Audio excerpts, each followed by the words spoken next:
Ladies and gentlemen, boys and girls, voyeurs of violence, we are back. It's NLC Fight Night 43.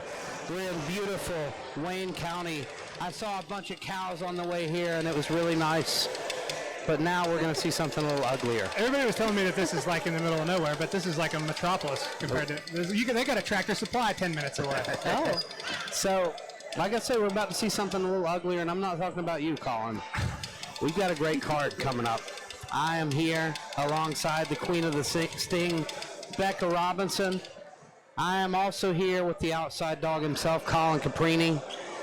And we've got the beautiful New Line Cagefighting desk. Upgraded. We're moving on up in the world. This is the real deal now. This is being broadcast live around the world. We've got a beautiful desk. I'm going to lay on top of it by the end of the night. We're just going to test its sturdiness. If it falls apart, we'll build another one, folks. The next one's going to be concrete. So we are sponsored tonight by Huntington Addiction and Wellness Center. If you're addicted to something other than MMA, go to the Huntington Addiction and Wellness Center. They'll take care of you. Now, we've also got the drip. You know, if you don't have the rip, you're not going to get the drip. It's drip beard oil. You know, they're our low kick sponsor. Last event, they're going to be an excellent presenter here. They're going to make you look beautiful. Your beard's going to be shiny and sleek. Not like mine and Elijah's. Yeah. People, if you actually want to take care of yourself and not look like us, go to dripbeardoil.com. Then, of course, we got the Hall Bar right here in Wayne, West Virginia. After party at the Hall Bar, ladies and gentlemen. And I think we're going to need it because we got some action tonight. We've got Daniel Powell versus Emmanuel Manning. We had things shake up a little bit. Yeah. You know, originally it was supposed to be J.R. Cochran. And, of course, the very dangerous bald man himself. Lucas Wright. Lucas Wright. That's right. Scary man. Just knocked out A.R. Green. Took him out in the first round, and we were excited about that one. But honestly, you know, credit to Keith. No, we had a bunch of fights fall through, and I don't know how he always does it. Back up to 17. He put these matchups together last minute, and honestly, I think this card's even better. Yeah, a week ago I thought we might end up looking at like canceling a card, and now I think it's better than it was before. So to cap it all off, you know, we got a replacement main event, and it's going to be for the Kentucky State title.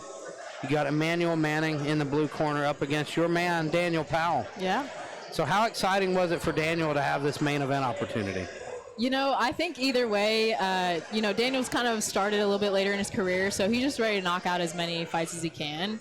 So I don't think it made too much of a difference for him. I think he was ready to rock whether it was the co-main or the main. But it definitely brings a little bit more pressure, I think, to the fight, knowing you're the main thing. You're the one.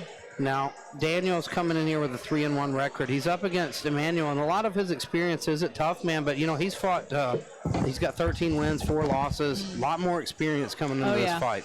Oh, yeah. So tell me, what's Daniel got to do to get it done? Honestly, Emmanuel Manning is a little bit of an unconventional boxer. So I think if Daniel can really stick to his basics of boxing and control the fight with a jab, I think he can take it over. Daniel does cut a lot of weight to come down, and he gets a little bit more of an advantage size-wise the next day. You know, he's going to be able to bulk up. He's probably gone up at least 10 to 15 pounds since yesterday. So I think that's going to be an advantage, but I really do think it's going to come down to ring control and who can just, you know, take that initial charge and follow their game plan first. Now, on the opposite end of the spectrum, Colin, what do you think Emmanuel's got to do to beat Daniel Powell? More of what he did in his last fight. I was extraordinarily impressed with his performance against Jordan Clark. When he put Jordan Clark away. That was in Lexington, I believe. Yeah, second round.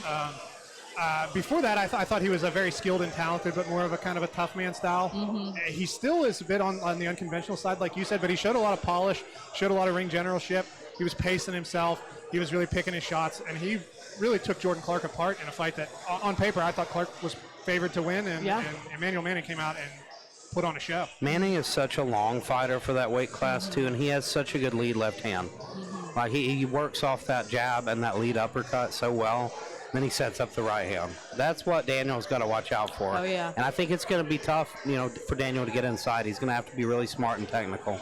Also, Emmanuel Manning has been traveling around for his fight camps. Yeah, he's been visiting the Craycrafts. I'm sure you guys know Daniel and Trey Craycrafts. They are very experienced professional boxers. So for him to go and get these different looks, I think that also elevates his game. So now, there's another fight that I've had my eye on since it was announced. This is a huge heavyweight pro fight. And it's two guys that we know are going to bring it.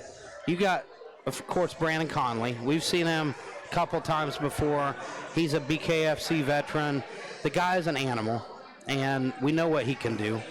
But now we have a bit of an unknown quantity to a lot of people who are probably watching at home in Jeremy Linville. But a lot of people that I've talked to in the sport have told me what a dangerous man Jeremy Linville is. And I think, Colin, you're the man to speak on that. You know Jeremy really well. Yeah, I know Jeremy really well. I trained more jiu-jitsu with him. I've gotten to spar with him a handful of times, though. I mean, he came to our gym. He's one of those guys, you know, the first night he came in, you're like, oh, there's this new big guy. You start moving with him like, oh, this guy has obviously been around the block. I think he originally came in to get his son involved in training, but started moving around with him and just interacting with him, talking to him. And I was like, how long have you been training? He's like, oh, well, my first pro fight was in 2004. I'm like, okay. And he's a purple belt under Butch Howes, I believe. A really high-level grappler and a big, strong, sturdy guy, and shockingly fast for his size. That was the biggest thing that surprised me in sparring, moving around with him. He's significantly faster than me. I was a 55 and 45er. So tell me this, you know Conley and you know Linville. Who do you think is going to have the speed advantage? It sounds crazy to say, but I think Jeremy's going to have the speed advantage despite being a little over, I think he's 48 pounds heavier or something like this coming into tonight. I think Conley weighed in at about 202. Jeremy's around 250. So I think it'll be interesting to see the speed. I think the speed advantage is going to be held by the larger man for a change.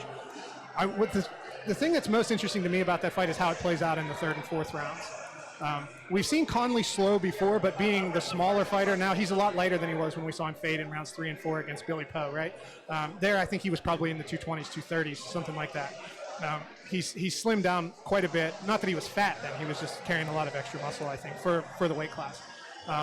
So it'll be interesting to me to see who fatigues faster as we go into rounds 3 and 4.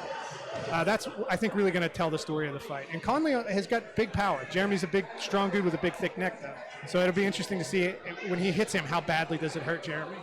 I think he's going to have to get Jeremy's respect with power relatively early.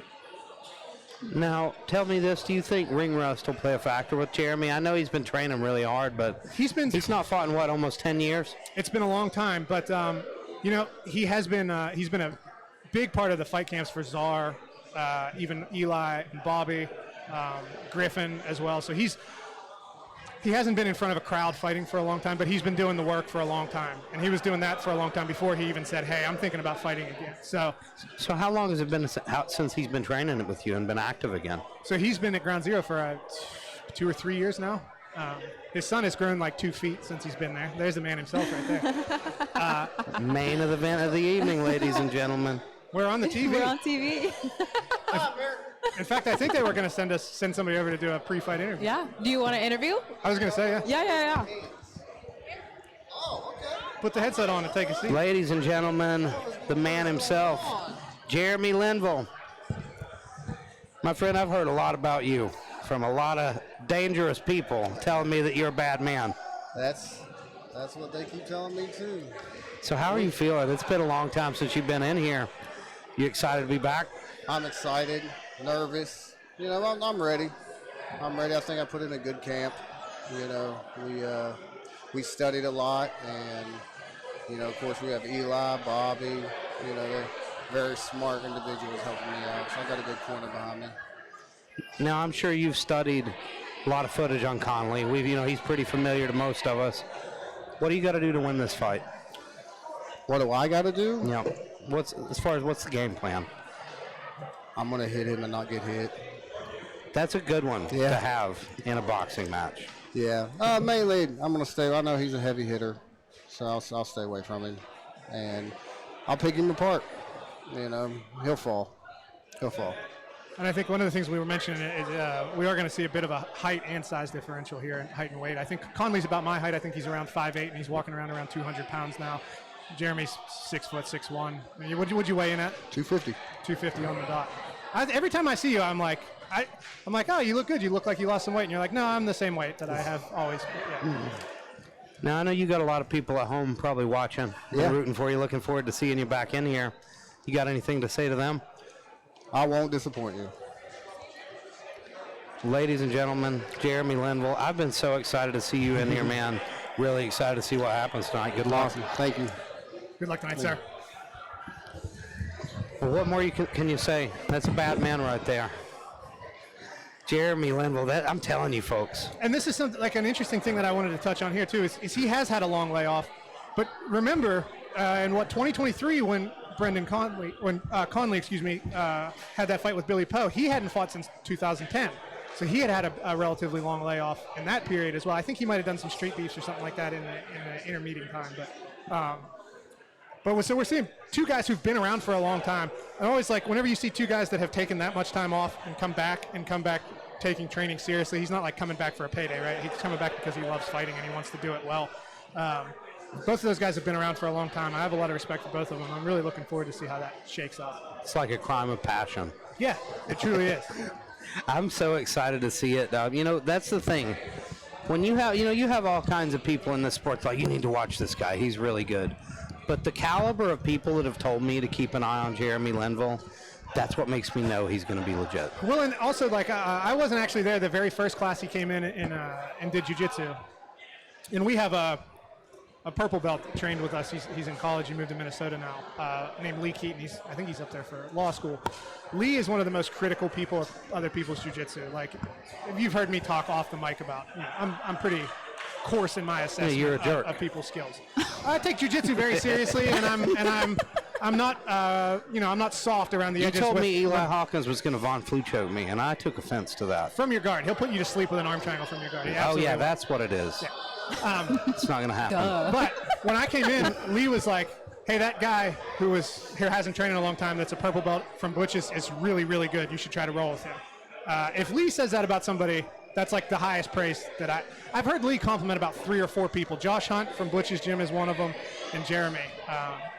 So I knew, like, oh, that's a serious guy. And he's been a tremendous asset to have around the gym, too. He does a good job of helping keep fighter morale high when we're going through fight camp workouts and stuff like that. It's important.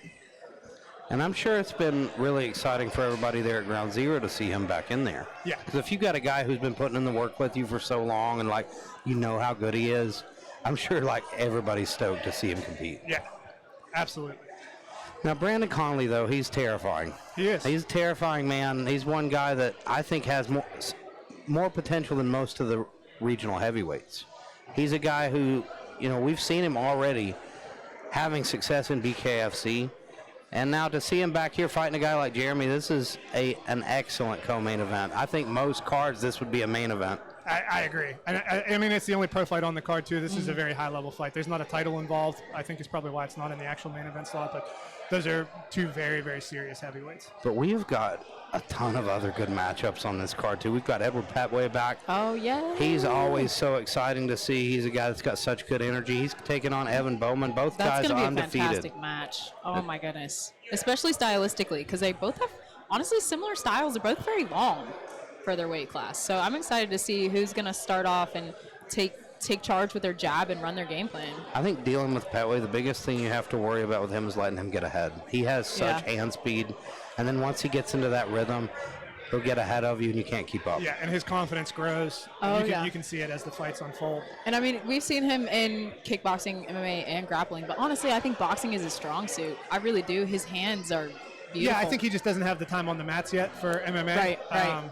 But he's getting there slowly but surely. But I think his right now his tier 1 skill is boxing. I think that is the thing that he's best at. Mm-hmm. We've got one of my favorite people on the card as well, Ben Wilson. He fights out of VO2 up in Ohio, and he was actually their photographer. He wasn't a fighter. He didn't train, and he would take pictures for the team. And eventually, like, Ben, you got to train. And they bagged him, and now he's sitting at 1-2.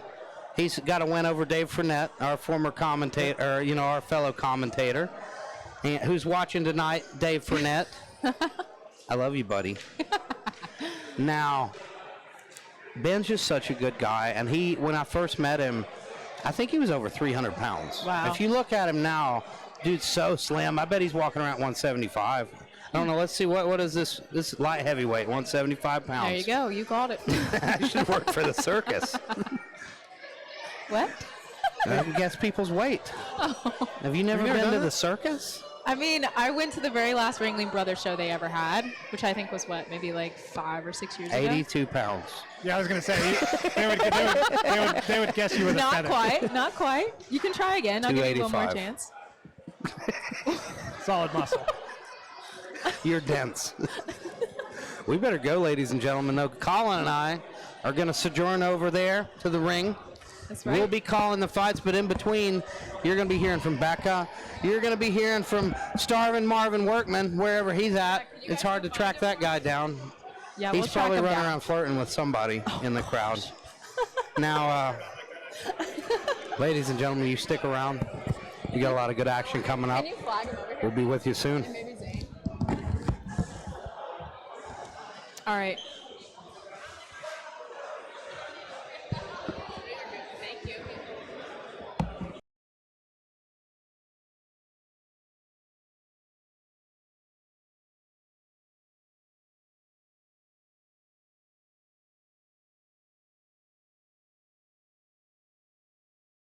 You threw one back, like not knowing how to do one at all.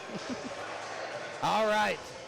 So a little bit of technical difficulties. We're back now, though, folks. Hopefully you can hear us okay. We're with Starvin' Marvin Workman.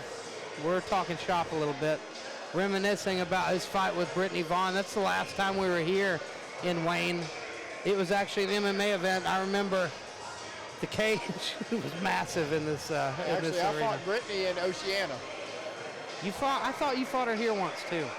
I fought Have you ever Brittany fought in here? Oceana, Kennedy. No, I've never been out Wayne. Just lie. You're making me look bad. I thought he fought her in Oceana because I was in her locker room. Czar fought that night as well. Was that Baileysville? Like No, that was. No. It was. Oceana High School. Yeah, the Oceana High School. I remember that one. That was one of my favorite events because they had spit buckets like every fourth seat in the entire arena. They must have had 300. Hey, there's a lot of people that dip in Oceana. They were like, we know what's coming. We're not going to clean it up later, so we're going to put spitters everywhere. Nothing wrong with a little bit of red net.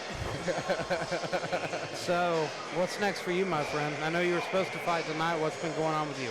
Yeah, I've had a lot going on. Finally got to a gym, but my next fight's going to be in Ashton with the Craycraft show. I'll be fighting one of the guys from Street Beefs, so I'm pretty excited about it. What gym are you training out of now? The Concrete Coliseum in Charleston. Okay. I think that's a great choice. Chris Smith's a really good coach, cares about his guys a lot. How do you feel now that you've actually got a coach? Oh, I am stoked to be able to show off all the work and training that I've had. I always told you that. I was like, man, you can't keep doing it on your own. You're too good. And now you finally got a gym. You finally listened. It seems like there's a 4 lot of years. cross-pollination between Butchie's gym and those guys, right? Am I not It mistaken seems like there? they like Kinda. to travel a lot. They train with the guys from Category 5 too sometimes. I've Oh yeah, we'll noticed. travel and train. I haven't done it with him yet, and there was about a month or so that I ended up skipping out of the gym due to personal reasons, but I've been back in it now, and dude, I feel absolutely lovely. I've gained a little bit of weight, and I ain't walking 132, 133. I'm up to 140 now. So You look healthy. Thank you, sir. You look less starving. You might have to change your nickname. Full Marvin. Full Marvin. Satiated Marvin Workman. Give him the full Marvin. Whether I got a fight here tonight or not, the fight got scratched, unfortunately, but I'm still blessed to be here, blessed to be with you guys. Well, you got to join the commentary crew. You got to be our hype man here at the desk while Colin and I do the big boy work. You definitely have shoot. I would say that Blue Rose is probably the one, or Lotus, the Rose, Lotus. Is that a Yes, Rose or sir. a Lotus? Blue Rose. That's what I thought. Is probably one of the better tattoos in this building. And there's a lot of. It's a boxing event in West Virginia. There's a lot of really bad tattoos in the building. But Yeah, the jailbirds is what I call them. Now, I like the new one. Take a look at that one. Ladies and gentlemen, I don't think you can probably see it. Let's turn him.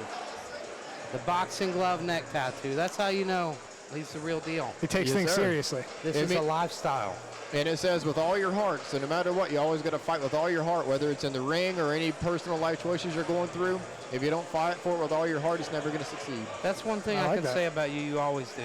You might not ever put your hands up, but you do fight with all your heart. Well, now he's at a gym. We'll see you next time. Is that the first thing they were like, hey, Marvin, put your hands up here? They gauze taped my hand to my face for 2 weeks. I was going to say, I wondered if they did the. They did. Yeah, to the Wrapped it in cheekbone. gauze and kept it here. Yeah. They used to, when I started boxing, my coach used to tie my feet together because I would No always shoes. have too wide of a stance. I used to train with a guy named Curtis Sizemore. He's from Pike County, Kentucky. This guy's the most unassuming man you'll ever see. You'd never think he was a bad dude. He used to train with Forrest Griffin in Atlanta. He was a Jeet Kune Do black belt in most traditional martial arts, so he knew all the tricks, and he was very good at differentiating what works and what doesn't. He would tell you, some of this stuff's party tricks. I mean, it looks cool, it looks fancy, but try to do it on somebody resisting, it doesn't work. Also, the best thing he ever could do was collie. He was phenomenal with a knife. The guy would scare you. He'd put you in MMA gloves, and then he would get a Sharpie, and he'd just come at you. I've seen people do that, and then you end up with the lines all over. Look like you passed out at a party or something. It's amazing how many skilled people there are around here that you just wouldn't realize are very talented technical fighters. And I'm one of them. So we've got to be getting underway soon. I know we're running a little behind, folks. But like I said, this is one of the best cards that I've seen, and it's so amazing how it came together because it almost fell apart. I was say everything kind of fell apart last minute due to a lot of changes. There's some that I'm excited for. I am excited to see Cam Kawagati with a good Italian last name against Jimmy Wingate. That's an interesting fight. Jimmy's got a lot of boxing experience. We saw Jimmy struggle a bit on the ground in the MMA realm, but that's an interesting fight. Like if that was an MMA fight, I would favor Kawagati, but being that it's a boxing match, I don't know who to favor. I haven't seen Cam box that much, so I'm not sure what to expect in that one. Jimmy's so dog tough. I talked to him before this fight, and that was it. I told him I always like watching you fight. Good luck tonight. He's like, I'm gonna give it my all. And that's what he does every time. We've seen him come up short a couple times now, but both those fights he made scraps. Yes. He's really gritty. He kind of reminds me of you a little bit. Jimmy Wingate, like he's a little bit raw, but the guy's dog tough, and he's always coming forward. This is going to be a really good fight. He's got a lot of heart, and I agree with you on that one. I don't think I've seen the other feller much anymore, but I do believe Wingate might end up. It's going to be beautiful. Kawagati's one of the Lexington guys. I believe he is he a hybrid or maybe with Becca's I think he's with Becca's crew. I believe so, the Thrive Tribe. Now, tell me this, who do you think's the favorite in that matchup? I don't know. Being that just because I've never seen Cam box before, if I had to pick a favorite, I would say Jimmy Wingate because I have seen him box just on experience. Yeah. But I've seen Cam. I've seen Cam grapple. He obviously is at a good gym and he knows what he's doing, so he's going to be ready. I think that's a. Who do you think the biggest underdog might be on this card tonight? Oh, that's a tough. That's a tough one. I think even though Toro Bay's, he's fairly new guy and he's fighting a fairly new guy. Toro had a couple really hard losses. We saw that. But I admire a guy like him who could keep coming back, trying to get better. And it's not easy to win or to lose your debut, especially the way he did it against Baldridge in devastating fashion. Yep. Then you come back and you do it again and you lose again. And then here he is the third time. That's a guy I'm keeping an eye on because I like an underdog. I like a guy who doesn't quit. Hopefully Toro Bay's tonight might get his first win. If you want me to be honest, I think Gumby's probably my favorite underdog of the night. David Hardman. David Hardman's a guy who we've seen a lot of in Tough Man and on the regional scene. I'm not sure if this is his first 2-minute round fight, but it's going to be interesting to see how he transitions. He's one of those hard charging guys as well. So we got an update from Danny Beverly about the delay. Something about fighters. I don't know what she said though. I couldn't hear her either. I was too infatuated. I think she said there was a cow stampede. We're in Wayne County. We are out Wayne. Cows have broken loose from one of the nearby farms. People keep telling me that this is like in the middle of nowhere, but I passed a Dollar General and a Tractor Supply and multiple gas stations. This place is cosmopolitan. You're talking about You can Dollar General. You can buy pizza and spaghetti up there. This is out Wayne, utopia. brother. There's a Dollar General and a Tractor Supply here. You can tell I'm from the middle of nowhere. You're from Morgantown. You're a hipster. I was in Morgantown for I guess I was in Morgantown for like maybe 10 years. Yeah, I still have my place there. You're a hipster. I'm still technically a Morgantown resident, but So where are you from, actually? I'm from Addison, Pennsylvania. What part of Italy is that?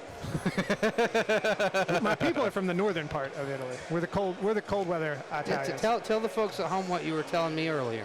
We got a whole subspecies of goats named after us. I told him that's the worst pickup line I've ever heard. Well, it didn't work on Elijah. He was my target audience. I might have to go back to the drawing board with that one. So, folks, there we go. There's Mr. Hardman right there warming up. Now, tell me about him. You've seen probably a lot more of him than I have. I've seen him quite a bit. When he first started, I ain't gonna lie, he's a goofy fella at heart, and inside and out the ring, he's very goofy. But here lately, he's really been putting in work. He's been doing a lot better. I saw him at a Tough Man last year down in Millwood, and he got all the way up to the runner-up position, and I still think he should have won that fight because he just raw dogged it and went in and gave it everything he had. I mean, he's got a lot of fights. I'm assuming most of those are Tough Man, but that's a lot of experience. Sir. And with the 5-12 record, you know, it's not exactly winning or wonderful, but the steps that he's been taking lately has been absolutely amazing. Well, he's fought guys like Brennan Kelly. He's fought guys like, who else?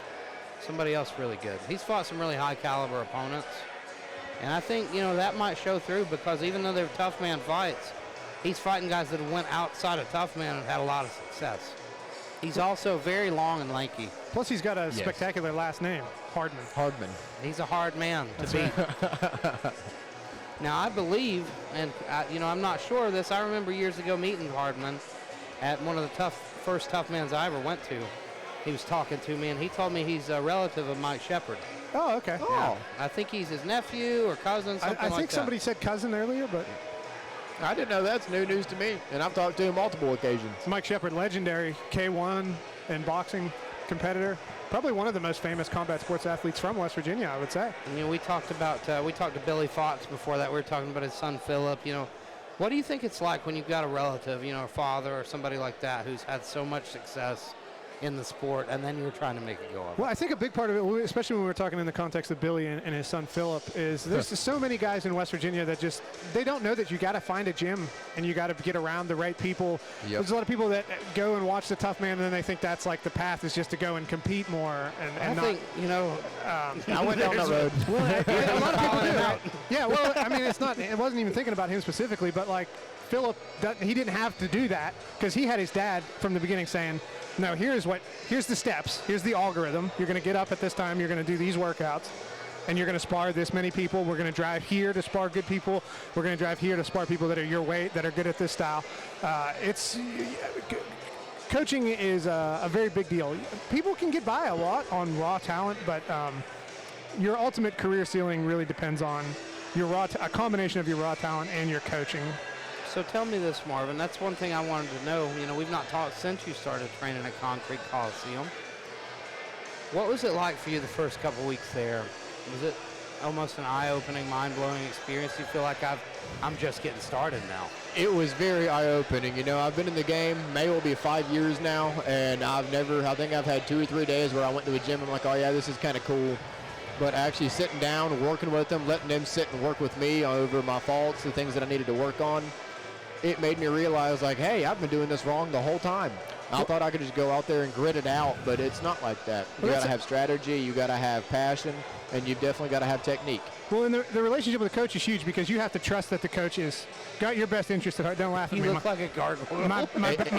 He's laying an egg. My back hurts incredibly bad when I have to sit on these stools.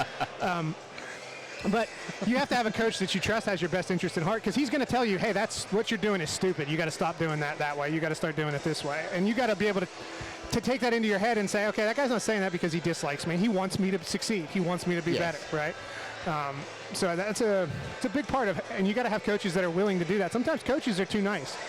You know, I'm on the far end of that spectrum. I'm a little bit curt with people. I think it rubs some people the wrong way, but the guys it doesn't rub the wrong way get very good. Like we've seen Bobby do very well. So I think, yeah, it's an interesting used to thing. that military mentality. You just scream at him all the time, and he does what you say. One of the things I think he said, like, one of the ways he knew that he was going to like training there is I was like, stop doing that. That's stupid. don't ever do that again when he did something while we were sparring. Every time you do that, I'm going to hurt you because it's stupid. You need to learn not to do that. And he was like, he just learned and he didn't get upset. He didn't go home and tell his wife that I said, maybe he did that, I don't know. But you know what I mean? Like you have to be able to, that's one of the big things that military guys have, at least some of them. Some of them come out and think they're the baddest man on the planet and you can't teach them nothing. But guys like Bobby have it in the best possible way. It's kind of how it is with Coach Smith. You know, I went in there and one of my first sparring sessions was with Coach Smith. And I went in trying to raw dog. You know, you're not going full power, but you're still trying to go in and get everything you can. He countered everything I freaking had and just mollywalked the crap out of me. Not in a bad way, but... I would like to get to train with him at some point just because I was very impressed with talking with him. He helped us do commentary a few times whenever you're absent.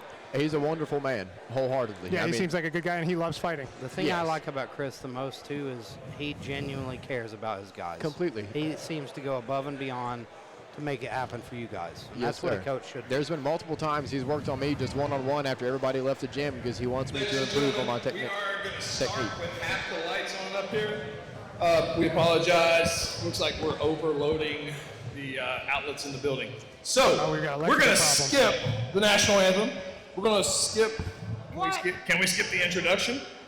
Do I need to read that? All right, we're skipping the introduction. DJ, hit the blue corner music. Let's bring them out.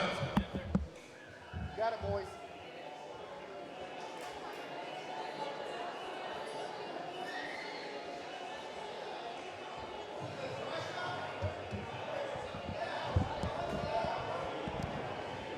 She's back. Oh. All right, you guys, we are finally getting started. We have had some technical difficulties. I guess we keep blowing a breaker. I don't know if y'all got to talk about that yet, but we're rolling with it. Yes, ma'am. How are you? Oh, I'm doing absolutely lovely. It's a beautiful evening out, Wayne. Oh, is it? I haven't been yes, outside. I don't know what you guys talked about earlier. Do you have any fights specifically that you're looking forward to on the card? The one fight I'm looking forward specifically the most is the Cole Gibbons versus Nathan Samson. Not just because they're my weight class, but because I know they're two evenly matched gentlemen. Yeah. They both work hard, they both have grit, and I think it's going to be an all-out battle to be in. And what's your prediction? I can't give you one on that one. Seriously? I truthfully can't. Seriously? I think it's going to be a very good dog out. That matched. That Yes, even. ma'am. Okay, cool. I like to see it.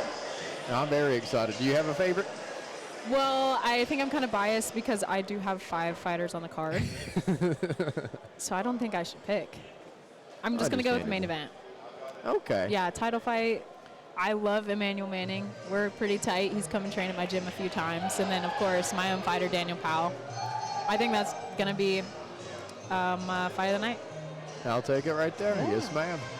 Right now, walking out, I believe we have our red corner, Adrian Chagolla. I forget how to say his name.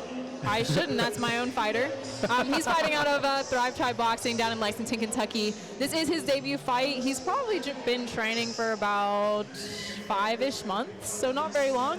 Excited to see what he can do. He's one of those what we call West Virginia fighters, you know, not always the most technical, but they got heart, and like you got to put them down to put them out. Yes, ma'am. So this should be an exciting match. Do you know Timothy Isaacs at all? No, ma'am, I do not. That's all right. He's 0-1, so I don't know. It might end up being a pitter-patter. Yep, you know? 0-1. It looks like that one was the tough man too. So one thing tough man's good for is having tough fighters. Yes. Yeah, it's a good way to start out is the best way I could say it. But whenever it comes to swapping to these 2-minute rounds, it's a whole different scenario. Oh, yeah, it could be rough. Very rough. I can tell you that one wholeheartedly, thanks to Brittany Vaughn. I think we're going to take it down to the front here. Ladies and gentlemen, we are now number 1 boxing match. That was my first 2-minute fight with my kickboxer, and she in the cruiserweight division, fighting first out of the blue corner. He's an amateur boxer with a record of 0 wins, 1 loss. He stands 6 feet 2 inches, weighing in 181 pounds. From Chapmanville, West Virginia, J.R. McLovin Isaacs. I've always been like, I don't know how I'd feel about that. Fighting out of the Huntington Addiction, red corner. Making his boxing debut, he stands 6 feet tall, weighing in 180 pounds, fighting out of Thrive Tribe Boxing in Lexington, Kentucky, by way of Frankfort, Kentucky. Adrian Chagolla. The action begins. The referee in charge of the ring is Matt Jones.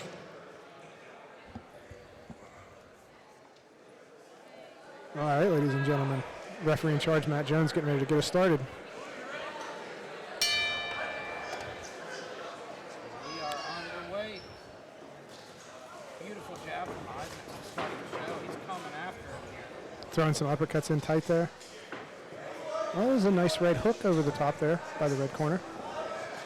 There's that jab again. Good work from Isaacs. Chagolla staying composed though. Nice jab to the body. There we go. Now he's sitting on his punches a little bit more. Isaac's having some good footwork and head movement, and he gets trapped in the corner here. Good work from Chagolla here in tight. And there's a nice jab, and he's working the body very well. Chagolla's starting to steal some exchanges here in the second half of this round, although he eats another little right uppercut there. We've got a high energy pace here from these gentlemen. Absolutely. A good And a technical fight nice as well. right hook landed from Chagolla. Isaac appears to be fatiguing a bit, I believe. We see the mouth wide open, although he sticks out a nice jab from that southpaw stance. Yeah, his punches definitely aren't coming as sharp and stiff as they were in the beginning. Oh, and a nice right hook and a left hook and a right hook behind it. That's a beautiful combination. Piecing him right up hook. now is Chagolla. Chagolla really taking control of the action here as we see Isaac starting to fade a little bit here. And he gets sent down with that left hand to the body. Takes a knee, and you see the Will just fading in the corner of Mr. Isaacs. But now he's back up, ladies and gentlemen. He's going to beat this count. Let's see if he can dig deep and find a way to turn the tide here.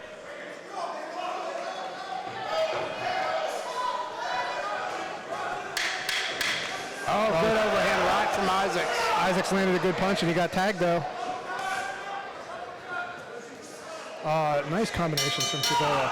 This is good work. And now, I think Chagolla definitely stole that round, you know, with the knockdown. Especially with the knockdown. I think we're looking at probably a 10-8 with the knockdown, although I'm not sure exactly how the rules are here. If the rest of the round is won by the other guy, if we go 9-9. But either way, I believe that he won that round. He lost probably the first quarter of it, I would say, Yeah, but I would say after that, over I think he took over, and I think we're probably looking at a 10-8 first round there for Mr. Adrian Chagolla.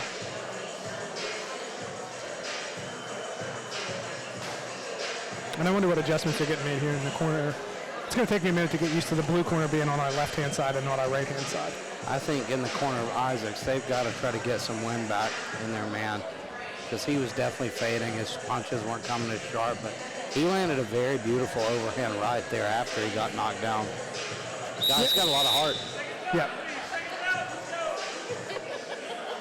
But Chagolla, for a guy who's making his debut, looks very technical. Yeah, and he wasn't overwhelmed by that early barrage of offense. He stayed tight, kept his defense. He got tagged a few times, but he was able to stay in the fight. This is a good test for your first fight. Chagolla landed a couple nice jabs there.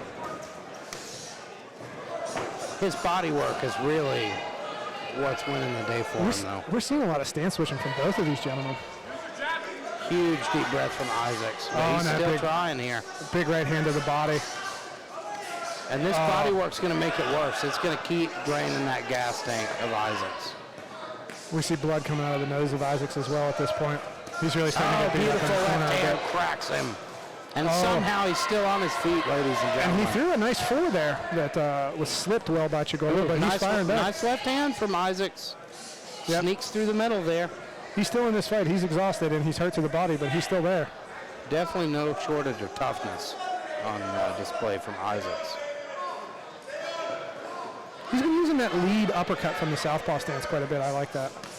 Oh, that was a nasty overhand and then an uppercut from Chagolla.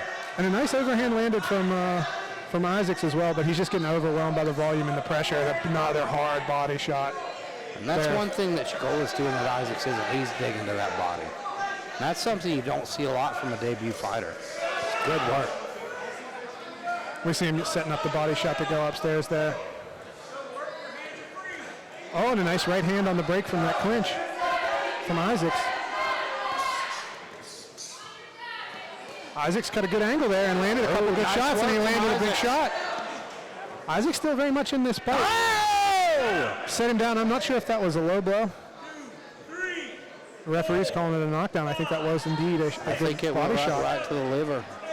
There were a couple good body shots in there from Isaac. Took the wind out of his sails there, and this is a huge game changer. And as you know, I said it before, he wasn't going to the body. Now he starts, he drops him. Yep. Wow. All right, well, that's a tougher round to score because I do believe that he overall probably lost that round, but he It could be a definitely got the knockdown. I need to sit down with the commissioners in the state so that I know what I'm doing. I believe in the event that, you know, the guy gets knocked down, but his opponent wins the round, should be a 9-9. I could be wrong, but I know that's how it is in Glory K1 rules.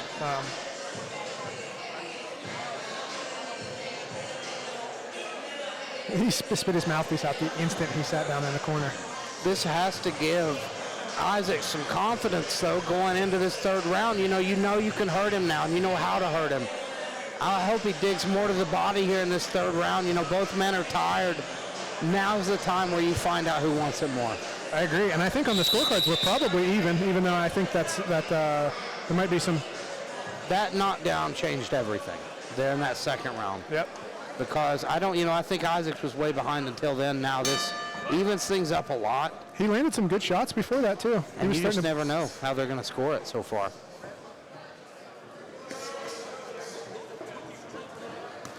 And you can see the confidence in Isaac's now. Yeah. Looks like he has a bit of a second wind as well.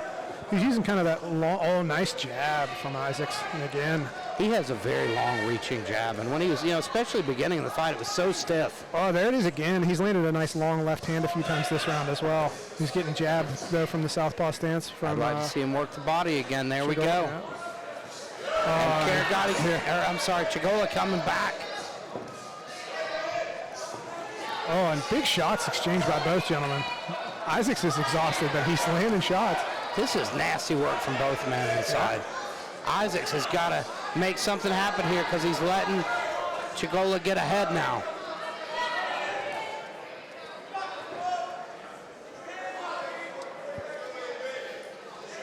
This seems like a much higher level fight than a guy with, only one fight. That one was low. That was a low blow. Going to the body. He's gotten a little bit close to it a few times on those body shots.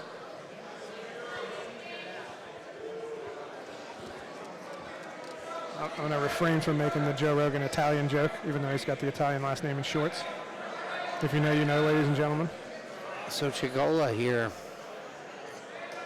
taking a moment to recover, and I think that's wise. Now, is it the same here, as in traditionally you get 5 minutes to recover from a low blow? Yeah, I believe it's the same across the combat Now, what's sports. your opinion on that? I think in a situation like this, when you're tired, take the full 5. Well, but take as much time as you need. His opponent was fatigued, though. I feel like they both are at this point. I don't know who's more tired. If I was Chagolla, I would be trying to push the pace, but... I feel like the body shot took a lot out of Chagolla that last round, though. It did slow down his offense quite a bit. Oh, that was nasty. That was... he probably didn't mean to do that. Probably just got a little overexcited. Yeah, and we saw a little brief exchange and some respect there.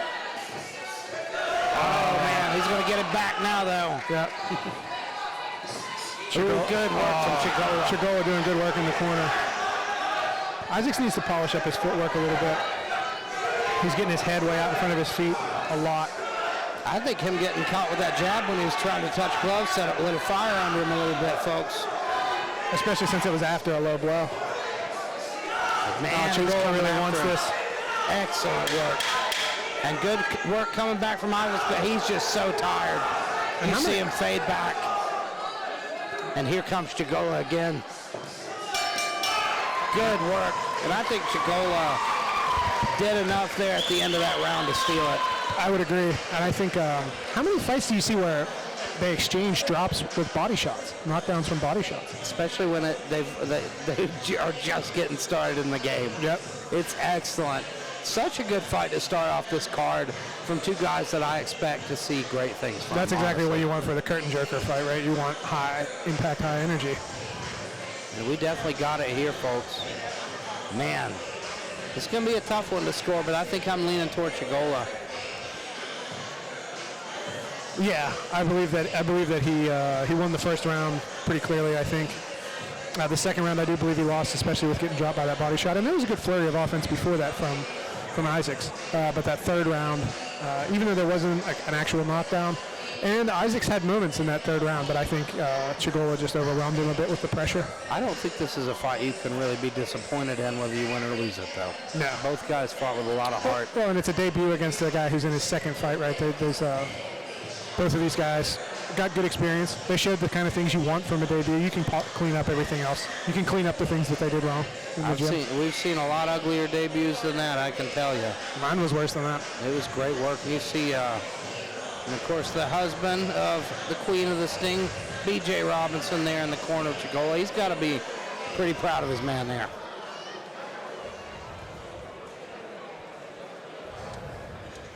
And this fight was such a good learning experience for both men. Yep. I'll turn it over to Keith No for the official decision. We'll be back with you folks for the second fight of the night. Ladies and gentlemen, after 3 rounds of action, our judges have come to a decision. All 3 judges have it 28-27 for your winner by unanimous decision. Fighting out of the red corner, Adrian Chagolla!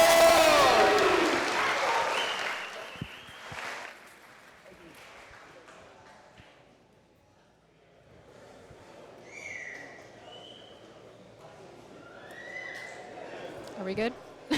Okay. Sorry, I didn't see myself on the screen, so I got a little thrown off. Oh my gosh, tell me what you think about that fight. That was a beautiful fight all the way through. They were halfway evenly matched until about that third round, and that third round he just laid into him. Yeah, so ladies and gentlemen, I was thinking maybe you can scan up in the top through. corner of the wall here. You can scan the fight card. You can make your predictions. We have an ongoing leaderboard up there. Whoever is in first place at the end of the night, you get free tickets to the event of your choice. We have 15 more events coming up this year, so whoever's first place on predicting fights tonight, 2 free tickets, 2 front row tickets to the event of your choice. I thought we were interviewing. Oh, interviewing. I forgot about that. I'll grab him later. Yeah, I had that 1-1 going into the third, but Adrian definitely took it over. Honestly, I think that low blow helped him. I think he was gassing out a little bit, and he got to regain himself through there. I think we're having our blue corner walk out now. We have Tyreek Wilkins making his debut. He trains out of St. Albans, West Virginia. Oh, come on. Let's go. Put that set on, my man. Yes, sir. Guys, we're here with Adrian.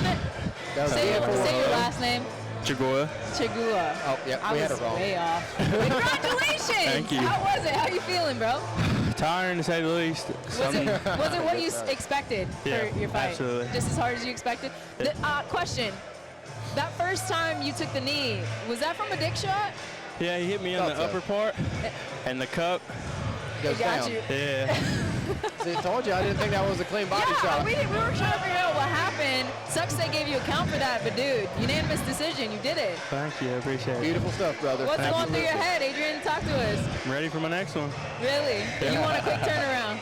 Mm-hmm. Yeah. Why not? Your confidence way up here.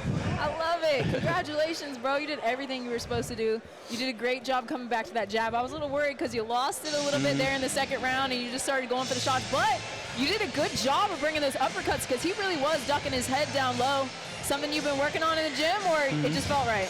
Something I've always tried to work on, especially with my stance and my right hand being the power hand that I have. So being able to throw that lead uppercut is what really helps out. How's your body feeling? Anything aching? And how your hands? Good? Feel good. We're ready to rock and roll next time. Yep. Shoot. All right.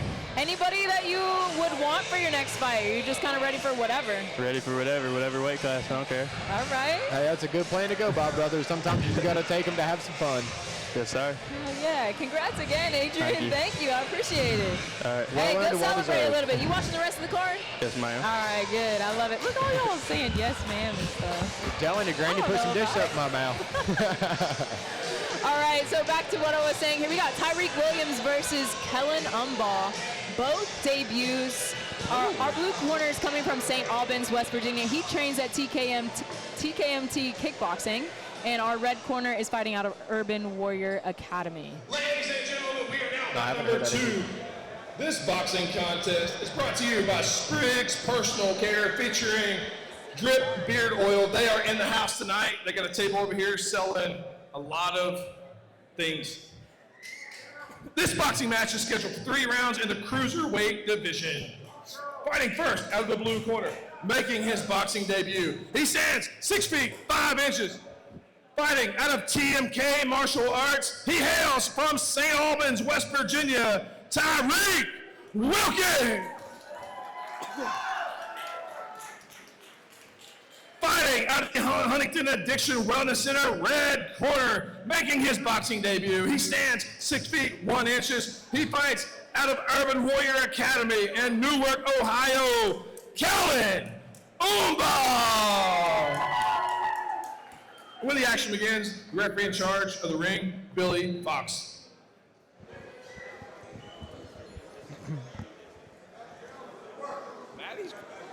All right, ladies and gentlemen. Got 2 young guns here making their debuts. We see Larry Barker in the corner there of Kellen Umbaugh. Got 2 good coaches. Got Rob Elkins here, TMK Kickboxing, and Larry Barker, Urban Warrior Academy. Very excited about these 2 young guys. And they're both coming out like a house on fire. Wilkins landed a clean right hand there at the beginning. Oh, that was a good overhand right, and it cracked. Wilkins. Billy Fox calls it a slip, which I believe is the correct call. He's winging that overhand, but nice tight punches from Wilkins. Yeah, Kellen's eating some straight right hands from that southpaw stance as he tries to throw his overhand left. He needs to tighten up and control that inside space a bit with his hands. He's telegraphing that overhand. He's throwing it just a little too many times. He landed a good one early, and I think he got a little too confident in it. Oh, and he throws a fastball of the left hand to the body. I think that time he got his defense. Oh, he's rocked there. Yeah. And you see him on the back foot now, trying to get a hold of him here. Wilkins pouring it on. And he whips a big left hand, just trying to get Wilkins off of him. Good display of toughness, though, so far from Kellen. Oh, and a big right hand from Wilkins again. Well, Kellen goes for the clinch, but he gets turned with an underhook there by Wilkins. See a big deep breath from Wilkins there. Both guys have been putting on a very high pace. Oh, a big right hand from Wilkins. Nasty straight right. Although Kellen landed a left hand after it. Kellen's eating some big shots, but he's hanging tough so far. Wilkins loses his mouthpiece. Billy Fox readjusts it, and we are underway again, ladies and gentlemen, in an action-packed first round. Both men still on their feet, though. 10 seconds left, and it looks like they're going to make it out of the first and move into the second round, and this has been a barn burner so far. We saw some big punches landed by both guys. I believe Wilkins got the better of that round, though. I would give that 10-9. I definitely think the biggest shot of the fight there when you see him get rocked. He backed off, but he wore it well. Good first round from both men. A little bit wild, a little bit reckless. They're brand new.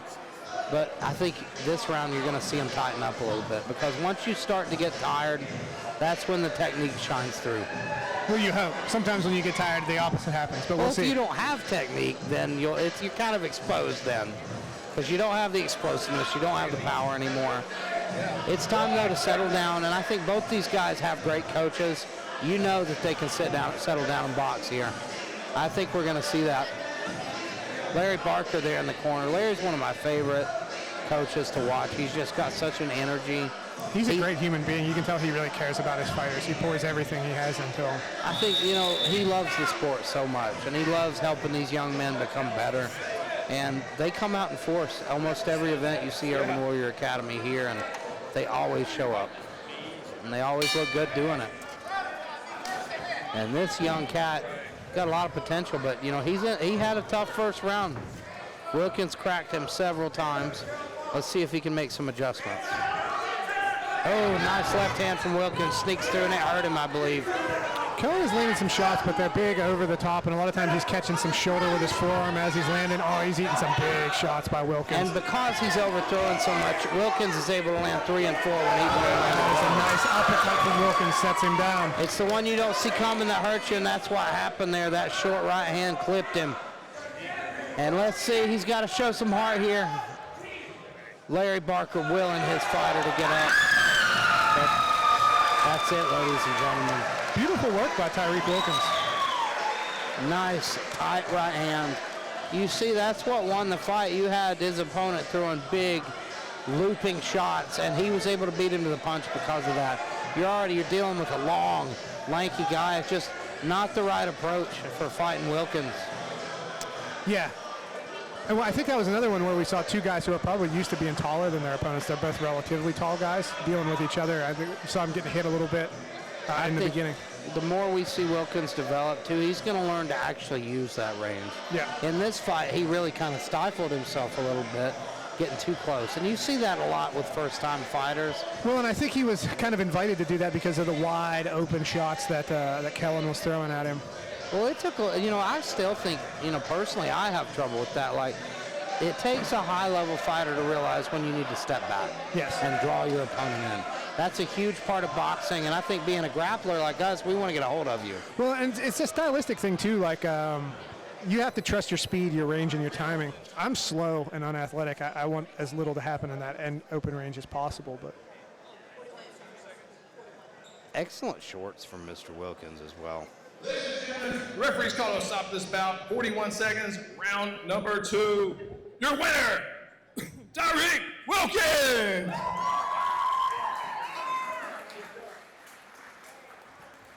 I think we're back now. Yes, sir. Yes, yes, ma'am. That was a very quick fight, but I do believe it's going to be an absolute good one for the next go-round. Out of the red corner, we're going to have Toro Bays. He is 0-1. And then we're going to have Braxton Little in the blue corner. He's 0-1 as well. So they're pretty evenly matched, it seems like. Yeah, like dead even. This is set at cruiserweight, 200 pounds. We're going to see 3 2-minute rounds if it goes that far.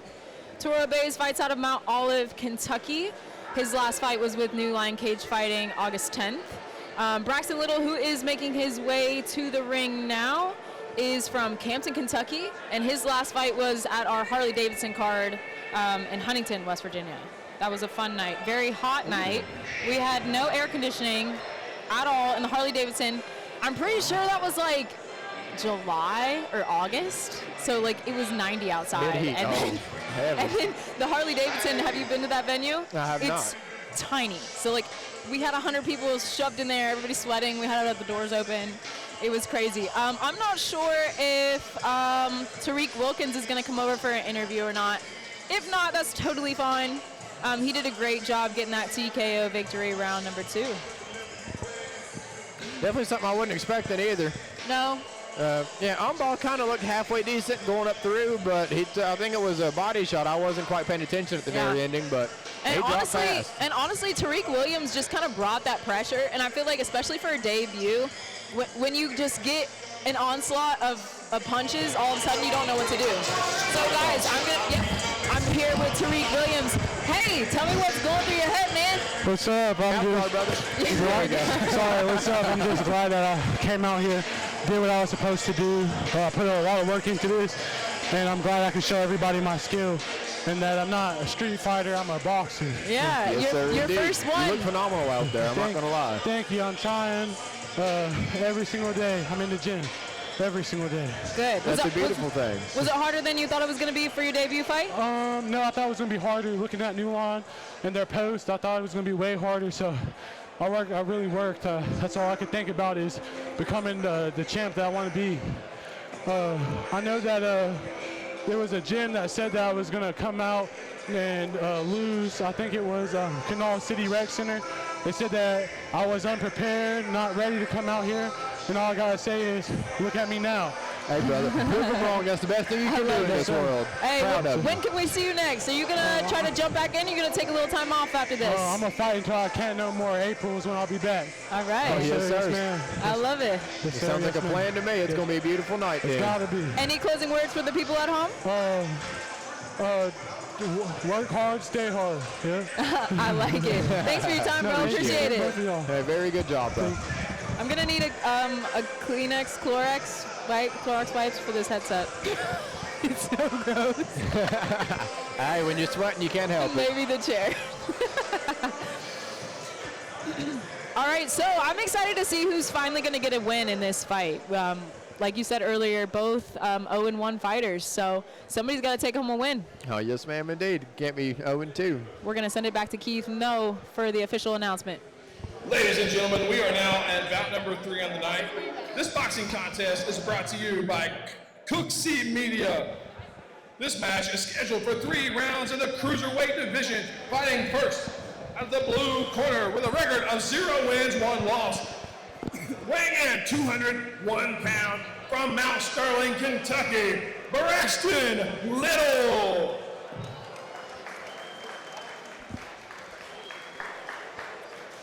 And fighting at the Huntington Addiction Wellness Center red corner with an amateur record, 0 wins, 1 loss.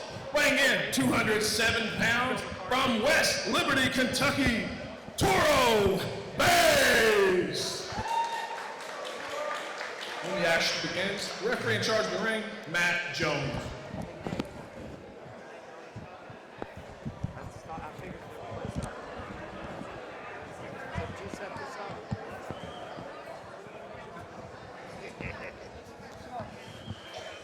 And we've got Nicholas Lyons and Cole Chaos in the corner here of Braxton Little. Both of those gentlemen will be fighting later on this card. I believe this fight was cooked up by Nick Lyons, it sounds like. And they touch gloves, and you know, you got to believe Toro's hungry for that first win. Oh, Toro's coming out with some heavy offense early. He's landing some big shots. He landed a nice right hand in there. And Braxton doesn't seem to have any answer. There he shoves him away. Braxton's going to have to get busy and throw some punches, though. Now the question is, Toro needs to not exhaust himself. Well, that was a shot to the back of the head. He did kind of turn away from it. I don't know exactly how that gets ruled in boxing. He's not throwing a single punch yet. The guy's got to get some offense going, or Toro's just going to run through him. You can't let a guy do that to you. And that shot there, I think it's difficult scoring-wise, but I would say that back of the head shot was on Braxton Little, right? You can't turn away like that. But Matt Jones is doing the right thing. I think because it was a shot to the back of the head that did some damage, he's giving him the time to recover. We'll see what goes on over here with the doctor, the doctor's shutting her down.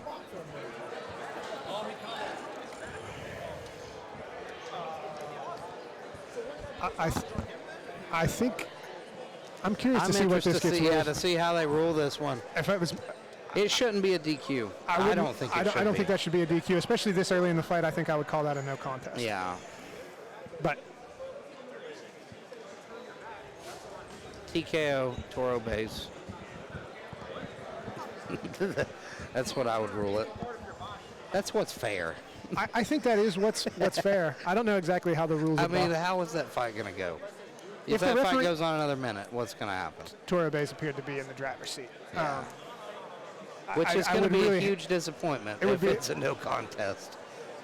It'd be worse if it's a DQ loss, though. Absolutely. I think no contest. This bout has been called to a stop. It's a no contest due to an accidental punch to the back of the head. I do believe that that's the right call in that scenario, ladies and gentlemen. You definitely can't make it a DQ. Yeah, and I think I was worried for a second we might be seeing a DQ, but I think a no contest was the right call. It's got to be so frustrating being Toro, though. You feel like I was doing good. Now, in MMA, I think was going to win this fight. In MMA, I think that probably goes down as like a TKO. Ricardo Rodriguez says that was no accident. He wants next.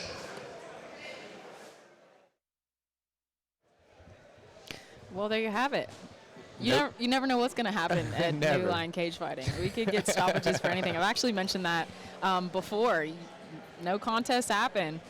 Okay, so we're going to be looking at, I'm excited for this fight. Oh, yes. We have Robert Dalton versus David Hardman, but most of you know him by Gumby. Gumby! Let's go, Gumby.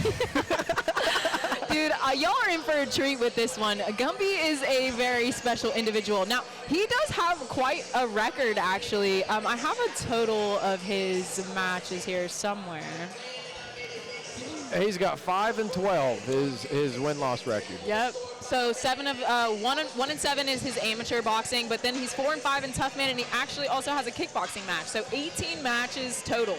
Dang. So he's no stranger to. And dude, he's fought some of the best guys. He's fought Brennan Kelly, Harley Watson, Chris Withrow, all amazing fighters, high-level fighters. So I'm excited to see what he's about to do.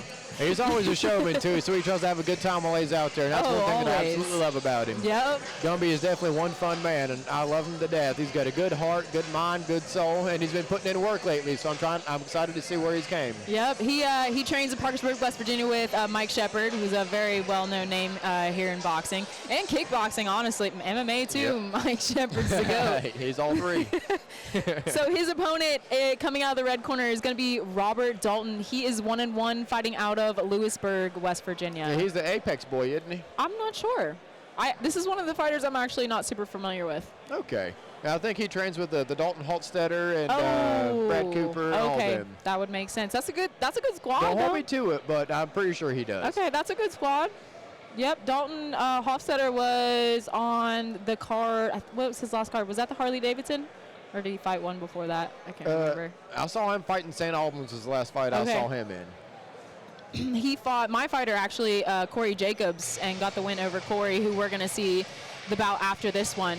Okay. But I think this is going to be a great matchup. Again, Gumby having the experience more in his favor, but you never know what Gumby you're going to see. Is he coming to play? Or is he coming to work? Both? Probably. I would say both. Again, he's a sportsman and he's also a showman as well. So he's the best of both worlds, like Hannah Montana. Hey, it might not be fight of the night, but it could definitely be entertainment of the night. Yes, ma'am, Yeah. indeed. Ain't nothing wrong with having a good time while you're out there. It's what I always like to do. You're right. Just looking at height difference, Gumby's definitely going to have the reach That's advantage. what I was going to say. 100%. Going by size stature, definitely going to be Gumby on this one. Yeah. So hopefully he can use his range and keep him out of range. Yep, so he he's can just going to have pick him off. to make sure he sets it up with those straights. I know Gumby has a habit of going a little wide with them, so we'll see what he can do. Sending it to keep Number 4, note.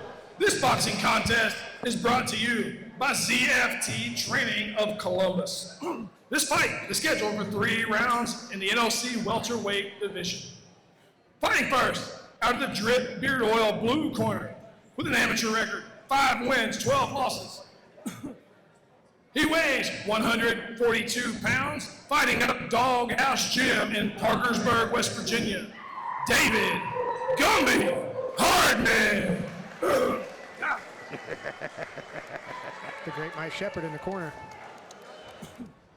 And fighting out of the Huntington Addiction Wellness Center red corner, with an amateur record of 1-1. He stands 6 feet tall, weighing in 145 pounds, out of Apex Combat. He hails from Lewisburg, West Virginia, Robert Dalton.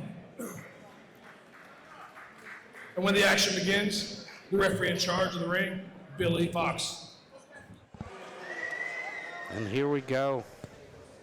We're going to see Gumby's New Line Cage Fighting debut, ladies and gentlemen. I believe he was trying to give him the double middle fingers, but his hands were gloved. Dalton's taking the center aggressively. Good work from Dalton right out of the gate. 1-2. Oh, Gumby's throwing fire, though, as he backs up, although he eats a couple hard shots there. That was a nasty right hook, and then another straight right lands for Gumby. He's very long for this weight class. Oh, Dalton walking him down, lands another big right hand.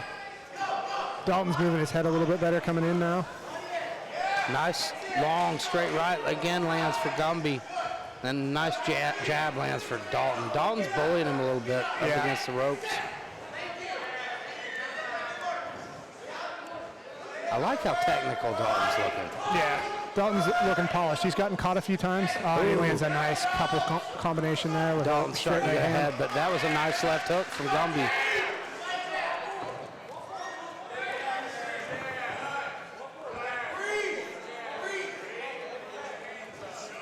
Mike Shepard calling for Gumby to relax, start working that jab. And he does right away. He landed 2 jabs. Oh, he threw a haymaker and kind of lost his balance there. Oh, nice right hand and left jab from Gumby. For as unorthodox as the footwork and movement of Gumby is, he's throwing good straight punches. You know, with his build and the way he fights so rangy, it's probably tough to figure out. Now, Dalton doing a good job of it, though, coming forward, trapping him in the corner here, trying to negate that range advantage that Gumby has. Gumby's a very interesting fighter to watch. It's like half of his techniques are very well polished and half of them are not. I like how, you know, he's a little chaotic, but he's very calm in there as well. Well, and I don't think he's landed more strikes this round, but I think he has landed the more significant strikes this round. He seems, you know, with that experience, you see how comfortable he is in the ring. When you saw him back, he lands again, another good shot. This was an interesting round. I think Gumby might have won that round. That's a very competitive round. I think Dalton was a more technical fighter in a lot of aspects, but he was backed off with good hard power shots a few times. Yeah, I think Gumby landed the harder shots. I think Dalton may have beat him with volume, but I'm not sure. I think it was very close. Yeah. He's getting big reactions out of Dalton whenever he lands. That's a very, very close round to score, ladies and gentlemen. Mike Shepard giving him some good advice, giving him some sips of the water, calming him down. Gumby's calm in the corner. You can tell he's got the experience, and he knows he's appropriately listening to his coach. It's got to give you so much confidence to have a guy like Mike in your corner who's been there and done that as well. Mike Shepard definitely has the biggest neck in the room, which in a room with Jeremy Linville, that's an impressive thing to say.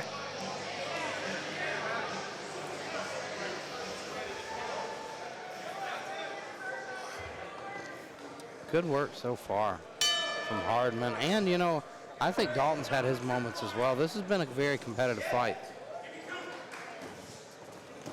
Gumby landed a couple nice jabs. I got some spit on me. Dalton's going to have to get away from that long right hand of Gumby and try to negate that. Dalton landed a nice right hand of his own. One thing that was a nice uppercut. Didn't really land cleanly. So far, it's been all Dalton this round. One thing I would like to see Dalton do a little bit more of is enter with his hands not quite so high. I know that sounds counterintuitive to some of the boxing fans, but that's why he's getting caught with those long, straight punches, is because he's ceding that distance at long range. I think Dalton's starting to slow down a little bit as well. Yeah. Dalton landed a nice right hand in there, but big deep breath, and the punches aren't as explosive as we saw in that first round. Hardman's doing a good job of going backwards and throwing that jab. Nice feint there from Dalton. Dalton's digging deep here, though. You can see he's breathing heavy, mouth wide open. And you got to think this is, he's only had 2 fights compared to, over 20. Hardman has. Hardman landed a hard shot there. Hardman's got good head movement. He's often moving a lot further than he needs to, but he's not fighting somebody who can capitalize on that. There was a nice right hand by Dalton. And another. Oh, lands another. Hardman definitely with the intentional trip there. A little ashiwaza.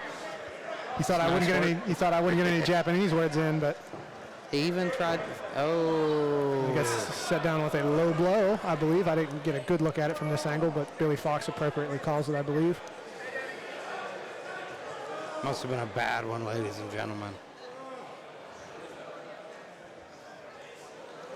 And Gumby's definitely going to need a minute or two here to recover from that one. And he gets to his feet, trying to just overcome this unfortunate pain. It's probably the best way to describe it. Look at the poise and composure in the corner of Mike Shepard's trying to get his attention.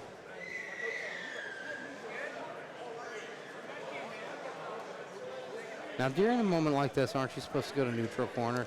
I know that the offender is. I don't know for sure what the boxing rule is on the offendee, the guy who got the recipient, the Tory of the low blow. I don't know what the...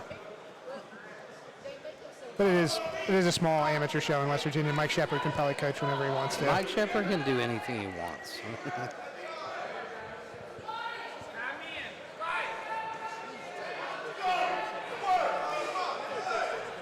That was a nice crisp jab from Dalton. Oh, but a nice left hand. Honestly, I think that break might have been good for Dalton because he was looking a little bit winded. Now he's coming after Gumby. And I think, honestly... Oh, they both exchanged hard shots, but I think Gumby landed harder.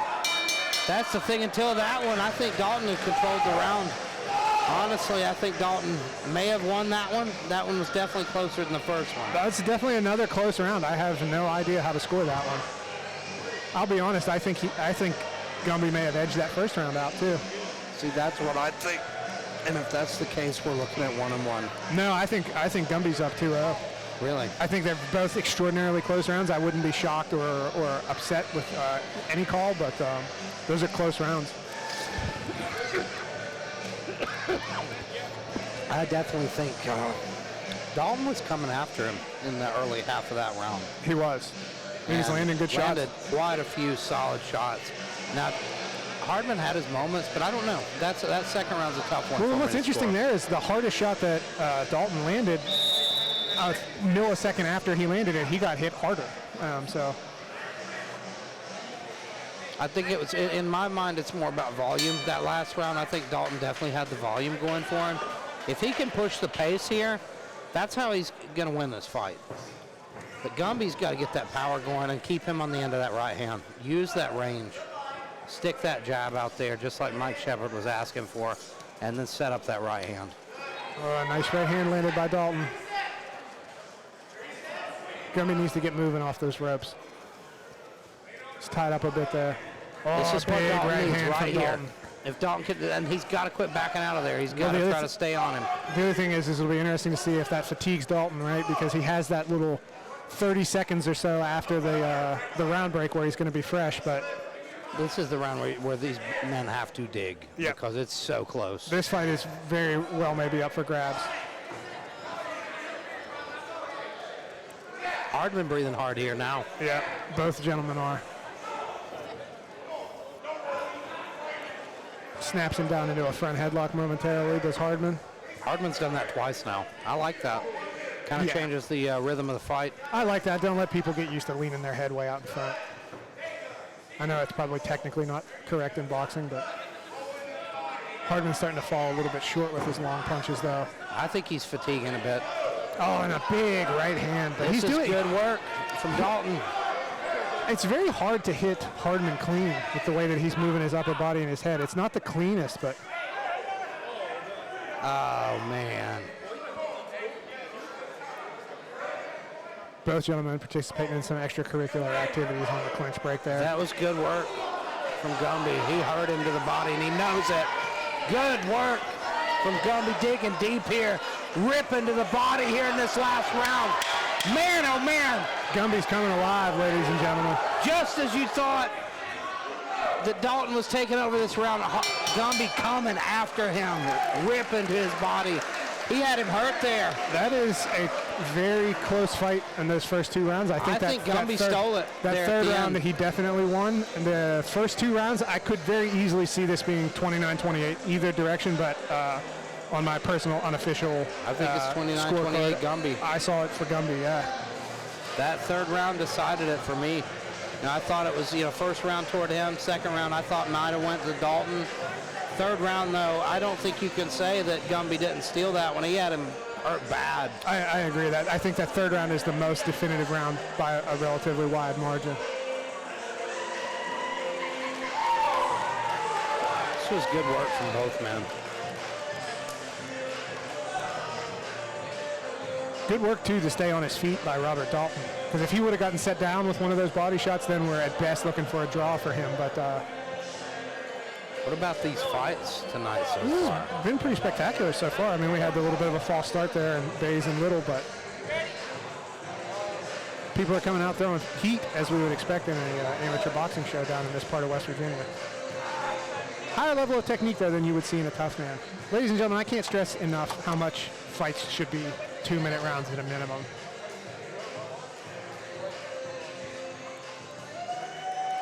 Gumby looks pretty proud of his work in there, and as he...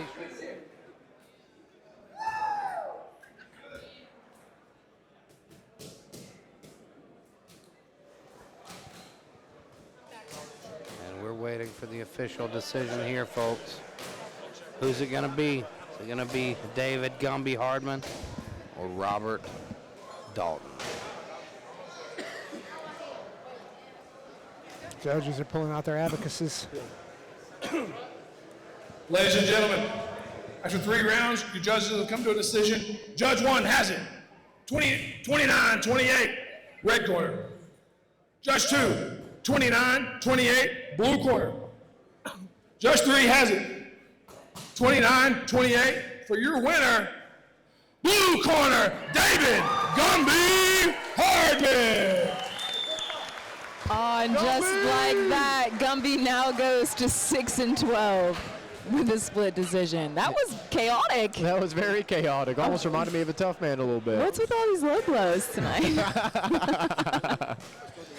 Maybe we'll get a chance to interview Gumby. I'm sure he has a lot to say. Oh, yeah, that's going to be a beautiful interview right there.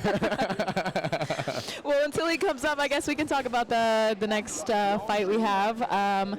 Coming out of our red corner, we have Corey Jacobs, who is from Frankfort, Kentucky, training out of Thrive Tribe Boxing in Lexington, Kentucky. He does have some USA boxing experience. His last fight at New Line Cagefighting was against Dalton Huffsetter. He did not get the win on that one, so I think he's ready to get it back. He's a father of 3, and yeah, I know, it's crazy. Yeah, he's doing his thing, man. Yeah, he's super dedicated. He's going to be going against Nicholas the Spider Groberg, who is 1-0. He has a win over Dakota Booth. They fought in August 23 at New Line Cagefighting. Nicholas is from Newark, Ohio. He trains out of the O2 Fitness. So he's had a break for a little bit then. Yeah. If he ain't fought since 23, it might be some ring rust. Maybe Jacobs will come over top with it. I hope so. Biasly. Sorry. Biasly. I think it'll be a good matchup, though. Stylistically, Corey is actually going to be the taller guy. So I'm excited to see how he uses his range. Corey Jacobs is also a southpaw. So come on, Gumby, get in here, boy. Quit dancing. Hey, you got to enjoy the music while you can. And you did it. Yeah, dude. He said, yeah. Hell yeah. Was it harder than you thought it was going to be? No. No. Zero training since Marcus Merton's tough, man. You're not supposed to say that. I came out at the gym. Hey, I came to prove something. I proved it. Good. Hey, and you fought adversity in there. You had a pretty serious low blow, and you came back and you dominated. I had to keep in the back of my mind, my sister. Yeah? Rest in peace to her. Oh, well, that's nice of you to tribute that to her, bro. Congratulations. I did the same thing for Parkersburg's tough man, too. I'm sorry for your loss, by the way. That's what got me into boxing, was losing a sister, so I know exactly where that comes from. Well, first was my mom and dad. Oh. 2017. I was still in high school, freshman year, end of freshman year. I said, screw it. Better than being in jail or prison right now. Oh, yeah. Much agreed. And you're doing it. Yes, and I am. I'm sure they would be very proud of you. Very proud of you.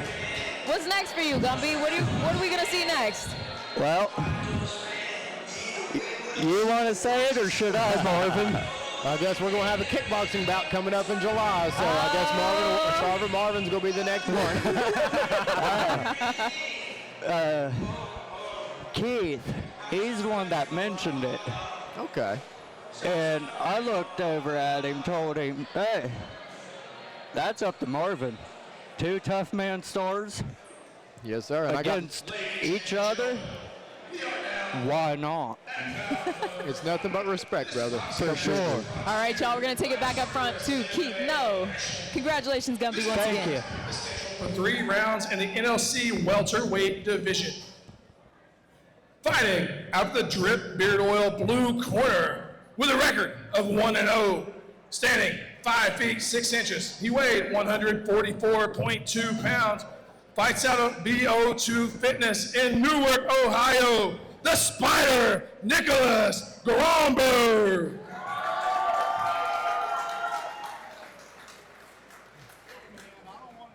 Fighting out of the Huntington Addiction Wellness Center red corner with a record of 1-3. He stands 5 feet 9 inches, weighing in 149.6 pounds. He fights out of Thrive Tribe Boxing in Lexington, Kentucky, Corey Jacobs. And when the action begins, the referee in charge of the ring, Matt Jones. It's not Joe Rogan, that's Matt Jones. A little bit. Ladies and gentlemen, we are underway, and this is a good matchup. Beautiful straight right from Groberg, and he is coming after him. That's a slick straight right from Groberg. Very fast. There was a good jab up the middle there, though, by Corey Jacobs. Oh, nasty right hand from Groberg go to answer. There you go. Keep my back foot down. He's got Teddy Bear here in the corner and Grayson Hostetler. Great camp there up at VO2. Groberg has a very hips and shoulders straight ahead style, almost posturally similar to like a Mike Tyson Boss Rutan style, right, where they can throw hard with both hands. Jacobs is so stiff and tight always, but I'm sure he carries a lot of power as well. He's landed a lot of good jabs, though. There's another one, right? He I think we've seen big improvements. improvements from Jacobs since we saw him last. Yeah, and I think he had a very tough opponent there in his debut. Dalton Hofstetter is a very skilled opponent.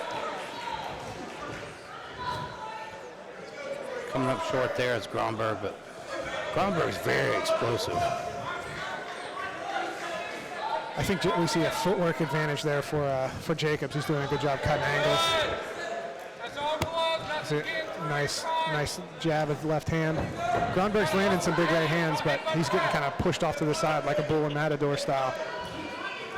Another nice right hand lands from Groberg, though. I like Groberg's defensive work. He's doing a great job keeping that high guard, making sure that nothing's really getting through too much. A little bit of chatter coming from the gentleman, Groberg especially.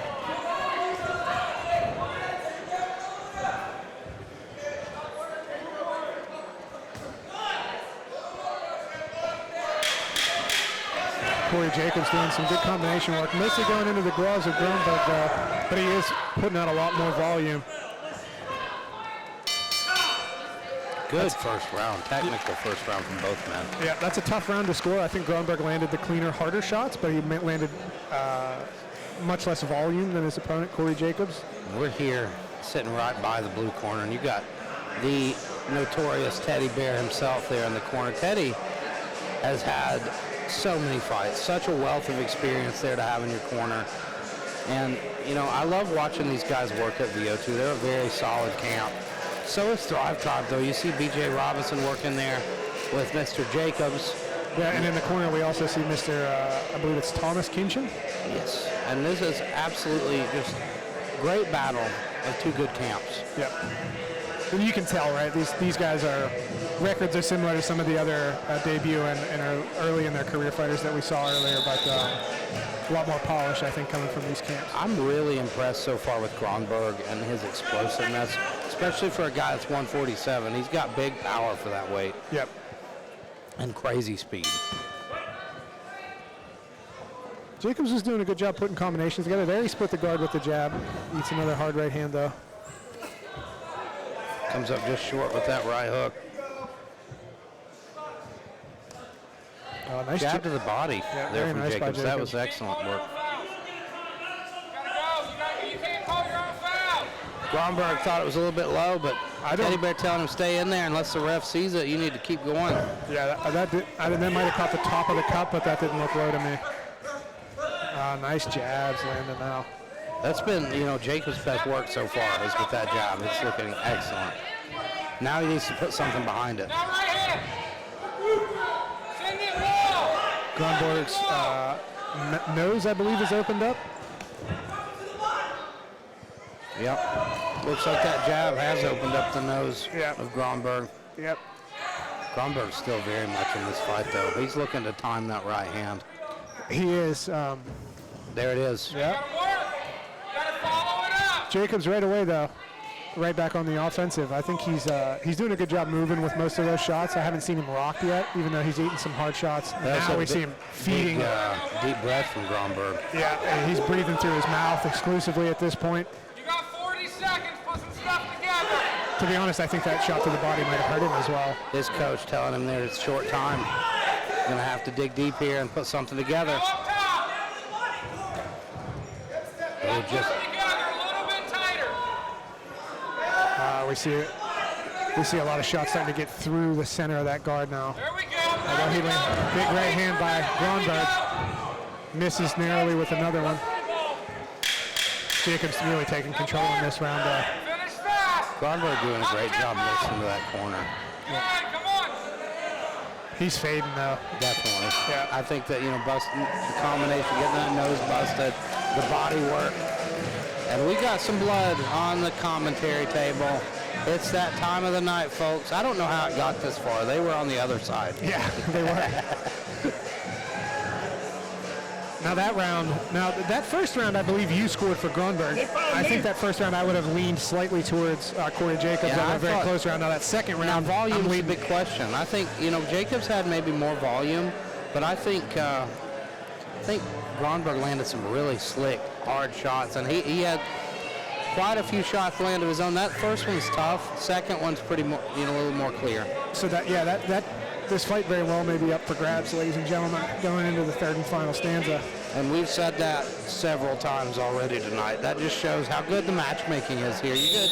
Hats off to Keith Noe and the other matchmakers. A spectacular matchmaker. Which they're all actually Keith Noe. He's just in different disguises.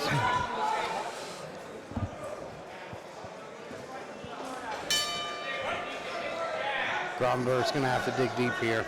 All right, let's work now, baby. We're calling for him to work. And you see the adjustment made by Jacobs. Jacobs has blocked 3 of those right hands by keeping his left hand high. We got 2 minutes. You can be tired the rest of the night. 2 minutes. And another 3 jabs into the snout of Nicholas Groberg landed from Jacobs. He's doing a great job doubling up and tripling up on that job.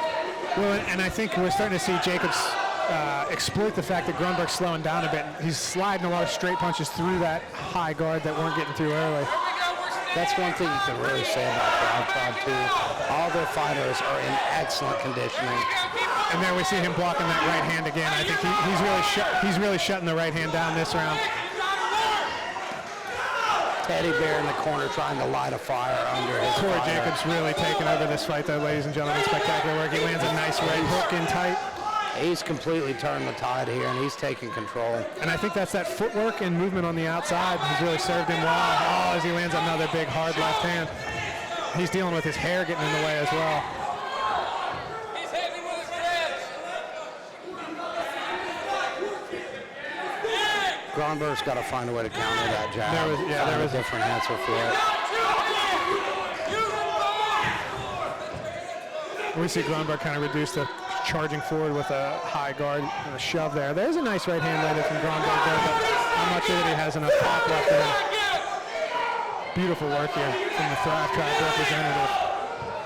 Teddy Bear. And another 3 jabs. Dig deep, but I think that might be too late. And Groberg looks frustrated at this point. And there's the 10-second clapper, folks. We're coming down to the final stretch. Corey Jacobs calls him on. And they're going to, that was a nice uppercut from Groberg, and Corey acknowledges it. What a good fight. Yeah, I think we're looking at a pretty clear decision for Corey Jacobs, but good performance by both gentlemen. Really impressed with the footwork and movement by Corey Jacobs in that fight. You saw him using a lot of that, those pivots, right? Good stepping out to the lead leg and then cutting the corner, which is exactly how you want to deal with somebody with that kind of straightforward postural attack. And you saw it really start to pay dividends in the second and third round. That's what every punch he was looking for was that big, giant right hand. Judges are rendering their decisions here. Good work from both of these guys. And I think we saw, like I said, I think we saw a tough matchup in the first fight of Corey Jacobs, and we saw him look really good here tonight.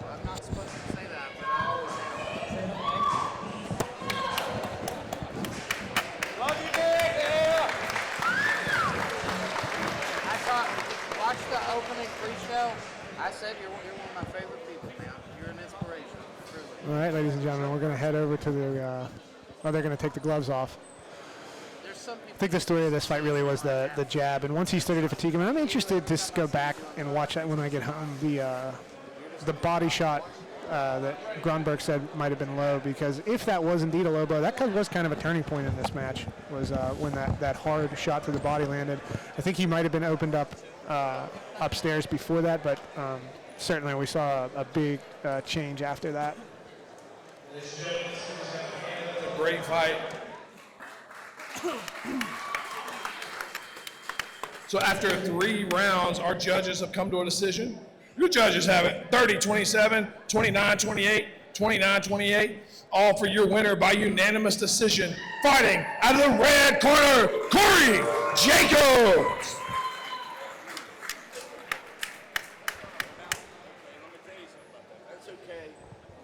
Corey Jacobs comes home the victor with a unanimous decision, fighting out of Thrive Tribe Boxing. Hopefully we'll come over and get an interview with Corey in just a second, but before then I'm going to go ahead and announce the next card. Out of the blue corner we have Ashton Stokes, who is 0-2, facing Chase Bauer, who is 1-2. Ashton Stokes comes from Charleston, West Virginia. He trains out of MMC. His last fight was Jared Umbaugh, who we have seen at New Line several times. Chase Bauer, on the other hand, he is training in Columbus, Ohio. He trains with Zane Fry at ZTF Training. His last win comes over Bobby New. We got Corey Jacobs making his way over for his interview. Sorry, I got distracted. It's all good. I already went over all the details. Good day. We'll get Corey in here real quick, get him a little interview. Those were some beautiful rounds, I'll tell you what. Oh my gosh. Corey, you just put on an absolute clinic. You jabbed that boy's face off. Tell me how you're feeling. Good, man, good. Yes. That was a well-earned victory right there, man. Thank you. Beautiful job, homie. Thank you. I am also your coach, but I'm telling you, you couldn't have done anything better. Dude, your distance was great. Your jab was great. Were you surprised at all by your opponent? Anything throw you for a loop? Just how like it was so easy to control my distance and range. I thought it'd be harder.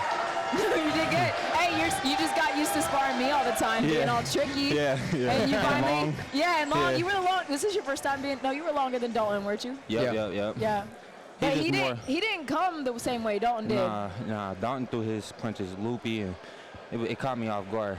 He did catch you with a couple though. Yeah. Because your hands were a little bit loose. Yeah, I started getting tired, but I heard you, so I got him back up real quick. Yeah. But hey, he's the one that's leaking. You ain't, so apparently you definitely landed a lot more than he did. Yeah, I got some pointers from DJ and Thomas Kitchen before I went in there, and just executed the game plan that they gave me. That's a beautiful way to go, beautiful. brother. I can't wait for you to watch that back. Yeah, me too. Anybody that you want to thank or shout out today? I want to shout out Thrive Tribe Boxing. Shout out to my kids, my mom, my girl back at home. Shout out to Becca, of course, and BJ and Thomas Kitchen, and my whole team, man. Y'all are incredible. What's next for Corey? Do you want to take a little bit of a break, or can we expect to see you back anytime soon? I'm not sure. I'll let my coaches call the shots. Okay, that's a good answer. Good job. Good answer. So that puts you now 2-3. Is that right? Yes, ma'am. All right, we got a win back. Yes, ma'am. Let's go. Yeah, I'm looking to make it even. Good. That's good. A good day. Are you gonna stay for the rest of the show, or are you heading out? Yeah, I'm gonna stay for Scrappy's, and we're probably gonna stay for Daniel's. His fights around them anyway. Yeah. Might as well. Yeah. Sweet. I'm glad we got to interview you today, Corey. Yeah, me too. Good job. Hey, beautiful work out there, brother. Keep it up. Yep. Anytime, boss. I will.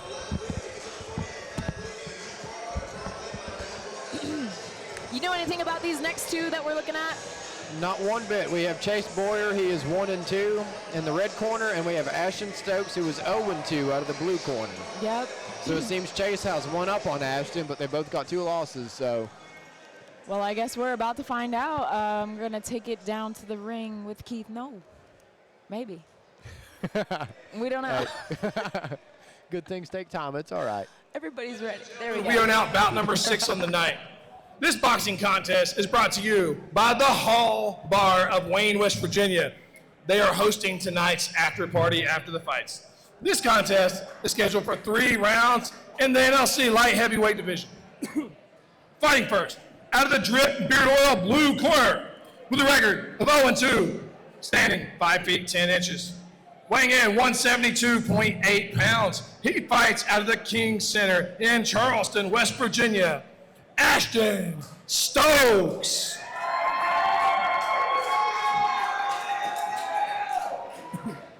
And fighting out of the Huntington Addiction Wellness Center, red corner, with an amateur record of 1 win and 2 losses, he stands 5 feet 11 inches.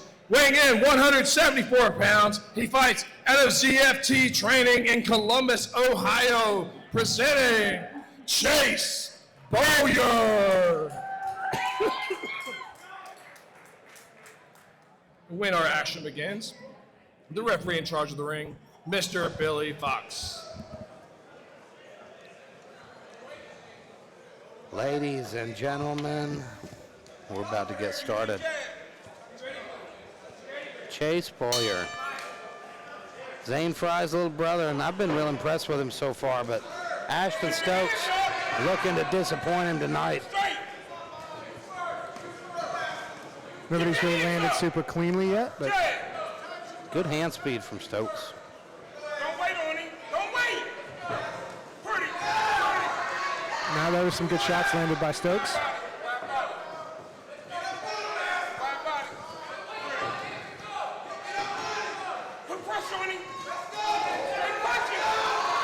Couple shots landed kind of to the top of the head, but ducking quite a bit. Yeah. And Bowyer's using a lot of head movement. He needs to be careful about walking into an uppercut. Yeah, we need to see a little bit more offense from Bowyer, I think. I think he's getting stuck in defensive loops, getting caught just blocking the volume of He Stokes. whiffs on a big right hand there. Stokes corner telling him to step in, close that distance.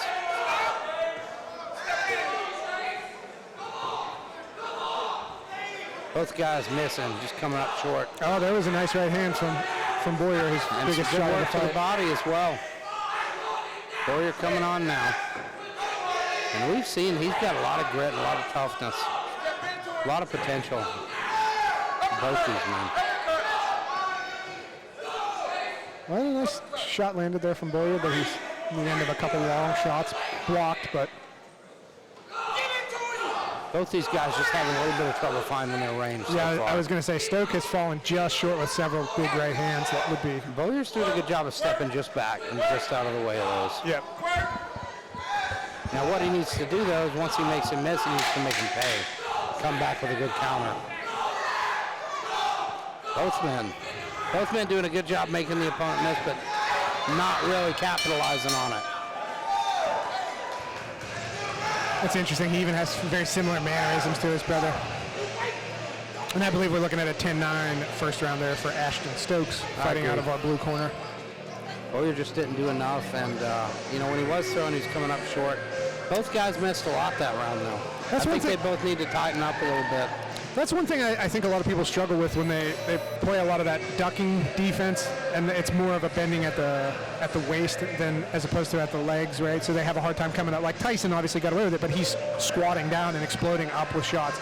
But I think he's getting stuck kind of bent over and eating a lot of shots on his gloves. It can be a bad habit to get into as well, because you know you run into a guy that can time that uppercut well, and they start noticing that pattern, and it's lights out. You look at, you know, this is not boxing, of course, but Mark Hunt versus Roy Nelson. Yeah, that's a good example. Mark Roy Hunt is always had that tendency to duck. He took damage well, but you can't do that with a guy like Hunt. Hunt's got one of the best uppercuts in the world.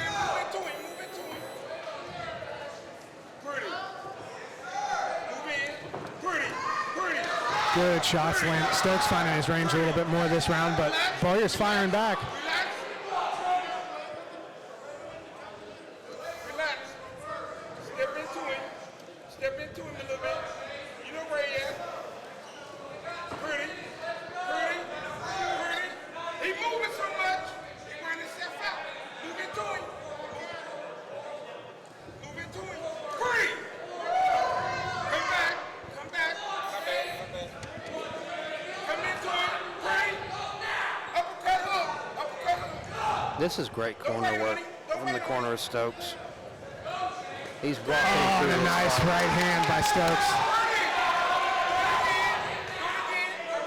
That apologize for the silence. I got caught up listening to this beautiful corner work. I love hearing good coaching. And that's exactly what we're seeing here. Stokes' corner is walking him through this whole process. Yep. He landed a nice check left hook on the exit there.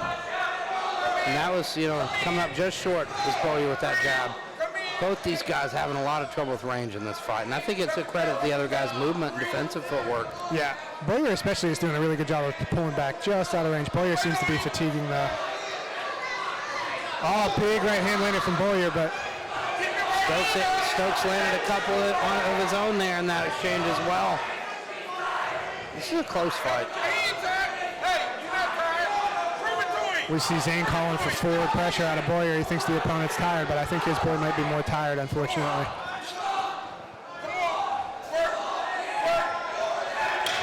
Spirited corner work from Zane Fry, calling his brother in. Willing some volume in lungs. Oh, and a nice jab from Bowyer. Second half of that round got a lot closer than the first half, ladies and gentlemen. Now that was very good round. Both guys still having trouble just finding that big shot. Both guys have landed some good ones, but nobody's hurt each other yet. Both these guys are hanging very tough, and it's just turned into a technical battle. And it wouldn't take much for one guy to pull ahead here. And on my scorecard, I believe that Ashton Stokes is up 2-0. 2 rounds. But I also do think that he's the much fresher fighter, even though he's also fatiguing himself. I think it might behoove him to put a lot of forward pressure on, but he might want to run a prevent defense style. If we see Bowyer come out and get that knockdown, though, that changes everything. Then we're looking at a draw. Indeed it does, and I don't think Chase Bowyer is somebody that you want to get in a firefight with. I think he will drop you if you get lazy when you're trying to apply offensive pressure. So. Both guys look pretty fresh, too, to be in this third round. Both recovered well in the corners, too. Good slip and straight left hand from Bowyer. Bowyer landed on that right hand, sent the sweat flying. Don't waste it. Overhead. Stokes coach calling for him to step in with that uppercut. He may have seen the same thing we had, and that tendency for Bowyer to duck. And he's landing that right hand kind of behind the ear as he's ducking now, and not so much on the gloves as he was earlier in the night. Nice sniping jab there from Stokes. And Bowyer misses with the big right hand. But if one of those lands, ladies and gentlemen, that could change the game here. These are some serious fights tonight, ladies and gentlemen. Everybody's here to win. Good jabs from Stokes. Such tightly contested matchups as well.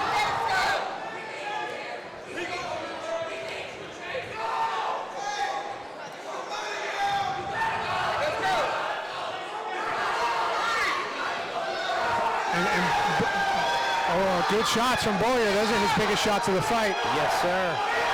He's looking for that one big moment that'll change everything here, folks. Can he get it? He's been caught with, leaning backwards just out of range of a lot of shots, but not being able to answer the counters of his own. Now he's holding his ground a little bit more. And he hits him with a right hand, but not quite flush. But Bowyer is coming on this third. Yeah, I believe Bowyer's winning this third round. Good movement. They're calling for forward movement in the corner of Stokes. I think he really needs it. Zane Fry, his brother in the corner, willing him go. He knows this is his moment.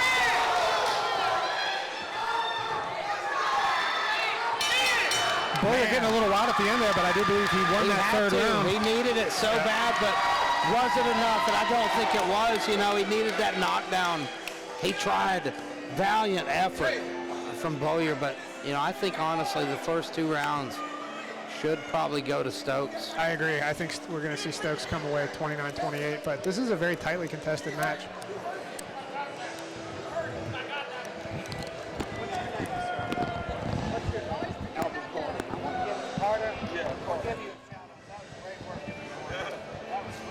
Yeah, it's beautiful coaching, sir. Oh, yeah.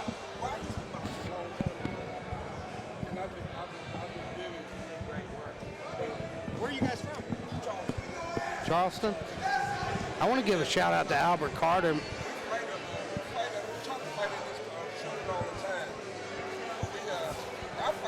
like Gary Tony do the amateur.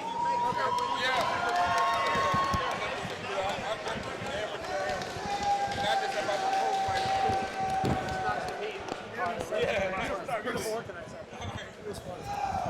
Shout out Mr. Carter here. Great corner work. Some of the best I've heard in quite a while. His fighter, I think Stokes should get the win here. It's a very tightly contested fight, though. I wouldn't be shocked to see this go either direction, but I do think Stokes did enough to win. First round was pretty close. Second round, Boyer had his... Ladies and gentlemen, after 3 rounds, our judges have come to a decision. Judge one has it, 29-28, red. Judge 2, 29-28, blue. Judge 3 has it, 29-28. Your winner by split decision, red corner, Chase Bowyer. And there you have it, everybody. Winner out of our red corner, Chase Bauer. That makes his record now 2-2, dead even.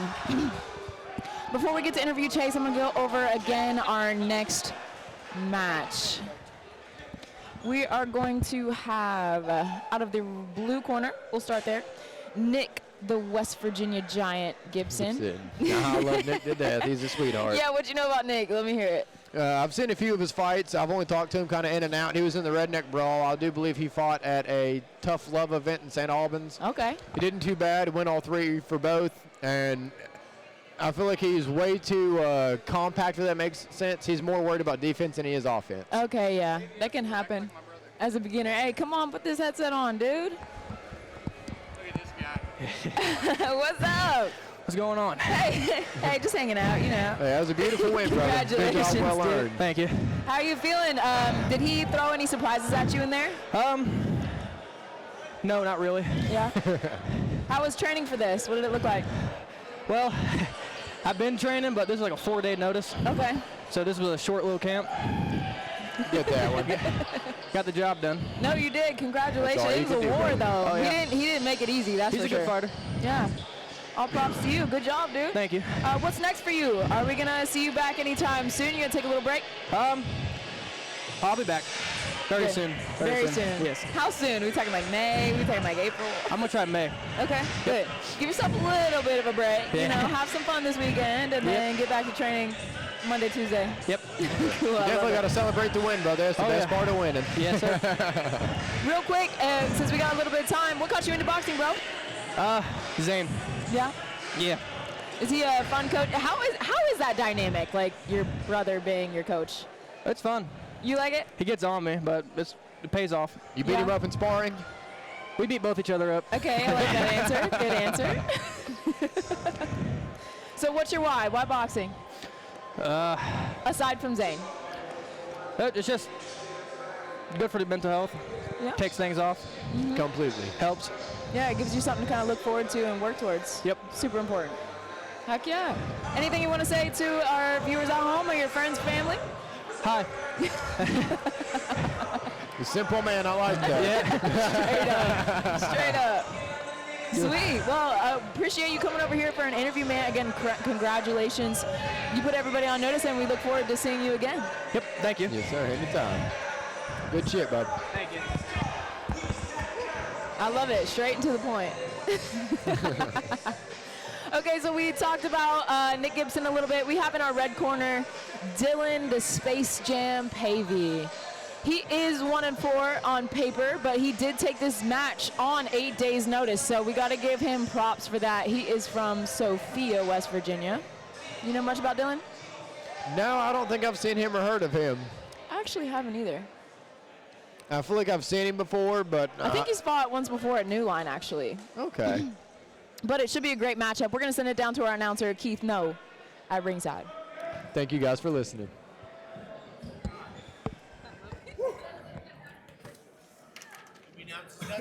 Ladies and gentlemen, we are now at bout number 7 on the night. This fight is brought to you by Huntington Addiction Wellness Center. This boxing contest is scheduled for 3 rounds in the heavyweight division.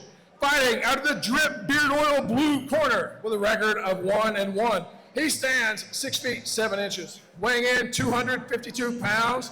He fights out of TMK Martial Arts. He hails from South Charleston, West Virginia. The West Virginia Giant, Nicholas Gibson.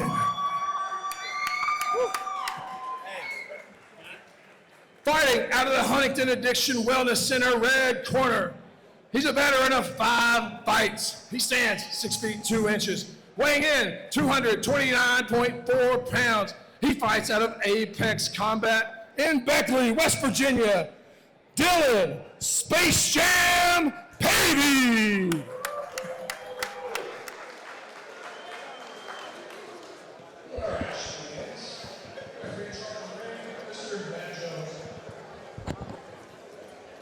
All right, ladies and gentlemen. Nick Gibson and Space Jam Pavey.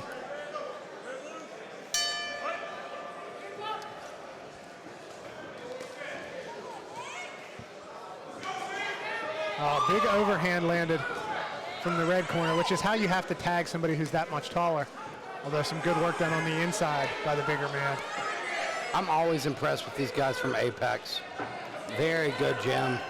Every one of their guys always comes out to fight. Big, tall man, though, is Nick Gibson. And he's doing a good job chopping as he moves backwards. Just something you really want to see from somebody who's got the build that he does. Doing a good job finding the mark, punching downwards. He stands very upright, though. And he eats a big overhand. Well, the thing about that upright posture is it forces the only thing he can really get hit with is an overhand, but... he almost reminds me of like Stefan Struve, like his style. Yep. Oh, and a good uppercut sneaks through. That was good work from the big man. Yep. Gibson's kind of walking him down with some volume now. And he's using that size he's wearing on him. It's good work. But Pavey looking very good, and he's timing that overhead. He just went to the body with it, and then went up high. That was nice. Now he eats one, though. Yep. Good composure from the big man in tight. We're actually seeing the bigger man, the taller man, do better work on the inside, which is not what you would expect. You can tell that typically. Gibson has some big thudding power as well. When he's every time, they're not like the crispest knockout shots, but everything he does seems like it's violent. He looks very young as well. I think this guy has a lot of potential. Look at the size of him. Yeah. Nice right hand, and he looks very calm in there. And the overhands are falling short now from Pavey. Although there he landed a nice overhand hook. He's getting pushed around though a bit by the big man.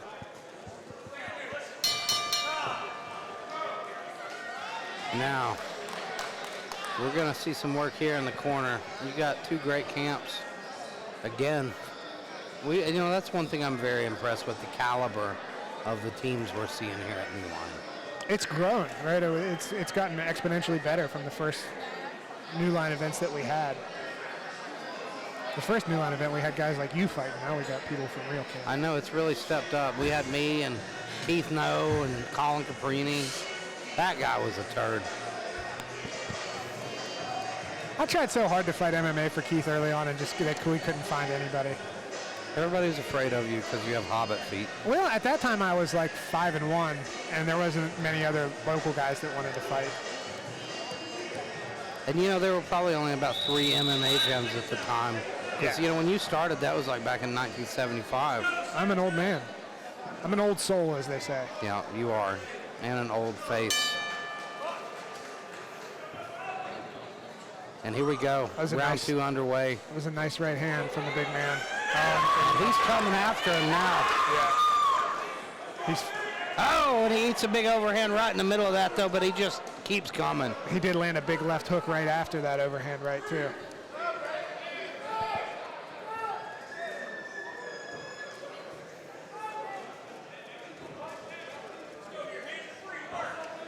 He's pushing him around, using his size. Nick Gibson, definitely, you can tell he's a strong man. Yeah. And that was a good shot there from Pavey. Yep. Pavey coming on now, but he's slowing down a bit. He's going to have to dig deep here. Yeah, Gibson's bullying him around. Again, those are kind of pushing punches, but they're thudding pushing punches coming from the big man, from Gibson. I like Pavey's nice left hook to the body.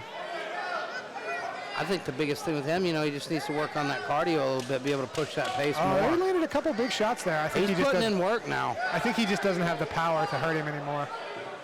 I think the fatigue is starting to wear on him. Gibson's obviously got a good chin too, and he's a large man. It's got to be wearing to keep a guy this big at bay as well. He's wearing on you, staying in your face. Yeah, and he's bullying him. He's pushing him around. Oh, good shots landed from Pavey there again. Almost see a Tyson Fury build from Gibson. Yeah, taller, wider hips. Oh, there's the biggest shot, I think, from Pavey we've seen so far. And another big one lands, but... Oh, that was a nice overhand right from Pavey. Pavey is actually making this round a lot closer in the later half. Yeah, he's landed a couple of those good overhand lefts in that exchange. There's another one.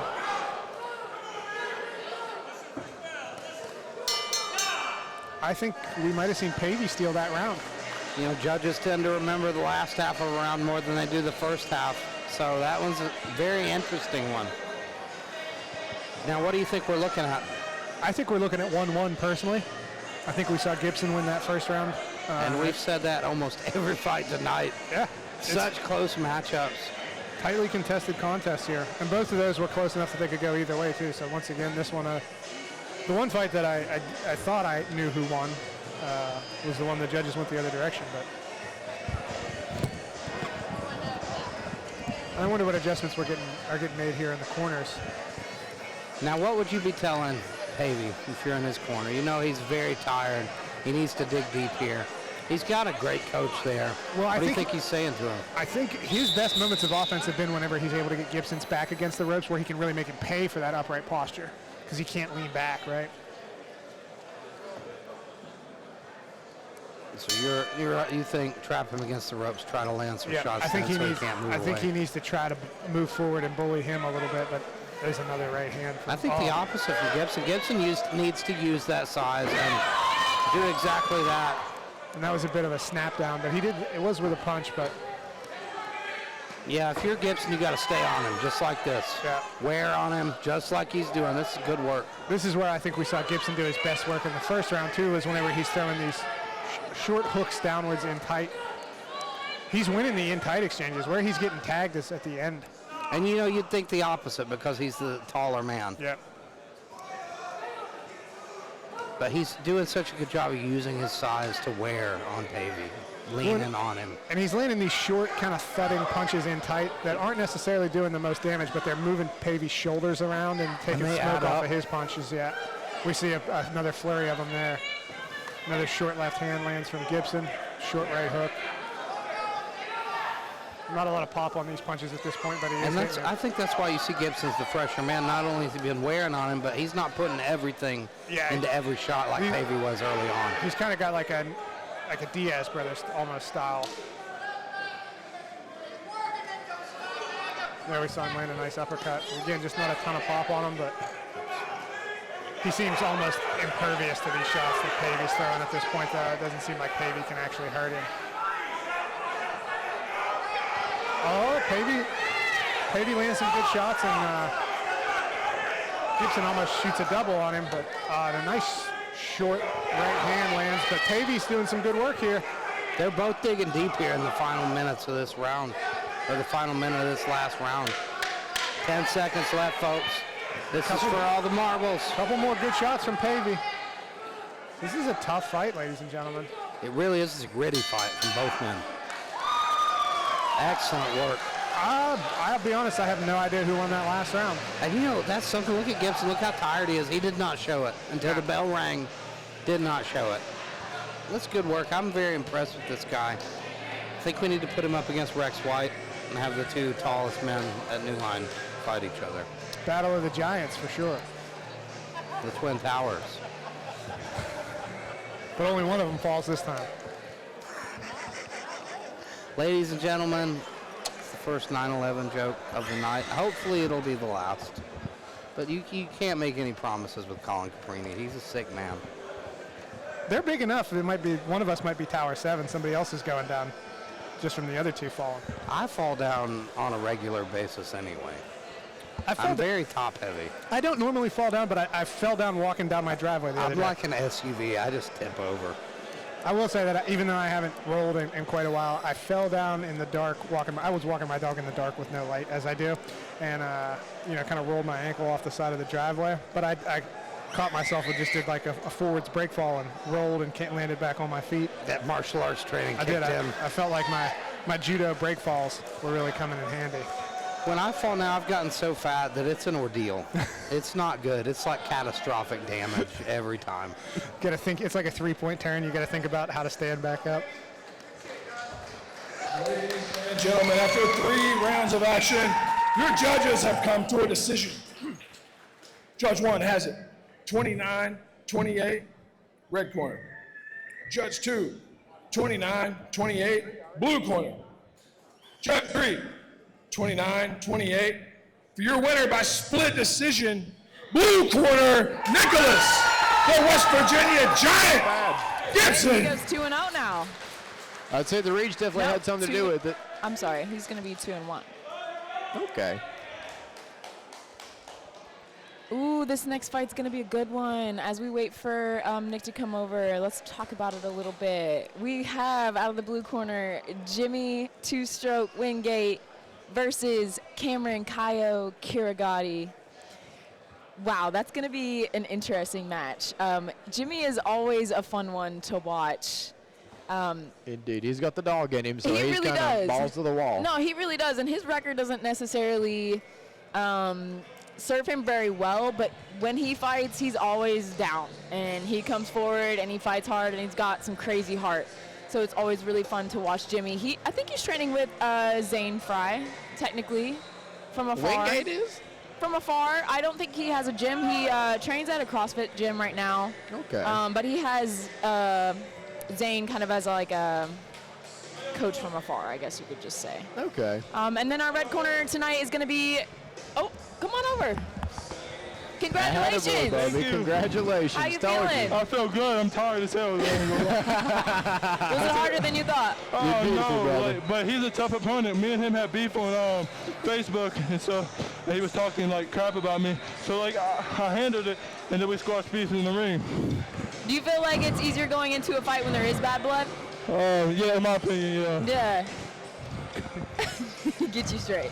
My bad, bro. Got you. Oh, no, you good, brother. No I'm worries. tired as hell. Hey, you did it though. It gets that way, especially with them 2-minute Am I rounds. bleeding? Nope. Okay. No, a little puffy, but you still look good. Hey, man, he's the toughest opponent I've fought. I never had like a busted lip or nothing.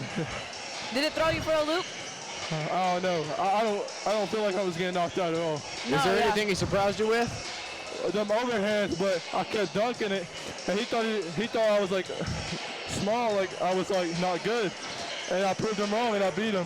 Attaboy. I did it for my mom. I did it for everybody. I want to thank my coaches, everybody. I want to thank my girlfriend. I want to thank people at work that support me and stuff. You know, I'm just doing it for everybody else. I love that though. That's what you gotta good, do. man. Yeah. And you gotta prove the haters wrong. I'll be back in May. In May. Yes, May? I'm fighting Mikey Hobson. All love to him though. Love Mikey, bro. What's training gonna look like? You gonna take a couple days off, chill for a little bit? I don't know. Probably not, because I gotta work Monday, and I just stay on the grind. That's good. Yes, ma'am. Stay focused. Yes, ma'am. I love to see it. Yes, ma'am. Congratulations again. All right, bro. Look forward to seeing you next good time, luck bro. on your fight. Oh, thank you. Hey, I'm gonna show Love you, out. Marvin. I love you, Jay, or fucking Nick. Damn. Oh man, I love it when they're all fired up. Real quick, Kayo Kawagati, he fights out of Thrive Tribe Boxing in Lexington, Kentucky. He's been training for about 1.5 years. His last fight was in kickboxing, so this will be his boxing debut. We're gonna send it right up front to Keith No for those introductions. Maybe. Ladies and gentlemen, we are now at bout number 8 on the night. This bout is brought to you by Randall Thacker and Associates. This fight is scheduled for 3 rounds in the super welterweight division. Fighting first out of the blue corner with a record of 2 wins, 5 losses. He stands 5 feet 9 inches, weighing in 161 pounds. He fights out of the Downtown Athletic Club in Mount Sterling, Kentucky, presenting Jimmy Two Strokes Wingate.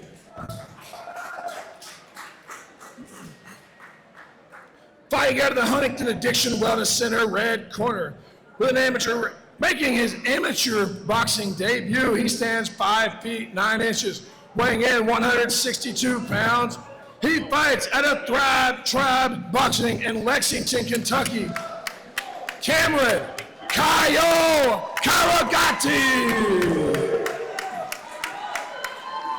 Where action begins, the referee in charge of the ring, Mr. Billy Fox. All right, ladies and gentlemen, we've got Jimmy Two Strokes Wingate and Kyle Kawagati. This is one we talked about. It's a very interesting matchup because we've never seen Kawagati, outside of MMA. But man, he's coming after Jimmy right now. I expected the exact reverse of what we're seeing. I expected That's Jimmy usually Wingate. how we see Jimmy fight. He's always coming out like a house on fire, but he looks like he's still trying to figure out this aggression of Cam Kawagati. And Cam's chin is drifting up a little bit at the end of those exchanges, but so far Jimmy hasn't been able to make him pay. Although like almost nervous energy from both of these gentlemen. Yeah, you got to think it's Cam's first time in the boxing ring. It's a different experience. He is coming after him. Now the question is he going to be able to sustain this for 3 rounds? Because Jimmy hasn't put out a lot of energy yet. That's one thing you can say about Thrive Tribe. They have cardio. Big shot. He hurt him upstairs and to the body, both in the same combination. Jimmy's going to have to make something happen here. Earn his respect. Hold right up top. Hold right there. Hold right. Hold right hook. Man, the volume doesn't stop. Hold right hook. Big shots landed from Cam. Hold right Get his mouth guard out. This could be. There you go. Oh, man. Jimmy just cannot find anything. Oh, man, he lands a nice right hand as I say that. And it backs Cam up a bit. Cam lands another short right hand, though. Cam is just pouring the pressure on Jimmy Wingate. And that's very impressive considering Wingate's a pressure fighter himself. And I think that might have been the strategy coming out of B.J. Robinson is let's put pressure on him. We finally got enough of a break to get the mouthpiece in. That was nonstop I action. think we see Cam breathing a little bit heavy though. Yeah, That's he has to be. Now the question is, did he do enough damage that he can coast a little bit here? 1, 2. Jimmy Wingate's still here though. Well, this is just the first round of a 3-round fight. Big right hand from Kawagati. And we saw this before with Emmanuel Manning versus Jimmy Wingate. Jimmy Wingate coming back a little bit here though. That's the thing. Here's the thing. I trust Jimmy Wingate to be able to dig deep and come back in the second and third because we saw him do it against Manning, who's fighting for the Kentucky State title tonight. And I thought that was a really close fight. That was a competitive fight. The second and third, Manning started slowing down. Jimmy started pouring on that pressure. That's the thing. Jimmy might not be the most technical guy, but he's a pressure fighter, and he's tough. And we see Cam Kawagati. Looks fresher than I expected him to in the corner. Jimmy Wingate reminds me of like a Darren Elkins type. He's just dog tough. Yep. He's going to keep coming after you until you put him away. Plus, he looks, I don't know how strong he is to feel it, but he looks strong as hell. Look at the veins on that tricep. Zane Fry there in the corner giving him some advice. And Zane's a very good coach. Yeah, Zane loves boxing. That's one of the big things, guys who are really technical, knowledgeable. Sometimes their bodies fail them, but makes for an excellent coach. Ladies and gentlemen, you buy anything from the concession stand, you get a free NLC sticker. Motivated and ready to go. An adjustment of the cup, I think Jimmy Wingate wants, but look how motivated Cam looks. Cam looks like he is champing at the bit, ready to go. Oh, good shots landed from Cam again. Jimmy Wingate pressing forward though, keeping that high guard up. I think Cam's giving him some frustrations here with the southpaw stance as Big well. left hook whiffs for Jimmy Wingate. And a nice left hand lands for Kawagati. That's the thing. Jimmy's winging with big power. Cam's throwing short, quick punches, and that's why he's beating him. Nice short right hook on the inside there from Kawagati, and we see a momentary break in the action for a low blow, but he's right back at it. Oh, nice body shot from Cam. Oh, and he lands upstairs again, too. He landed in a second good body shot in this exchange. This has been nonstop. Jimmy needs to time a counter, and he needs to do it in a bad way. And the opportunity's there. You know, Cam is a little bit reckless the way he's coming in, but he's just got so much speed and volume, it's hard for Jimmy to time anything big. Cam is doing a better job of bringing his chin down at the end of exchanges now than he was when he was really excited at the beginning of that first round, too. Oh, and a clubbing right hand. I think Jimmy Wingate might be hurt. Yeah, We've seen a couple. hit him right behind the ear. Yeah, couple. And there's another. Yeah, several of those big right hands landed right behind the ear. That's one thing you can say about Wingate. He's very tough. Incredibly impressive cardio here from Kawagati. Wingate lands a right hand in the middle of that, though. Yeah. Wingate's getting in his face now, making it a little uglier. There's another right hand and a left behind it from Kawagati.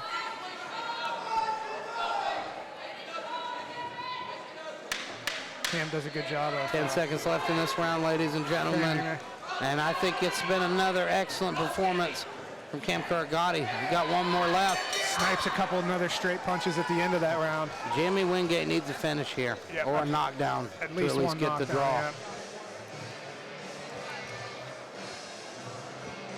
Impressive stuff from Cam Kawagati. Very much so. Listen, it's a bold strategy to come out and engage in a firefight with Jimmy Wingate, because on paper that seems like where Jimmy Wingate would shine. But he's really I taking expected the opposite, to tell you the truth. I expected Cam to probably be the more technical, sharp man, but so far he's been the aggressor. He's been pouring it on Jimmy Wingate, and Jimmy Wingate's not had any space to breathe. And you know what? We see a lot of forward pressure offense fighters coming out of that gym when you think about the way that Thomas Kinchin fights. I think that, you know, they know they've got the cardio to go deep into 3 rounds and put a pace on you. And that's a huge factor at this level, because a lot of guys are not as prepared as they should be. Well, and with the pace that he put on him for the first 30 seconds, I thought he would be fading by now, but he's not. He's been able to sustain it so far. I'm impressed with Thrive Tribe. They always have a good jab. Yeah. All their fighters work behind that jab. Well, you can tell well. they just listening to Becca talk how much she thinks about jabs. So obviously that's something that's been instilled in her. Now we see Wingate coming out with a little bit of fire here. He's landed a couple good shots. Zane Fry calling for Wingate to be technical here, not to brawl. Honestly.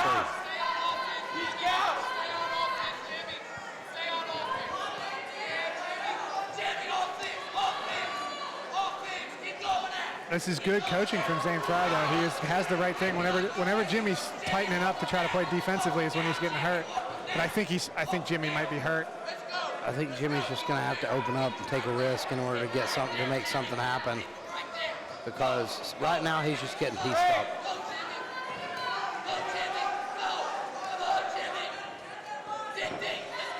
Kawagati looks so confident in there too.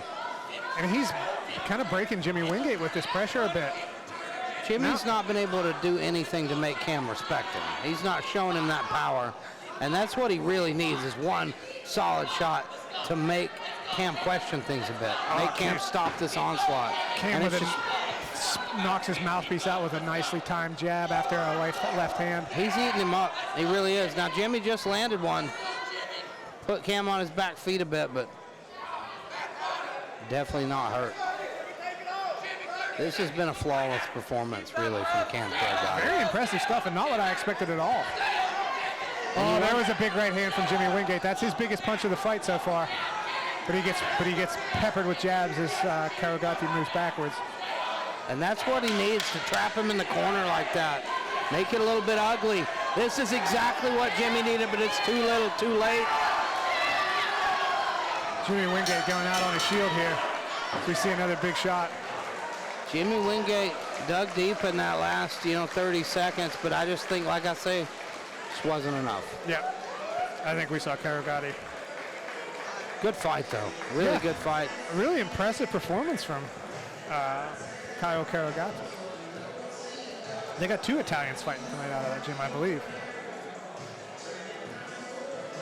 If Chagolla is Italian as well, I don't know that for sure. I think we got to get rid of all these Italians, especially Colin Caprini. We need more Italians. I want to send you back to Italy.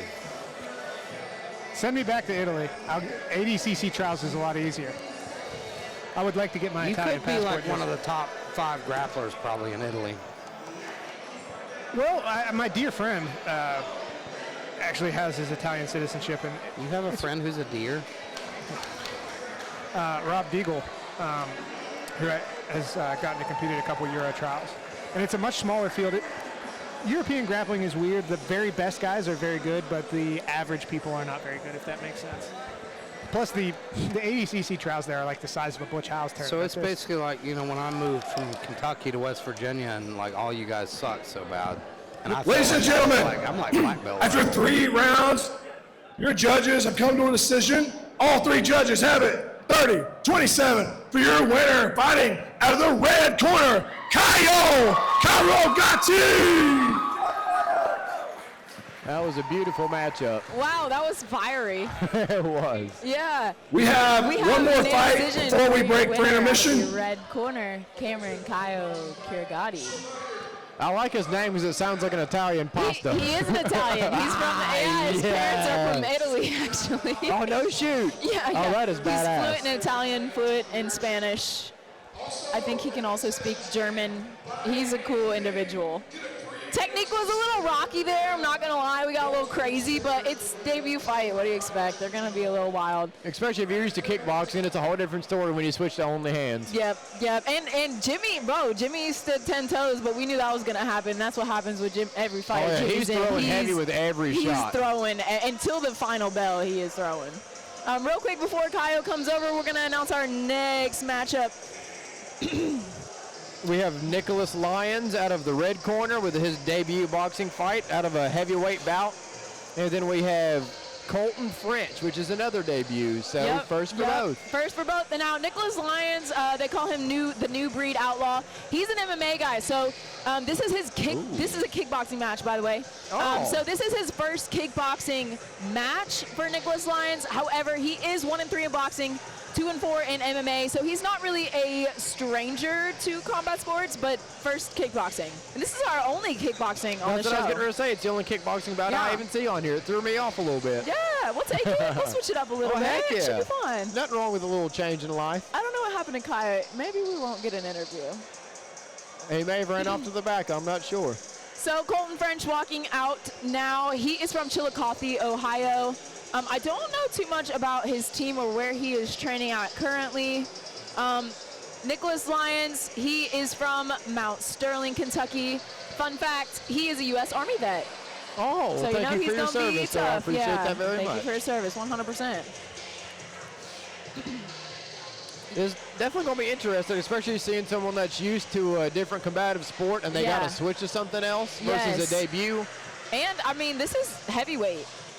I feel like that's also going to be interesting. For me, when I think kickboxing, I'm thinking like, you know, the smaller guys, lots of head kicks and stuff like. Hey, we could get some head kicks from heavyweights. It wouldn't be the first time that I've seen it. But I think it's going to be a nice switch up halfway through the card. Yeah, I agree. Hey, ain't nothing wrong with a little surprise here and there. Yeah. And by the looks of them, they don't look to be too heavyweight either. Not really. I think heavyweight for kickboxing is a little bit different. I think it's just 200 plus.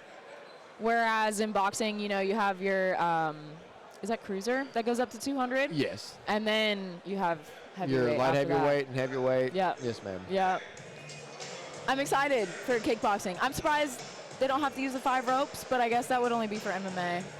I think so. I'm not sure. I've never fought MMA, so I couldn't tell you. I've been trying to get that done for a few years now, but yeah. Yeah? Yeah, Did you like a few it? times. I do, but it's different. My legs feel kind of awkward, like spaghetti noodles. But Yeah. Did you mostly box then? Or yes, I've pretty much only boxed. I've had 3 kickboxing fights so far. But like in your kickboxing matches, were you like just used to throwing hands? Did you throw a lot of kicks? Or I threw kicks. You know, I watched WWE growing up, so I tried some of the moves that I saw on there. Whatever works. Oh yeah, Sweet Chin Music is the always go-to. Oh gosh, I love to see it. Well, I guess we're going to have one in July with Gumby, so it's going to be very different. So how are you going to switch up your training for that? Go in. WWE it is. I love it. So do you practice kicks before you go, or you just kind of? Never in my life. What's your training routine look like? It's not bad. Usually we do quite a bit of cardio to start the day off with, so that way we get all nice and warmed up. And then after we do about an hour of cardio, we go into 2 hours or so of sparring. We'll take turns. But we do 4-minute rounds mostly, and then we'll go 4 or 5 rounds into those. Nice. And then sometimes we take off into some technique, stuff like that, but that's just whenever it comes. Right. All right, we send it back to Keith. No. And on the night, this kickboxing match is brought to you by the Eric Mon Trade Show. This fight is 3 rounds in the heavyweight division. Fighting out of the Drip Beard Oil blue corner, making his kickboxing debut. He stands 6 feet 3 inches, weighing in 211 pounds. He fights out of Chillicothe, Ohio, presenting Cole French.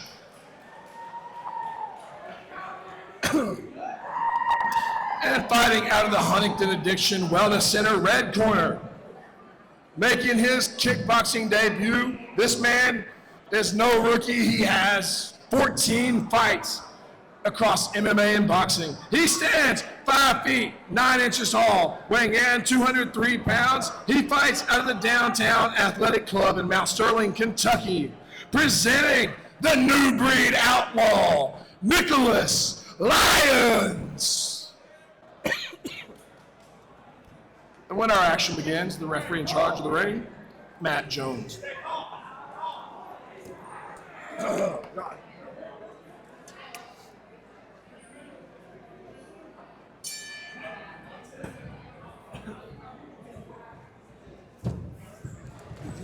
We are underway here. Cole French throwing some long shots. Good work on the inside there Nick by Lyons Lyons. coming after him now, though. Big power from Nick Lyons. Nick Lyons coming off, a disappointing loss to Gavin Moore, and I'm sure he wants that back. Wants to come in here and get back on the winning track.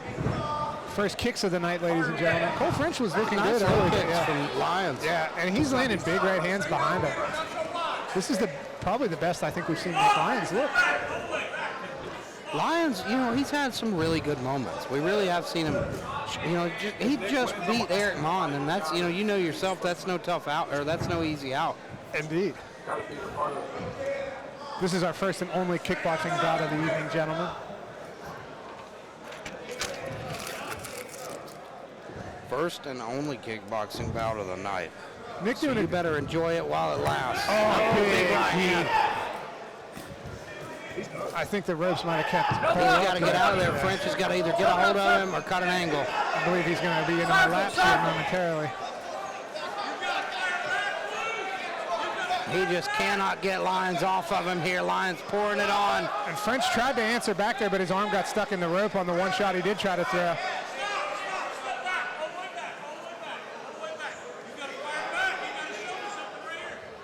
Matt Jones warning French, telling him you better start putting some punches together or I'm going to call it. That's got to motivate him or, hopefully not demoralize him because he's got to dig deep here. Whiffs on that big right hand. He's coming up short. He's got to set that up. Nick Lyons is breathing hard himself, but Cole French is hurt again. He's turning his back in reaction to these punches. Nick Lyons beating him up there in the corner right in front of us there at the end. And the look on Cole French's face was, he's starting to look pretty broken. You know more about the scoring in boxing than I do. Are there 10-8s when there's not a knockdown in boxing? It's very rare. Very, very, very rare. Usually you have to have a knockdown. I would say like that was pretty clear. It was a beatdown. It definitely was. I don't think Cole landed a single shot really. I mean, he may have landed an overhand there in the beginning, but definitely pretty clear-cut round for Nick Lyons.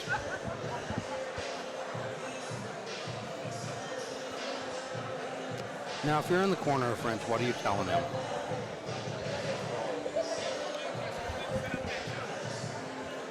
If I'm in the corner of Cole French, I'm telling him he's got to try to use his jab because he's fallen just short, but he's lunging towards Nick Lyons a little bit, and I think that's why he's overextending and get caught with that first counter, and then it's on onslaught from there. I would tell him you've got to set up that overhand. You can't just wing the overhand on a guy with as much experience as Nick. And don't throw an overhand on somebody who's 5 inches shorter than you.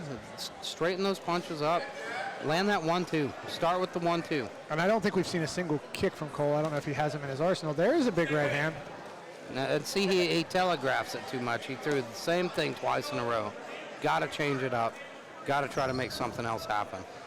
Now he's doing a good job. He's working that jab, but just a little too lackadaisical with it. And Nick just comes right over the top. Yeah, he's just not being physical enough and holding his ground. That's why he's getting bullied backwards by Nick. Nick threw a hacky sack heel kick, like a Hoist Gracie kick to the kidney, but to the leg. That was pretty interesting as they were exiting the clinch.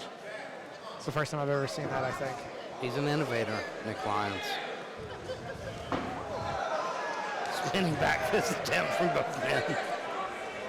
Both of them need big overhand right grazes Nick Lyons. Nick Lyons slowing way down this round. Big deep breath as well. And I was wondering if he was going to return back to those leg kicks because he was hurting Cole. Nick Lyons is chewing on that mouthpiece, breathing real hard. Yeah, Cole French is looking for the bucket here, ladies and gentlemen. Is that the end of the round, folks? That's that it. is the end of the fight.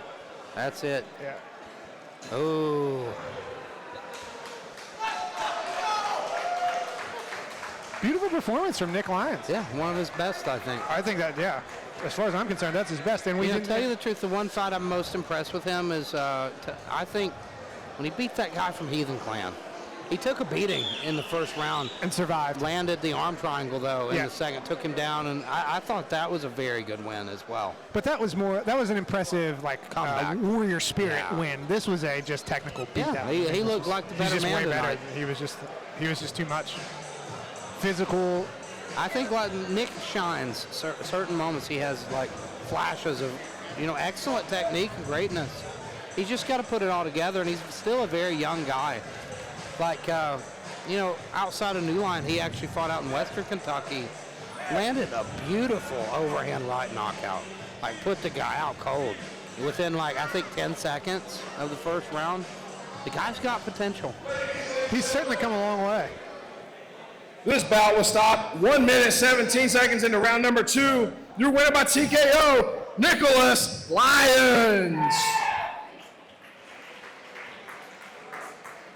We are going to 10-minute intermission to let our officials grab a drink, restroom break. We'll be back 10 minutes.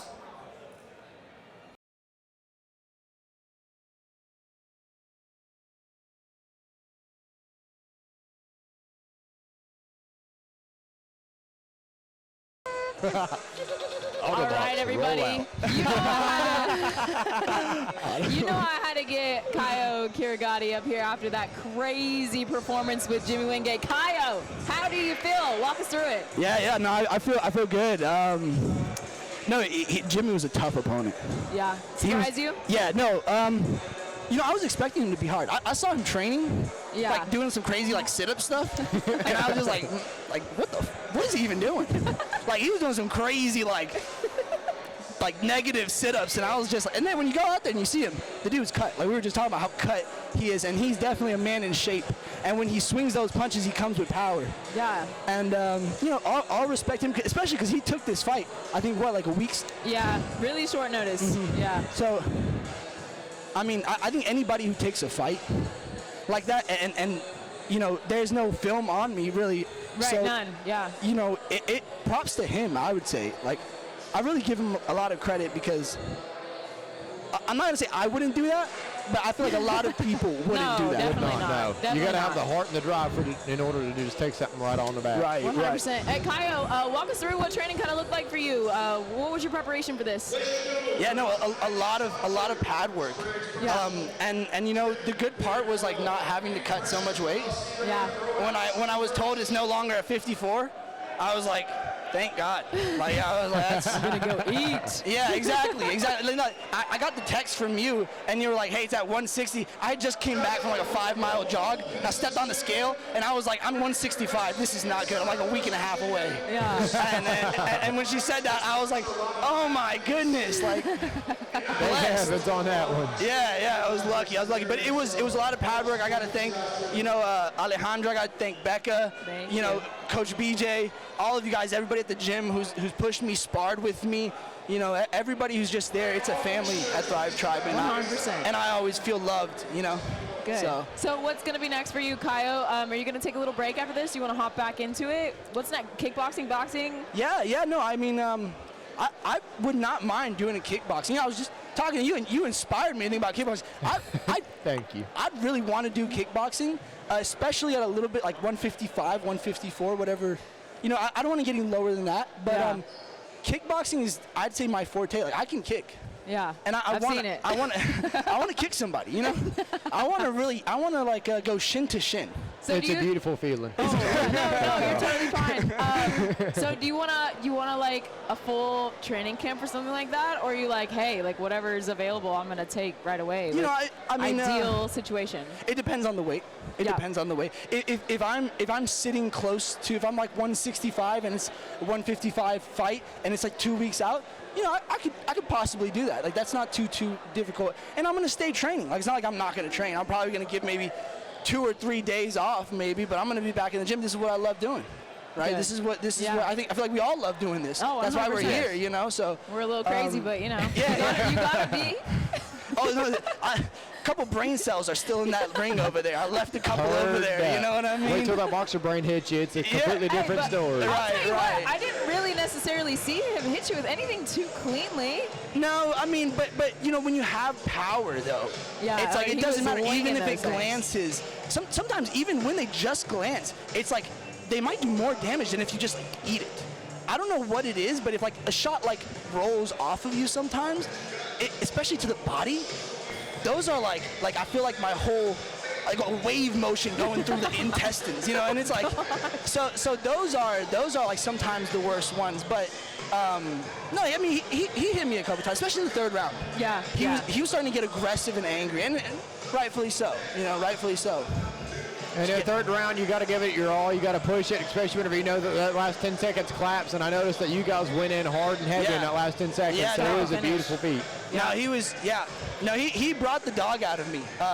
I was tired. I was definitely tired. And you know, seeing it's kind of it's inspiring when your opponent is getting inspired. Like when your opponent is getting gritty, it makes you want to get gritty. It makes you want to go in there. And I wanted to be in those deep waters with him. You know what I mean? Oh, completely. You know, those are the best fights you have is whenever you find that opponent that can bring the best out of you, but you also bring the best out of them as well. Right. Because that just means that you guys are just dogging it out the whole time, trying not to lose and do your best. Right. And honestly, like, I mean, I feel like Jimmy deserves a win, though.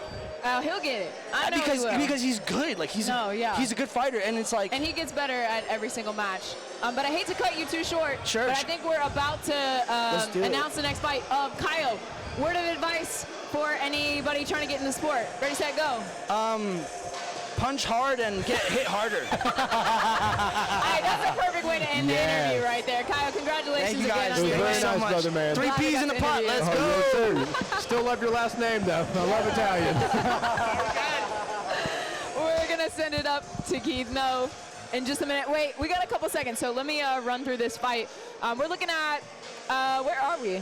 Ben Wilson fighting out of the red corner. He is 1-2 for this light heavyweight boxing match. And then Logan Spelak. I don't actually know. I'm sorry, Logan. I went to Buffalo High School, so my reading ain't the best. I'm sorry. So this is Logan's debut. He's fighting out of Charleston, West Virginia at the Coalition. Ben Wilson in the red corner is 1-2. He is from Newark, Ohio, fighting out of VO2 Fitness. Oh, another VOT boy. Oh, so it's going to be definitely interesting. And with that, we're going to send it up to Keith. No, I think we're ready for our announcement.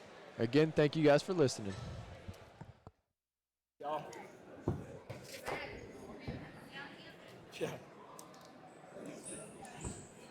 Ladies and gentlemen, we're now bout number 10 on the night. This fight is brought to you by DJ Zane Fry. This boxing match is scheduled for 3 rounds in the light heavyweight division. Fighting first, out of the drip beard oil blue corner, he stands 6 feet tall, weighing in 174.2 pounds. Fights out of Butch Hiles Jiu-Jitsu in Charleston, West Virginia, presenting Logan Spel.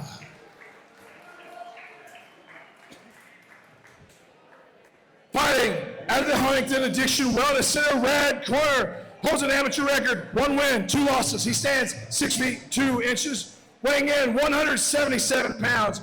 Fights out of BO2 Fitness in Newark, Ohio, presenting Ben Wilson.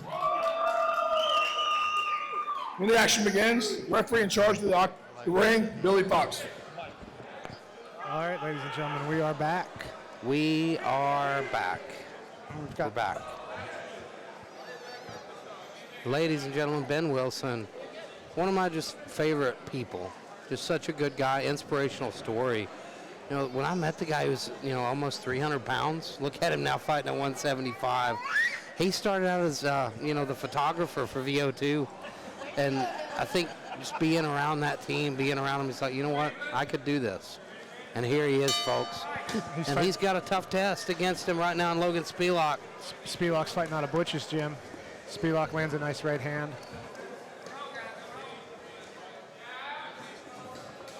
Good jab from Ben Wilson. Wilson looks calm and composed. He's certainly a longer fighter, it appears. He's definitely got the experience advantage. He's had some, you know, a fight of the night performance up in Morgantown there at, you know, one of the promotions up there, Real Fight Promotion. Good work by Spelak on the inside there. Excellent work.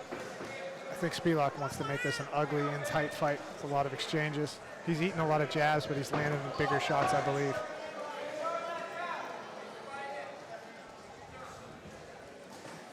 Good right hand from Wilson. Yeah, that was the hardest shot that he's landed so far, I do believe. He works the body, then lands a left hook up top. He looks cool, calm, and composed. He's putting in work with such good guys there at VO2. It's got to give you some confidence. Spelak falls short with that overhand.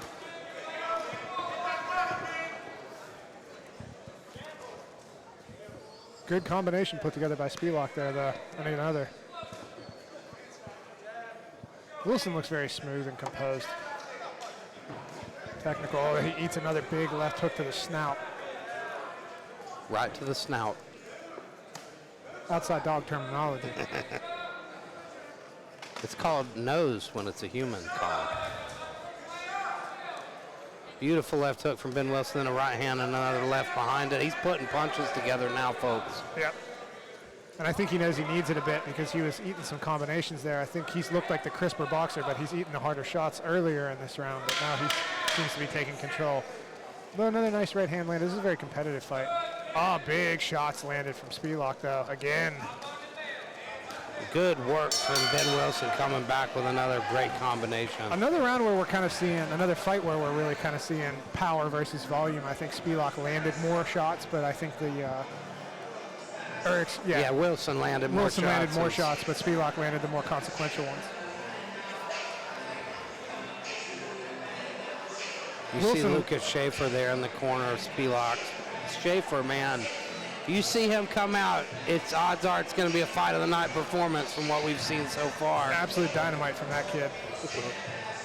I'm glad to see Butch's guys back in there in the striking realm. And they're great. They've got a great striking program there. You know, they're so known as a jiu-jitsu gym. I don't think people realize just, you know, how accredited they are as a striking gym as well. Well, Butch competed as a boxer as well.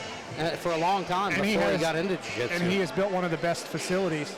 Butch the Hammer Hiles. I've actually got one of his trading cards from his boxing days. Really? Yeah, he gave it to me at one of these events. Damn, I would buy one of those. He had a great record, too. I can't remember exactly what it was, but I think it was like 20-some or 30-some and 2. Well, I would just quit if I had to box Butch. He's so tall and handsome. It'd be a shame to lose to him in something else, too. Oh, Spelak doing work. Yes, coming out of the gate, really trying to up the volume here. And it's working so far. Good job working the body of Ben Wilson. He's really frustrating Wilson, although Wilson landed a nice punch there.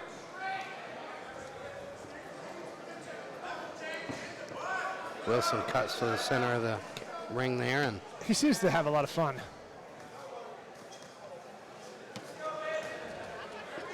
I tell you the truth, you know, after what Ben's been through and how much progress he's made, the guy probably feels like he's already won. He had a big right hand there, though, although he dug one to the body. That was of a his nice uppercut and left hook, though. Yeah. And that one hurt him. Yeah. Wilson's doing good work here, going hard at the body. I love the volume from Wilson. Nice jab from Wilson there. He's definitely not pot-shotting. Spelak seems to be slowing down. I'm not sure if some of that's those body shots. And, you know, that's what happens when you see a guy throwing so much power into every shot. too. You see a guy throwing with volume, and does not look gassed. This is good work from Spelak, though. He puts some punches together there. Seems to be losing some of the steam on his punches, though.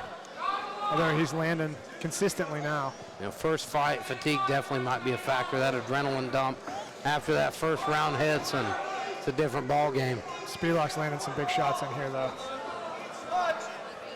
Yeah, I see Joey Studer there in the corner of Ben Wilson, one of the most handsome gym owners, really, I think you'll ever find. Also, really excellent encyclopedic knowledge of the Lord of the Rings and Tolkien lore. So he's got it all. Joey Studer is a renaissance man. It's just the battle of the guys with the handsomest coaches. That's right. That's exactly the what it handsomest is. gym owners, I guess I should say. Now that round, I believe, went to Ben Wilson. I don't think there's much of a case for Spelak in that one. I think there was in the first round. I think it's 2-0 to Ben Wilson. It's close. I think I would lean 1-1, but it's close. We've been disagreeing all night about scores. It's okay. Somebody's got to be wrong. That's right. It has to be you. That's right. I usually am, but I don't think I am this time. I think the volume of Wilson in the first round, really, I think that's what decided it for me. He put more clean combinations together throughout the whole round. But I could be wrong. You know, we've seen some really close rounds Well, tonight. these are good fights, and when we're commentating, we're not really scoring, right? It's difficult to judge a fight and call it at the same time. It's difficult to judge a fight, period. That's the truth. There's a lot of fights that if I go back and rewatch them, try to focus on the other guy, I come away with a different idea of what happened. Big shots. They are trading right here, folks. Oh my gosh. What a fight. They're kind of throwing, and Wilson again landed more of the volume, but it seems like a little bit more of a reaction gotten from Spelak. When Spelak's hitting him, he's turning his whole head and upper body around. Beautiful jab from Ben Wilson. Now he clubs him. Short right hands in the clinch.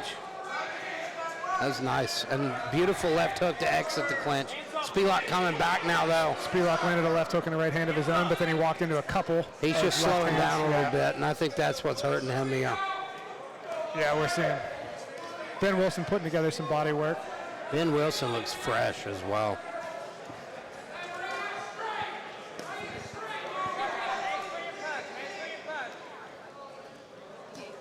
Oh, there was a nice left hook in tight from Ben Wilson. And a nice jab to follow it up. There's a right hand. Spelak's really slowing down at this point. I think he doesn't have much left in the tank. He's hanging tough, though, trying to make something happen, trying to work the body, but Ben Wilson is piecing him up here.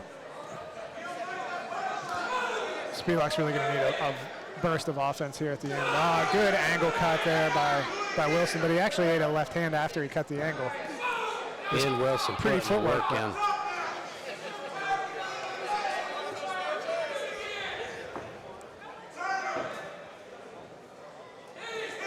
Beautiful left hook from Ben Wilson. He's just landing anything he wants right now. But there's some shots from Spelak, but like you say, I think the power's just faded because he's gassing a little bit. First fight. Spelak needs to make something big. Nasty right hand. And instead it's right Ben before the Wilson bell. that puts the staple on the fight. I think we're looking at a Ben Wilson decision after that.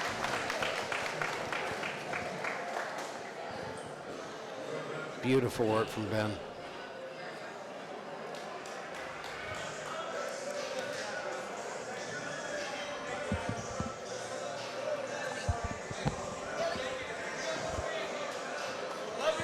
Love you, buddy. Great job. Ben Wilson, always a class act. It's been nice. I've been friends with that guy for probably 4 or 5 years now, since VO2 started coming here. I've just seen him change so much and grow. And, I talked to him before this, and I was like, sometimes you see people succeed and you're like bitter, and you're like, that person sucks. Ben's such a kind guy. Every time I see him do well, I root for him. He's one of those guys that's hard not to root for him. Yeah, and he fought well tonight. He definitely did. Honestly, he looked much better than he did against Fournette. I think he's grown a lot. Yeah, even in that fight of the night performance up in Morgantown, he looked much better. He keeps growing. Of course he is. He's at a great camp. I'll wait for Ben. All right, ladies and gentlemen, After 3 rounds, our judges have come to a decision. All 3 judges have it 30-27 for your winner by unanimous decision, Ben Wilson.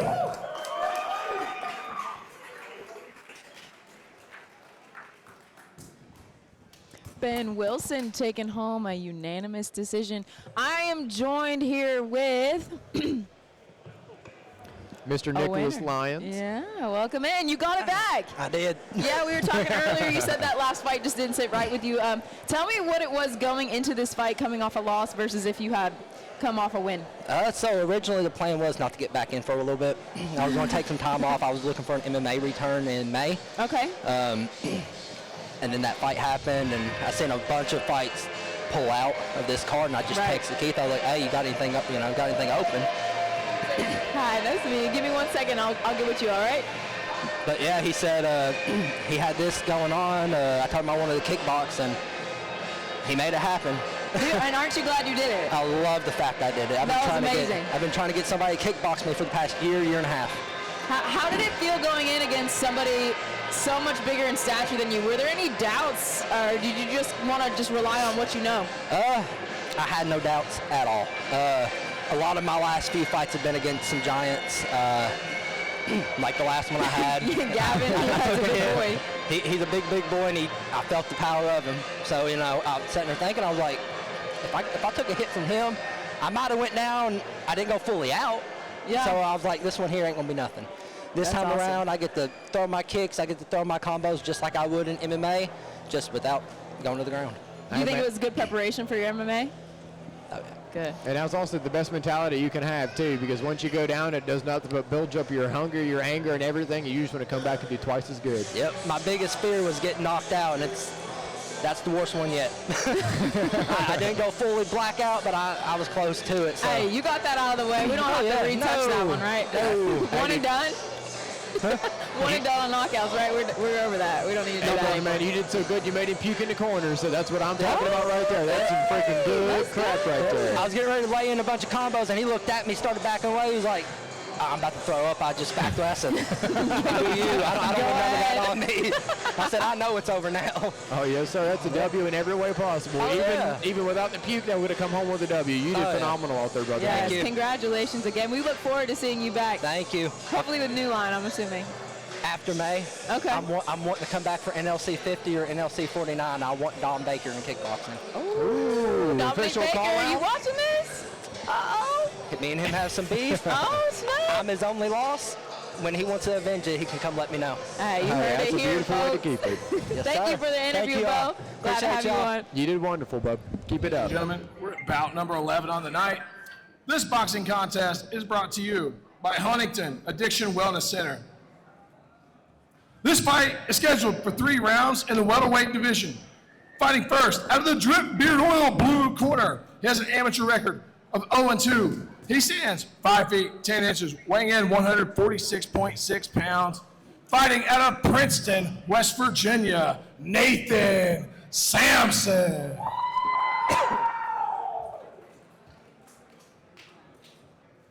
And fighting out of the Huntington Addiction Wellness Center red corner.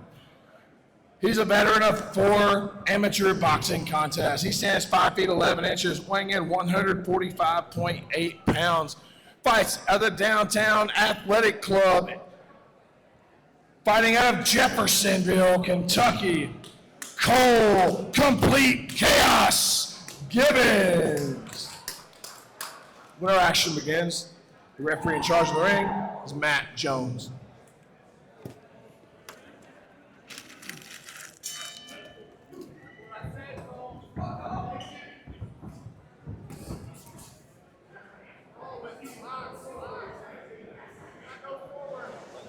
Here we go, ladies and gentlemen.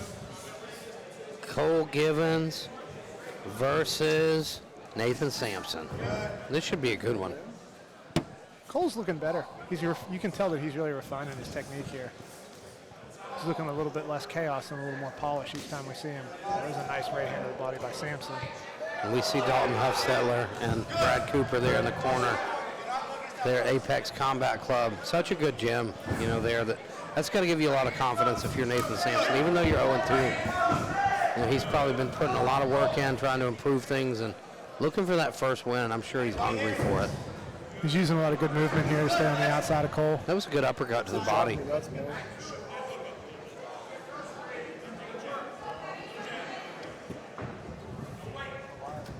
Cole always has the best mullet. Nice series of left hands followed by a right hand there from Samson. That was a nice jab from Cole Gibbons. Yeah. You can tell they don't want him to exchange with Cole in tight. That's what the corner just said. They said don't play his game. They don't want him brawling. They want him to be the more technical man. And Cole landed a couple good shots in that exchange.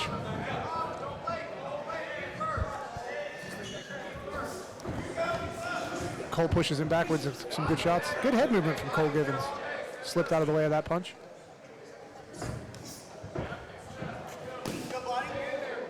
That was a nice left hit to the body by Samson. That's like a protected case.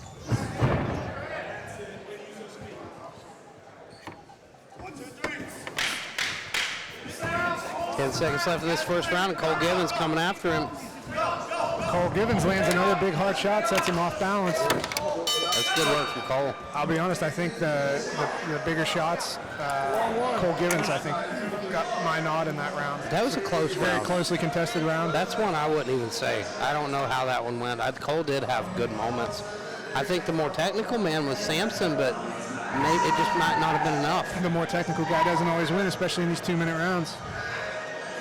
I think the more Cole can make this a brawl, and the more Cole can make this ugly, the better it's going to turn in his favor. Well, and I like what he's doing, though. He's making brawl exchanges happen, and then he's kind of easing off, which, if you've noticed in the past, we've seen Cole fatigue, and he's not fatiguing right now. He looks very fresh. In fact, he was coming on and winning the second half of that round more decisively than the first. Now, if you're in the corner of Tanner, if you're Brad Cooper here, what do you think he's telling him? I think he's telling him to maybe I'll be honest, I can't tell what he would tell him, but I can say that I would probably try to clinch Cole every time Cole comes in, because every time he tries to defend against the ropes, Cole is Just to break that rhythm. Yeah. Don't let Cole get set up in those longer combinations, because that's where he thrives. There was a nice short right hand by Cole in there, but I think he got the worst of that exchange. He hit that left hook in the middle of that. Cole landed a nice left there. Cole shows some power for this lightweight class. And we're starting to see, like I said, more polish on his boxing. Really a lot of improvement that I'm seeing out of Cole Gibbons. Cole's just a natural fighter. He really is. The more he starts training, locking down, and trying to get more technical, I think There's a big right hand from Cole. Because he can do both. He can brawl, and once he learns to be technical as well, that's a dangerous combination. That was a nice right hand by Samson. Nice right hand from Samson.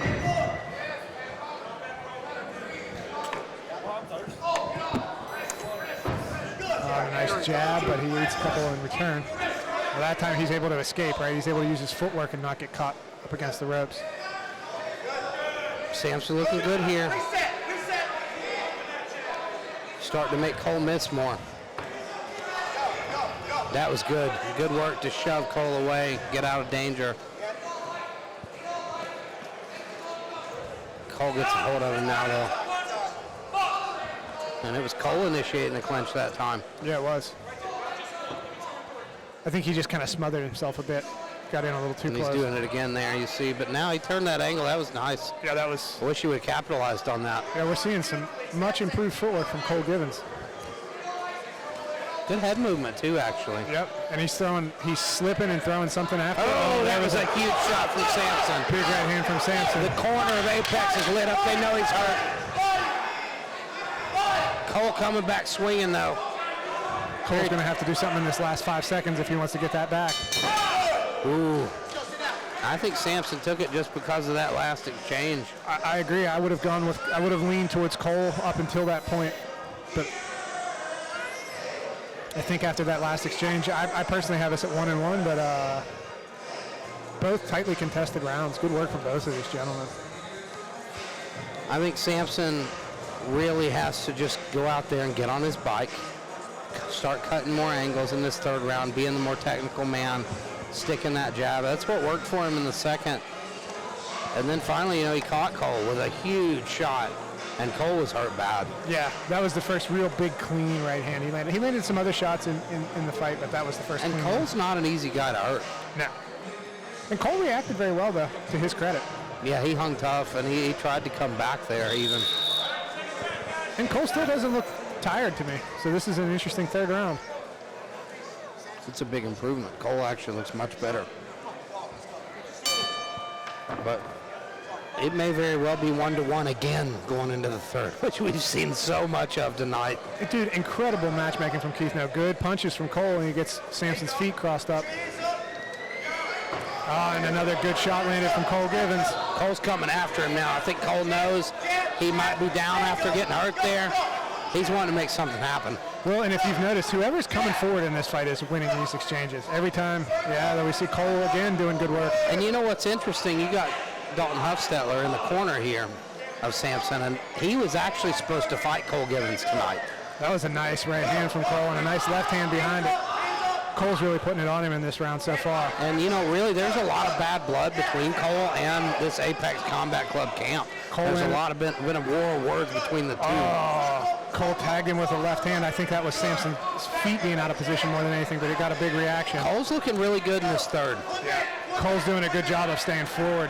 I think that's the thing. He's being aggressive now. He's knowing he needs to push the pace. And Samson's not cutting those angles to get him against the ropes anymore. I think, you know, he did a good job pacing himself the first two. Now he's kind of going back to his old style of brawling. He's hurt, though. But he lands big shots of his own there. This is a brawl here, ladies and gentlemen, in the third, and that's exactly what Cole Gibbons wanted. Both of these guys. Cole's hurt there. I'm not sure whether that was to the body.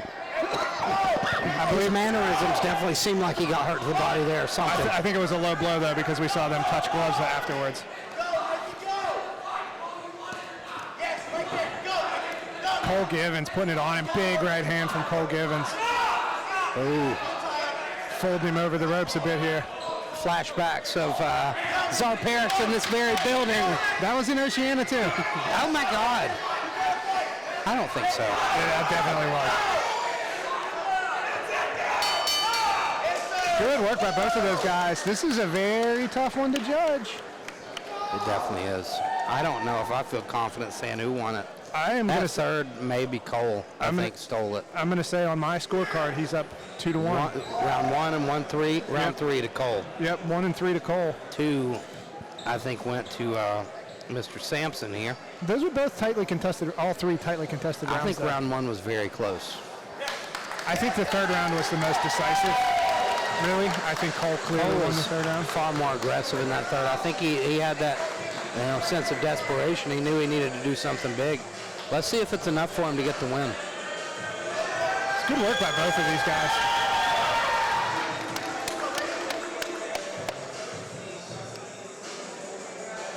Man, nobody's making it easy on the judges tonight, man. They definitely are not. Shout out once again to our shiny, bald-headed matchmaker and promoter extraordinaire, Keith No. It's really amazing. Like, you see so many squash matches on a lot of regional cards. You don't get that here. No. Keith knows what he's doing.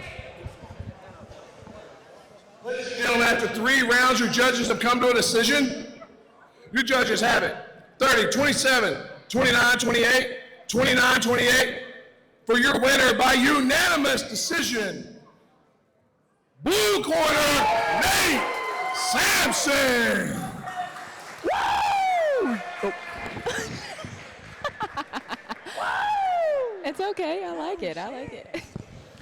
Hey, we got him. Nathan Samson gets his first win. I bet that feels good. Hopefully we'll get an interview with him here in just a second. No, that's going to feel great right there, especially against Cole. I know he's a tough opponent. I fought him before, and he's got a heart of gold and a chin of steel. Yeah, he does. Cole's fought so many people. I need to get like a full list, but even the people that he's fought has been amazing. Did you catch his last fight, kickboxing? He fought Grant Holland. I do not believe I did. And it was every fight Cole is in is a complete war. But while we wait for him, Nathan, to come over, let's talk about this next fight a little bit. We have Jaquan Hollywood Ebron fighting out of our blue corner. He is 4-0. What?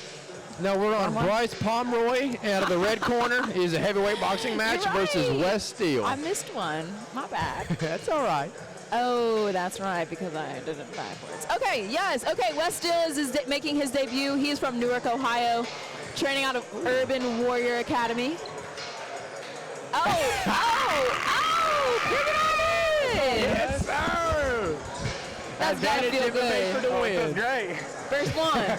Coming back from 0-2, I lost in the MSB, and I lost here on the promotion back in November against a very tough 140-pounder.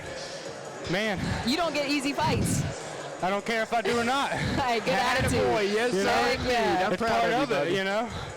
If everybody wants to make it anywhere, you have to take the hard fights. That's exactly right.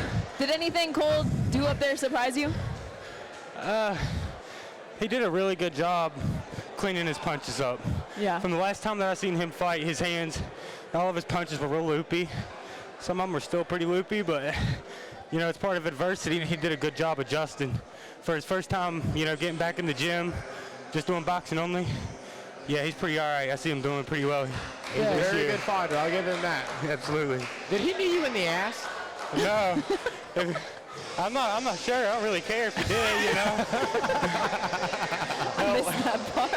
I thought I saw you turn kind of against the ropes or in the corner, and it looked like his knee come up and got you right in the booty. What do they call that? It definitely was like it definitely came up in the little nether region there, but hell, buddy, we're all spaghetti noodles. We're all straight until we get wet. So. I get that one. Sometimes it's muscle memory. I'm pretty sure he's more of a kickboxer, MMA type than he is boxing. Yeah. So. Even then, it don't matter. He's so tough, and he's got so much heart and grit. You can't hate on him at all. No, not at all. all. All up for the guy, all respect. 100%. Hey, tell us about your fight camp a little bit. What's training been looking like? 4 days. Four day 4 training. days. What can you do in 4 days? Nothing. I took I took about a month and a week off from training completely. I wasn't in the gym. Just stayed on the couch. Was a couch potato. Just started getting back in. Just going to a couple boxing classes throughout the week. Going to sparring. Just knocking some of the rust off, and really elevating myself back to where I was. And man, the team, they really did get me right. I spent a full day, full 16 hours at Advantage Martial Arts in there, just trying to get my cardio right to get back to this. And I can really say big shout out to my buddy Seth Lafferty. Man, my boy Tango, Brandon Rogers, these are my peoples here. Hey, congratulations on victory. We're going to set it up front too, Keith. Beautiful, brother. Be proud. Yes, sir. Tall, weighing in 258 pounds, fighting out of Urban Warrior Academy in Newark, Ohio, presenting Wes Steele.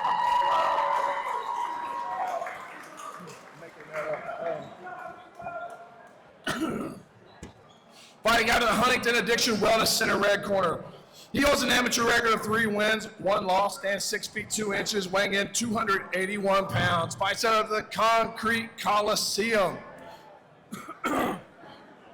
Bryce Pomeroy.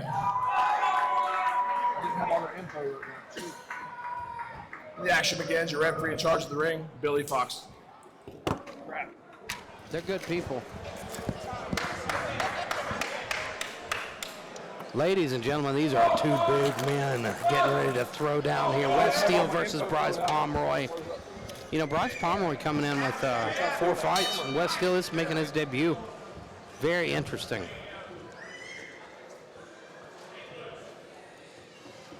Take your time. That's right. That's right. Both guys being very patient. We saw a right hand there from Steele, I believe. Big, strong-looking gentleman. Steele has got traps. Yes. You know he's got some power, both these men. Wide lats as well on Steele. Oh, he sneaks in a nice right hand to the body. Smooth movement. Good head movement from Steele so far for a big man. Yeah, I think we're seeing a bit of a brawling style versus a slightly more slick technical style here, but Pomeroy kind of walking him down. Neither guy's landed that big shot yet, and you know they both carry power. There was a pretty good right hand from Steele. Another good one. Oh, and he just ate one. Yeah, he got caught leaning back to defend.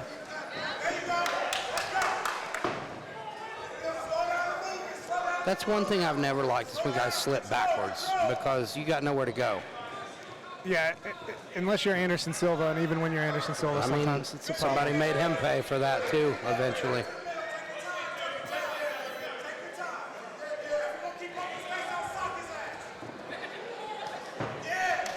Nice right hand to the body from Steel. Corner of Steel just told him to sock his ass, and I think that's great work from the corner. Pomeroy not really landing cleanly in there. You know, really a slow technical fight. Yeah. Though for, you know, these guys. It's a nice right hand landing from that was Steel. nasty work from Steel. Right hand and then a left hand behind it.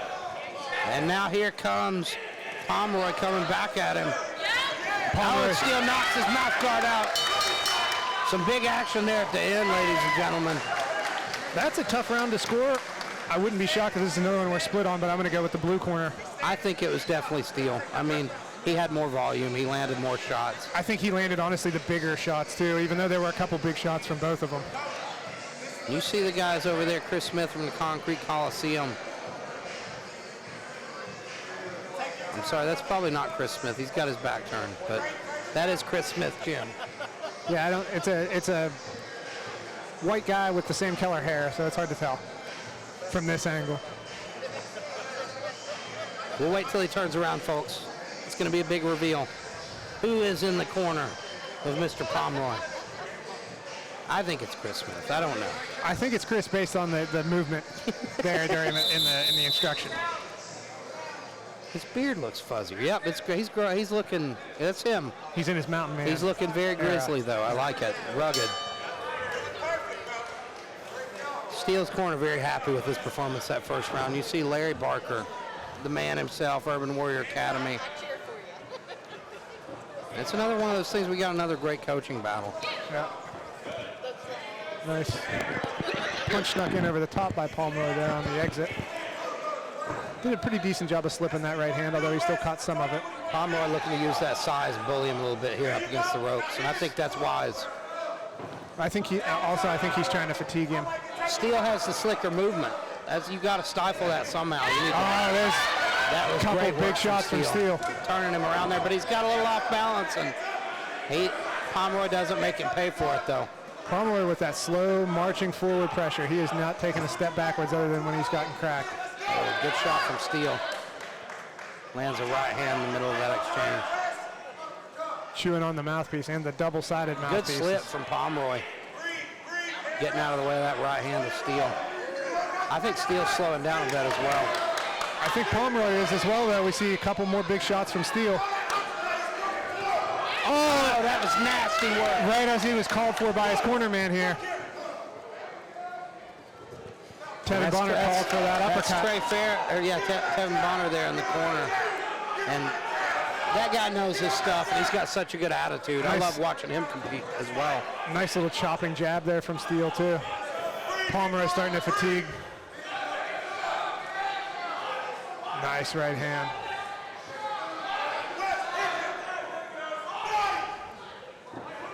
Corner calling for a little more offense from Mr. Steel. Good jab from Steel. Good lead right hook. Very clean work from Steel throughout this fight.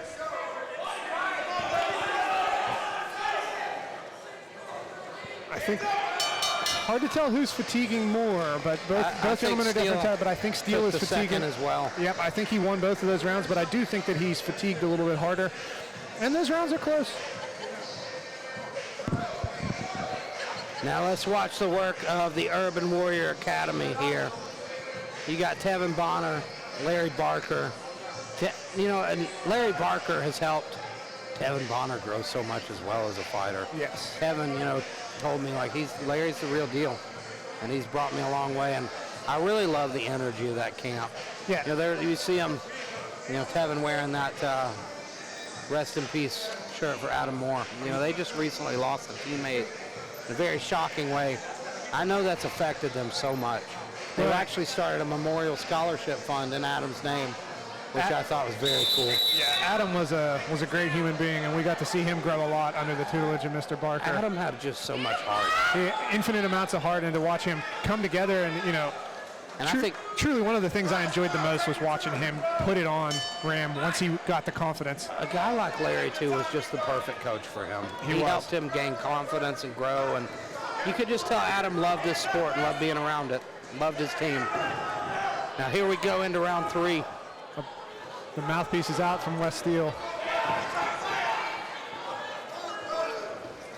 Good short right hand from West, lands there.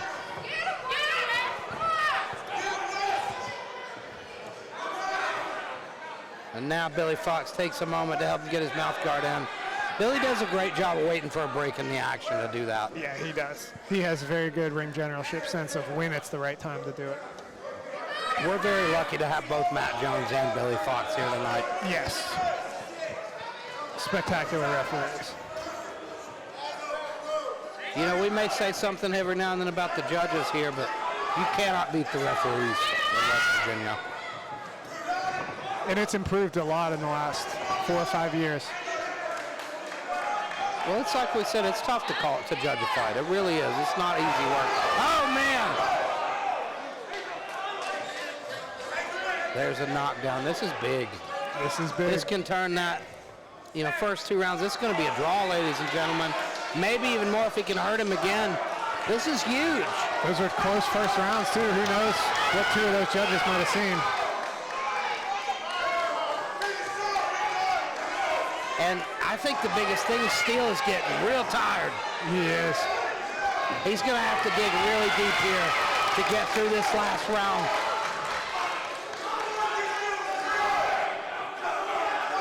And Pomeroy's not really hurting him. He's just kind of bullying him around. I think you see the difference in body type. When you carry so much muscle, it takes more oxygen to feed that, and you see that's why Steele's slowing down a little bit.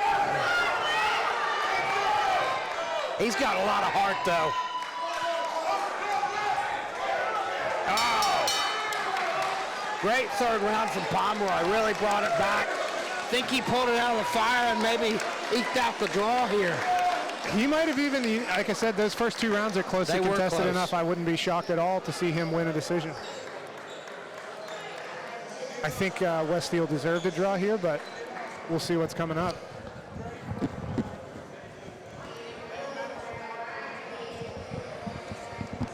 Absolutely dominant performance, I think, through the first 2, though, from Steele. I really thought he won the first 2 and did enough, so I think we're looking at a draw here. I really do. But it's like you say, you never know. Yeah, and those were close enough that I wouldn't, even though I would confidently score them that way, I would not be shocked. I wouldn't call it a robbery by any stretch of the imagination if it goes the other way. It was especially a great with the fight knockdown between both guys, and I think both these guys have a ton of potential. And that's a good, I mean, Bryce was 3-1 coming into this fight. I feel like I say that after most fights, but I really, there's so many guys here that are just getting started that could do great things in this sport. Well, and this is Wes's debut fight, and he looked really good for that. He looked good and technical. He looked like the better boxer. He fatigued. I think that's why you got to support your local fighters, because one of these guys one day, they might be fighting for a world title. They might be doing something big in this sport, and they start right here. Exactly.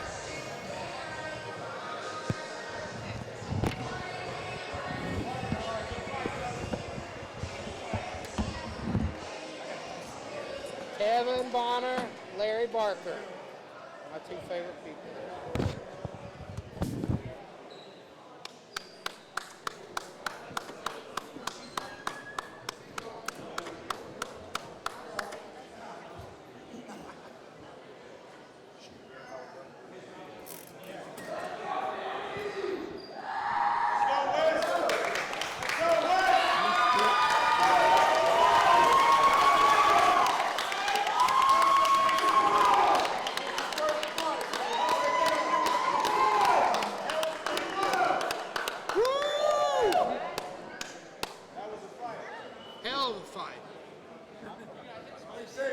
Way to go, Coach. It's good to see you guys. Hey, Tevin, that was great work in the corner.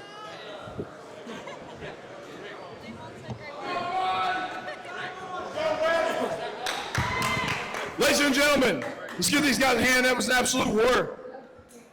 So, after 3 rounds, your judges have come to a decision. Judge 1 has it 29-27, red. Judge 2 has it 28. Judge 3. Judge 3 has it. 28. We have a majority draw.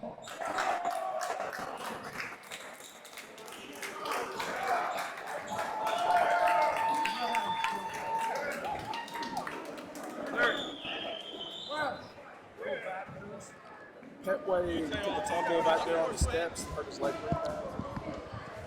All right, got your headset. How you doing, Mr. Wilson? That was an absolutely beautiful fight you had with Mr. Spaylock. Ended up coming out with the win. How'd you feel? Phenomenal. Phenomenal? Yes, sir. It was a hard camp mentally. We decided to come in and get the dub. Oh, yes, sir. Was there anything he hit you with that surprised you? Absolutely not. We knew that he had a chin coming in. I have a chin, too. We decided to duke out the chins, and apparently I won. Hey, I've been in that spot quite often, so it's one of the best things you can feel. Yes, sir. What'd you do for camp training up to this? Died? No, I'm joking. So we took our last fight was at 190, so I was cutting down about 25 pounds. The last week of camp was just bullshit, sorry. A lot of stuff happening in the background of my life where I'm like, this is crazy. Don't know if I should fight. Had a conversation with God and said we're going to go forward and we're going to get the dub. Congratulations, man. Yes, sir. Hey, man, sometimes as long as the best thing you can do is say a little prayer, say something up to the man above. Absolutely. And he shows you the way. He gives you the hands, gives you the power. Absolutely. Hey, man, you still come out on top. Now it's a beautiful thing. So you can't beat it. Yes, sir. Was there anything about camp that you did specifically to really train for this event? Keep my hands up. It was a big one going into camp. We knew that he had a crazy looping right hand. We knew that he was going to use that. He obviously did. And we decided to tighten our guard and get over it. Yeah, it's a beautiful thing, man. Yes, sir. Hey, man, you should be proud. Congratulations again. Sir. Beautiful fight. I appreciate you for stopping in and saying something. Yes, sir. Anytime, boss. Yeah, I got you. All right, coming out for this next fight, I do believe we have Angel Suarez, which is a middleweight bout, and Jaquan Ebron, like you was mentioning earlier. Jaquan is 4-0, and Angel is 1-1, so it's going to be a completely different scenario. That's Vegas. You can sit on that one, brother man. Here we have Bryce Pomeroy, the winner of the last bout.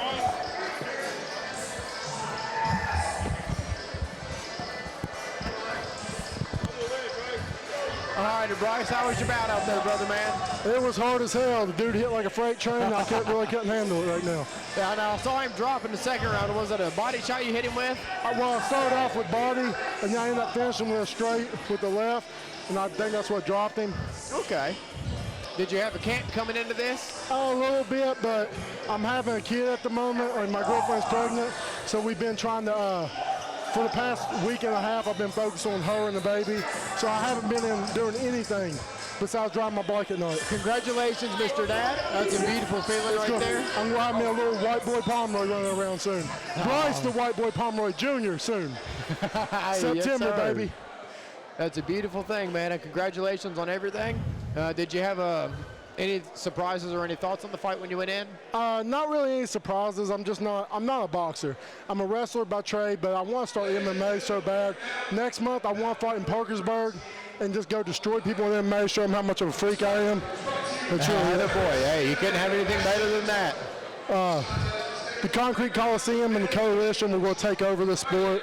Boxing, MMA, even BJJ. We're going to be freaks of nature. Hey, sounds like a plan to me. I'm with the Coliseum, too, so it's going to be a beautiful day. Thank you very much, Mr. Pomeroy. You have a blessed one, brother. You too, brother. We're going to send it to Keith now.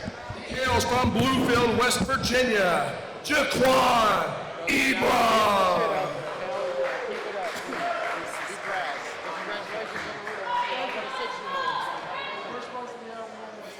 Fighting out of the Huntington Addiction Wellness Center, red corner. He holds an amateur record of 1 win, 1 loss. He stands 5 feet, 9 inches. Weight in, 160.2. Fights out of Thrive Tribe Boxing in Lexington, Kentucky, presenting Angel Suarez. When our action begins, referee in charge of the ring is Matt Jones.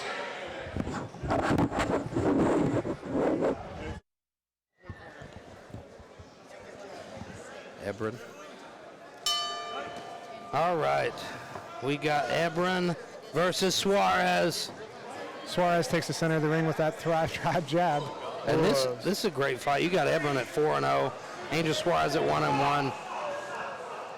A lot of experience for Jaquan Ebron there in the blue corner. Quick jab and a nice left hook, just barely misses, but man, Suarez coming after him. Suarez with a nice roll and a hook. He's got kind of that, a nice right hand landed from Suarez as well. See him using kind of that forward bob and weave style that we see from Thomas Kinchin. Oh, that was a nice left hand landed from blue corner. I like that Suarez is using feints. Oh, and a nice, good work on the inside. Went to the bodies in the head. Excellent.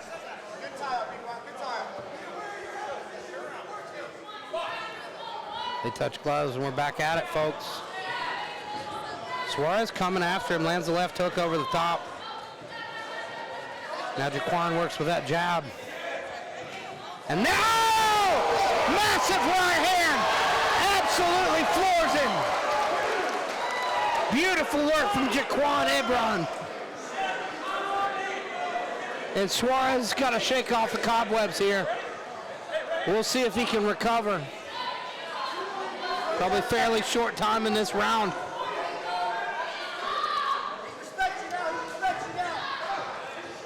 Boy, just barely missing is Jaquan Ebron. We got the Apex Combat Club corner there saying he respects you now. He felt that power, ladies and gentlemen. And well, Suarez answers back on the inside there. I believe that left hook landed. Couldn't quite tell from our angle, but from the sound, I believe it did. But very tough display from Suarez to get back up and make something happen there. And we see, I believe, blue corner probably taking a 10-8 first round there with that knockdown. That was a blistering shot. Definitely. Beautiful work. The sound from that shot reverberated through this whole building. Caught him right behind the ear, too. Such a bad spot to get hit. You saw the legs just immediately go wobbly. He looks very calm and conditioned as well. See him taking deep breaths here, listening to instruction.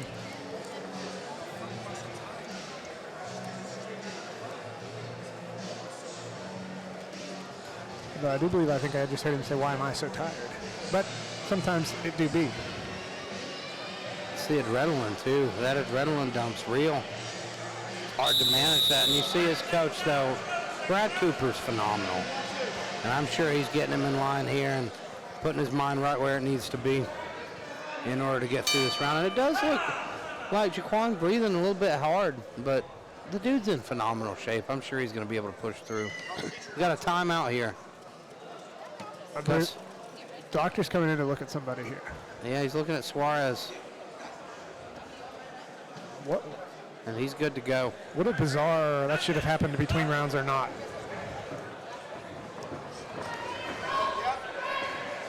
Matt Jones must have seen something that worried him there. You know, fighter safety, that's the #1 priority. I can tell was that Matt's call. Something happened there. I wasn't sure if that came from outside the ring. That'd be interesting to, ask Matt what happened there after this fight. We'll see. Suarez is not quite back to his original self, but he's setting up behind that jab. You could tell the guy's dog tough. He's not got any quit in him. They touch gloves again. Jaquan's a heck of a sportsman. After every break in the action, he goes to touch gloves. Oh, nice uppercut. Really backs Suarez up. And he landed a left hand before that as well. Where you can see he's really, interestingly, he doesn't seem to be super fatigued, but he's really catching his breath. He's not moving like somebody who's super fatigued, other than that he looks like he needs to recover. Hofstetler in the corner was telling Jaquan, step back, catch your breath, let him come to you. I think that's wise. He's got such range. And that's really how he caught him before, caught him coming in. That left eye of Suarez is closed now. Good uppercut from Jaquan and tight. Suarez, though, trying to pour it on him in here in the clinch. This is the dynamics of this fight are playing out very interestingly. Suarez's left eye is swollen almost completely shut, and he's closing it willingly with blinking. A nice jab from Suarez, but though. He's the fresher fighter, so. very interesting matchup deep into this second round. Oh, and a nice jab down the pipe from Jaquan. Oh, and another big right hand. There's a big power difference with Jaquan and the Suarez. But you cannot fault Suarez for his grip. Now that he's closing that left eye a lot. This is the time when we might see the doctor. I think we're going to definitely see Mr. Swan get the end swell on that eye. Although the eye doesn't look terribly swollen, I think maybe he caught a corner of a glove in the eye or something is why we see him blinking like that. Caught the eyelid. Who won that round? I think definitely Jaquan again. I agree. But, you know, it was a little bit closer than the first. No knockdown, of course, but I think that was 10-9 Jaquan, so that means Suarez needs a finish here. Yeah. And, you know, Jaquan is tired. That's one thing you can see it in the corner. He's breathing very hard. Yeah, that's what makes it interesting. I think if he does get a knockdown, it will be because of the fatigue. And I don't think it's a thing where, you know, he's out of shape. I think it's got a lot more to do with probably adrenaline or just, you never know, guy might not be feeling well. Sometimes get sick, whatever, you know. Yeah, sometimes your lungs just aren't where they should be, and it's not your fault. I mean,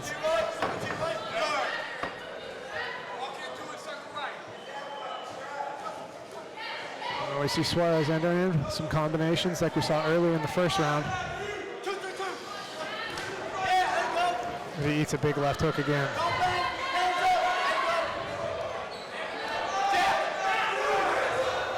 Oh, nasty right hand.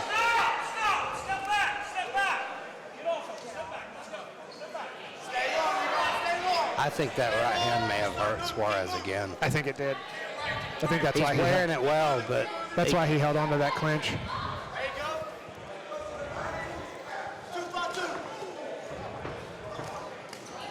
Ooh, he landed his own nice left hand there. That was a nice stood up Jaquan. You see a little bit of swelling on the cheek of Jaquan. Yeah.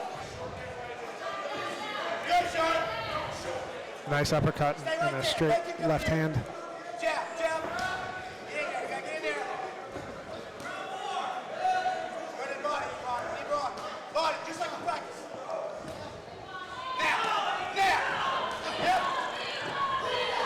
Suarez digging deep, landed some good shots. Actually, he looks, this is the best he's looked, I think, in this third round. Yeah, Jaquan just looks to be a little bit out of it, yeah. This is Suarez's moment here. He needs to dig deep and find a finish. There goes the mouth guard of Suarez.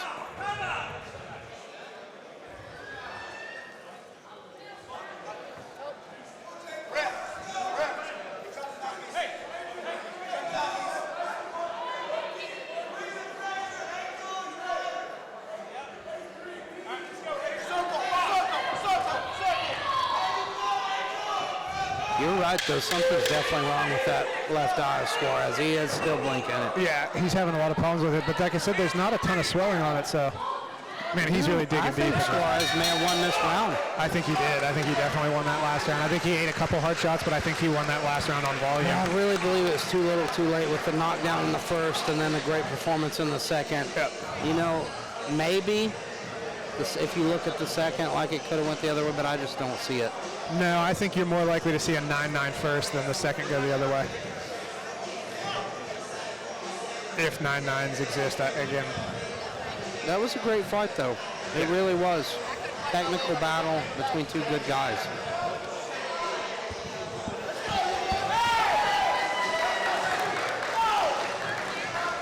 And Jaquan Ebron should be moving to 4-0.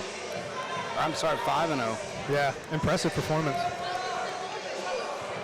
And we saw that even though his lungs were failing a bit, his power carried him through that fight. Every time he was hitting him, he was hurting him. I would say, you know, I don't think that's a good reflection on, you know, him either. I would say he has phenomenal cardio normally. Look how good a shape. Yeah, he's in good shape. It seems to me like maybe he's coming down with a bug or travel hit him something, that or something a lot. Something he ate. That's because he wasn't even really labored breathing. It looked just more like his body in general was fatiguing. Right, he wasn't like heaving and hoeing with his.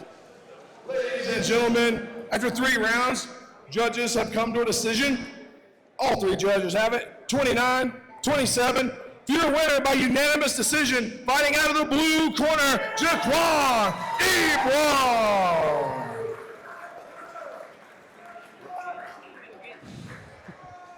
All right, everybody, we are here with Wes Steele following his win. Wes, how you feel, man? I feel good. I feel real good. Proud of myself. Proud of myself for getting out there and, putting that work in. Was it what you expected? Yeah. I knew I had to work with my win coming in. And just have him go better. over There's no better time than now to test it out, Yeah. So, yeah. 100%. So what was training like for you? A lot of hard work, a lot of pushing myself. But, that's what I'm here to do is get a challenge, keep pushing myself to the next level as a man. And, yeah, that's what I feel like I'm doing. Good. That's a beautiful job too, man. You did absolutely awesome. I saw you got dropped a little bit by a little punch in the second, I do believe. Actually, I was just taking a knee to get my win. Really? We couldn't decide if it was a body shot or something happened there? I wasn't even hurt. I was just tired. Hey, I'm not going to lie. That was a good strategy, though. Got to play chess out there. Yeah, a lot of people think that taking a knee is a sign of weakness or whatever, but you used it as a strategy, and congratulations on that. That's IQ right there. Absolutely. Did know how to do to stay in there. So. Yeah. What's next for you? I'm definitely coming back for another fight, and I'm going to keep pushing myself so I feel like I need another challenge. Then move on to the next thing, but I'm loving it. I'm loving the training, and I'm working hard, and, it's getting better every day. So, yeah, I'm loving it. Dude, we're honored to have you at New Line. I'm telling you what, I was telling him during the fight, I would not fight if I was a heavyweight. The power that was coming off your hands was scary. There was a couple that connected clean, and intimidating as hell, brother. Yeah, I'm just trying to get the win to follow up behind it. And my next one hopefully is going to be a dub, a complete dub.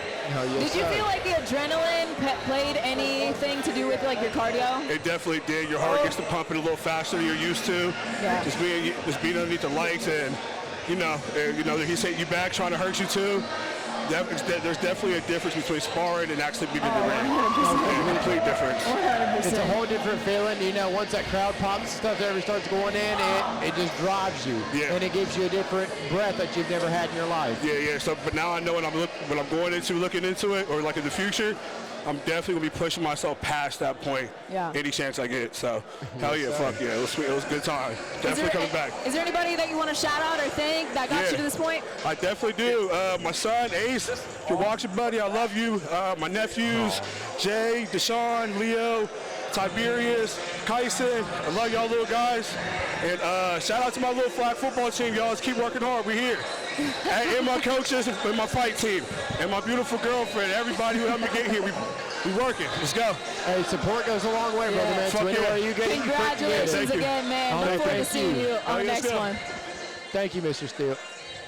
All right, ladies and gentlemen, walking out to the ring now, we have, I've been looking forward to this one. The Chris Withrow fight. Oh my gosh, Chris Withrow versus Cash Ford.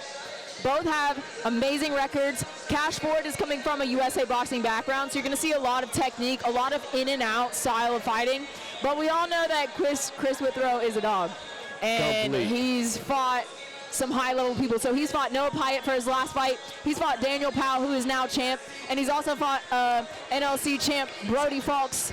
So he's no stranger to competition, and I think this is the most equal match on the whole bout card. I agree, but also disagree at the same time. But we've had quite a few very well fights through the night, so it's going to be a hard one to tell until it actually comes to it. Well, we're taking it to Keith right now, live from the ring. Scheduled for 3 rounds in the super welterweight division. Fighting first, out of the beard oil blue corner with an amateur record. 3 wins, 3 losses. He stands 6 feet tall, weighing in 154.4. He fights out of Anvil Combat in Vincennes, Indiana, presenting Cash Ford.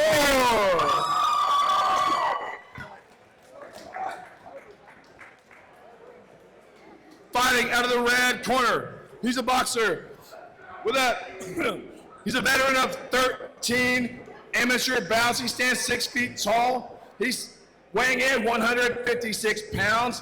He fights out of his barn out back. He hails from Owensville, Kentucky. He's the former super welterweight NLC champion, presenting Christopher Withrow. When our action begins, referee in charge of the ring, Mr. Billy Fox. This guy in the blue corner reminds me of Colt Fox's style a little bit.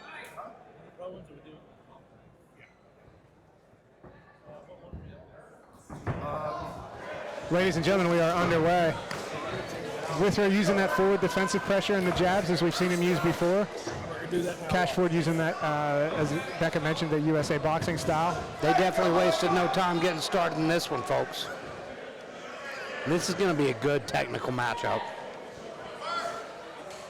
Chris Withrow has that hard charging forward pressure. I love Withrow's style. He landed a nice right hand to the body. He reminds you of an old school boxer. Yeah, there's some good good combinations coming off the back foot, though, from Cash Ford. That's why this is such a good matchup. You see Cash Ford's going to be the mobile guy, staying on his bike. Beautiful stance switch. He moves very well. His footwork in general has been beautiful so far. Moves well is definitely on his resume. Withrow kind of getting tied up there. Withrow's doing a good job, though, of not letting Cash take super dynamic beneficial angles. Withrow's doing a good job of walking him down and forcing the fight to happen in a straight line, which I think favors Withrow generally. Cash looking to stay on the outside here. Withrow looking to press forward, get in his face. That shoulder injury from Withrow looks so nasty. It's been like that ever since we've seen him here. Yep. Doesn't seem to affect him. Yeah, it doesn't seem to give him much trouble at all.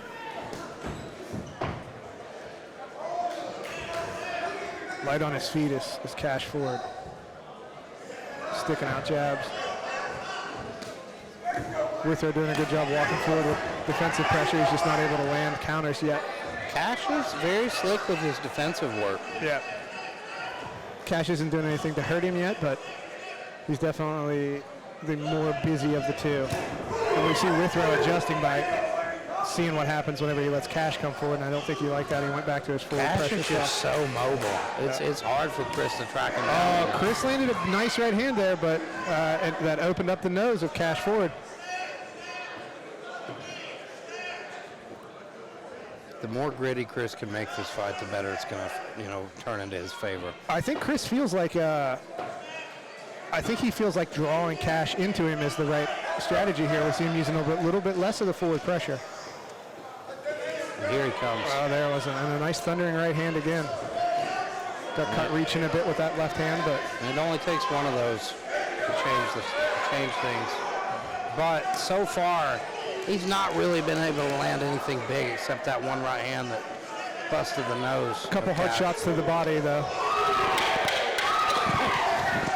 I think that would serve Chris well to dig to the body a little bit more. Might be a little bit easier to track Cash down.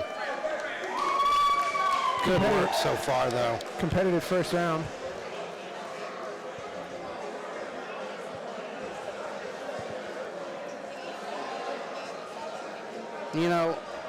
This is a new camp. We've not seen Cash and his team yet. Yeah. These guys seem like the real deal. Just watching them in the corner, they seem like they know exactly what they're doing. And watching his footwork, he seems to know exactly what he's doing.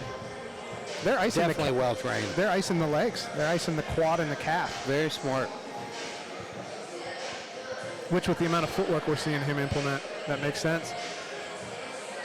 We got Jimmy Two Strokes Wingate there in the corner of Christopher Withrow. Withrow's always one of my favorite guys that I see on these cards.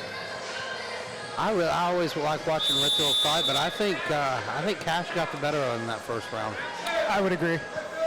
By a relatively narrow margin. I do think that the most significant strike was Withrow's right hand, but I don't think it was enough. Not enough, yes. And I think we know exactly what both guys need to do to win this fight. Cash needs to keep moving, stay on his bike here. He's doing such a good job of that so far. Withrow's got to track him down, make it ugly. Withrow's defensive hygiene is really, really, really good, though. You notice, I don't think a single one of those body shots have not hit him on the elbow. I don't think he's been caught cleanly, even to the head. He's been, tagged with jabs, things like that, but nothing too significant. Nothing that's hurting him. Even just that two-punch combination, cleanly blocked. Good offense by Cash Ford, but He's just so clean. Cash is real clean. And he's moving enough that he's not letting Withrow get off enough offense that even though he's not landing cleanly, it doesn't really matter. Every time Withrow comes back at him, he slides out of the way. It's very good defensive work. That was a good trap and straight right hand attempt there by Withrow, but Cash was able to just barely move out of the way. Good head movement there from Withrow. Withrow looks like he's having a good time in there. He enjoys this game. Good work from Cash there. He's very good with that right shovel hook to the body and left hook to the top, over the top. Now there was a right hand and a left hand from Withrow. It was nice work from Withrow. He landed. I think that was his best shot of the round so far. I would agree. He's just got to try and get him on his back foot, I think. I wonder, too, if Cash is putting some fatigue in his triceps with all those hooks to the body that are getting caught on the elbow and tricep of Withrow. He definitely doesn't seem to be slowing down at all. That was a good shot from Chris, a little short left hook.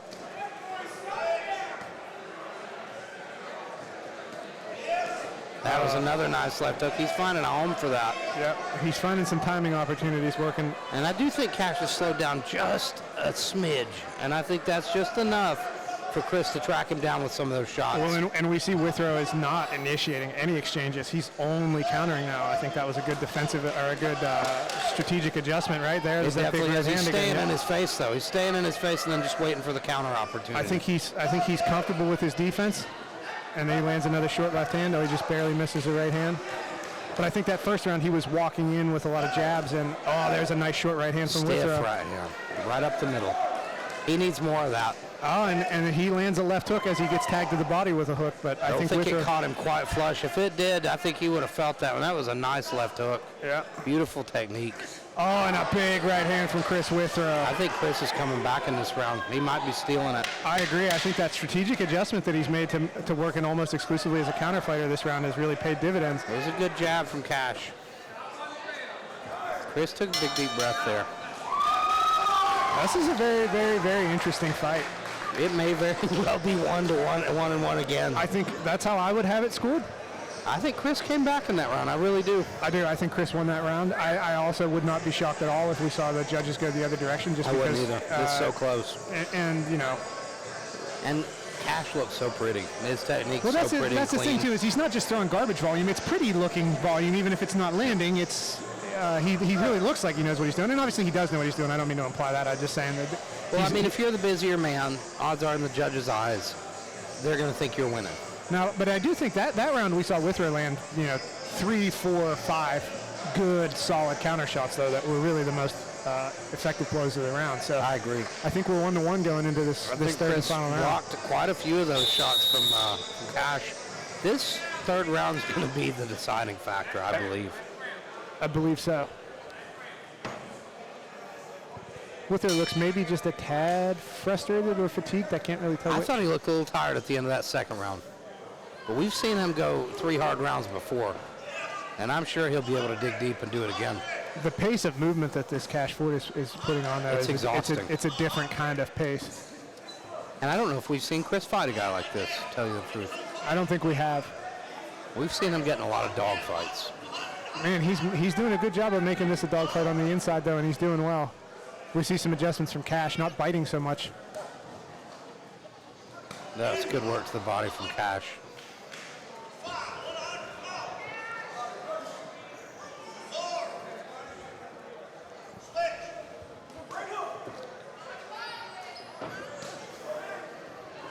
Ooh, nasty work to the body. Again, though, I think almost all those are on the elbows, but they're making a sound, and it's what's happening. So I think that's definitely I thought that paying last dividends. one snuck right under Oh, the there was guard. a nice left hand landed from Withrow, though. I could be wrong. This is a spectacular fight from both of these That guys. was a nice jab from Chris. Yep. Another one. Yeah, he's snapping his head back with it. Now that he's got that, he's been playing right hand from that was probably the hardest shot that Cash has landed. He walked right into it as well. But you see an adjustment from Chris to open up a little bit more. Another straight right lands for Cash. This round is close. And you see the more that Chris Withrow is initiating these exchanges, the more he's getting countered. But he's also landing more on his own as well. So This is a good fight, ladies and gentlemen. It's hard though. You can't really afford to sit back in a fight that's so close. Yeah, especially when.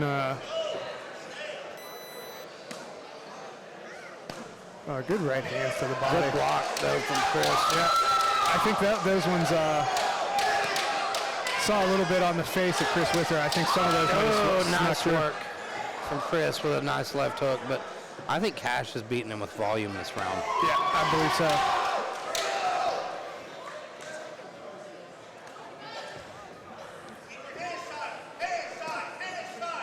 This is good, clean work from Cash here. I'm very impressed with him.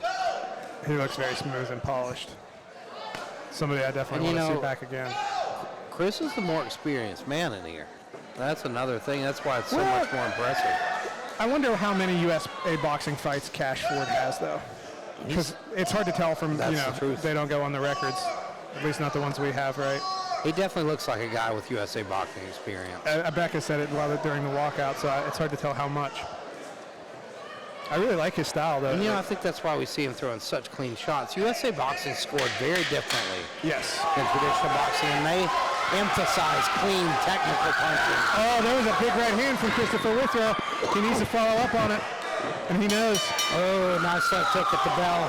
I believe What a close fight. I think Cash Ford may have sealed the deal in that third, but Chris had his moments. Yeah. This is going to be a tough one to score. Yeah, that's a tough one to score. I think we are going to see probably 29-28. Yeah, that's what I'm thinking. First round and the third. Nobody has more fun in there than Chris Withrow.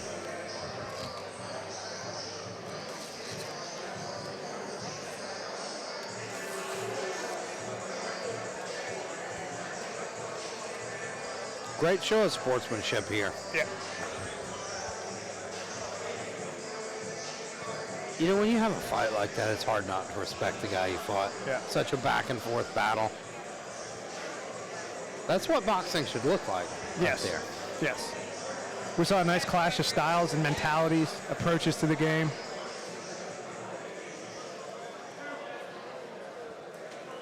That was a great fight, ladies and gentlemen. So far, in a night of great fights, I think that might have been my pick for fight of the night. It was just so technical. Now, early on, we had that fight where we had two knockdowns, though, back to back. Body shots, too. I know. And those were, correct me if I'm wrong, those were debut guys? Yes. Well, I think one of them was a nut shot, maybe the body shot, but still a good fight. We've got a lot of good fights. It has been an incredible card. In a night that we had a lot of shakeups in the last week or two. In the last 20 minutes as well. It's been phenomenal. I think this is one of the best boxing cards we've ever had. Gentlemen, after 3 rounds, our judges have come to a decision. All 3 judges have it 30-27. Your winner by unanimous decision, out of the blue corner, Cash! Oh!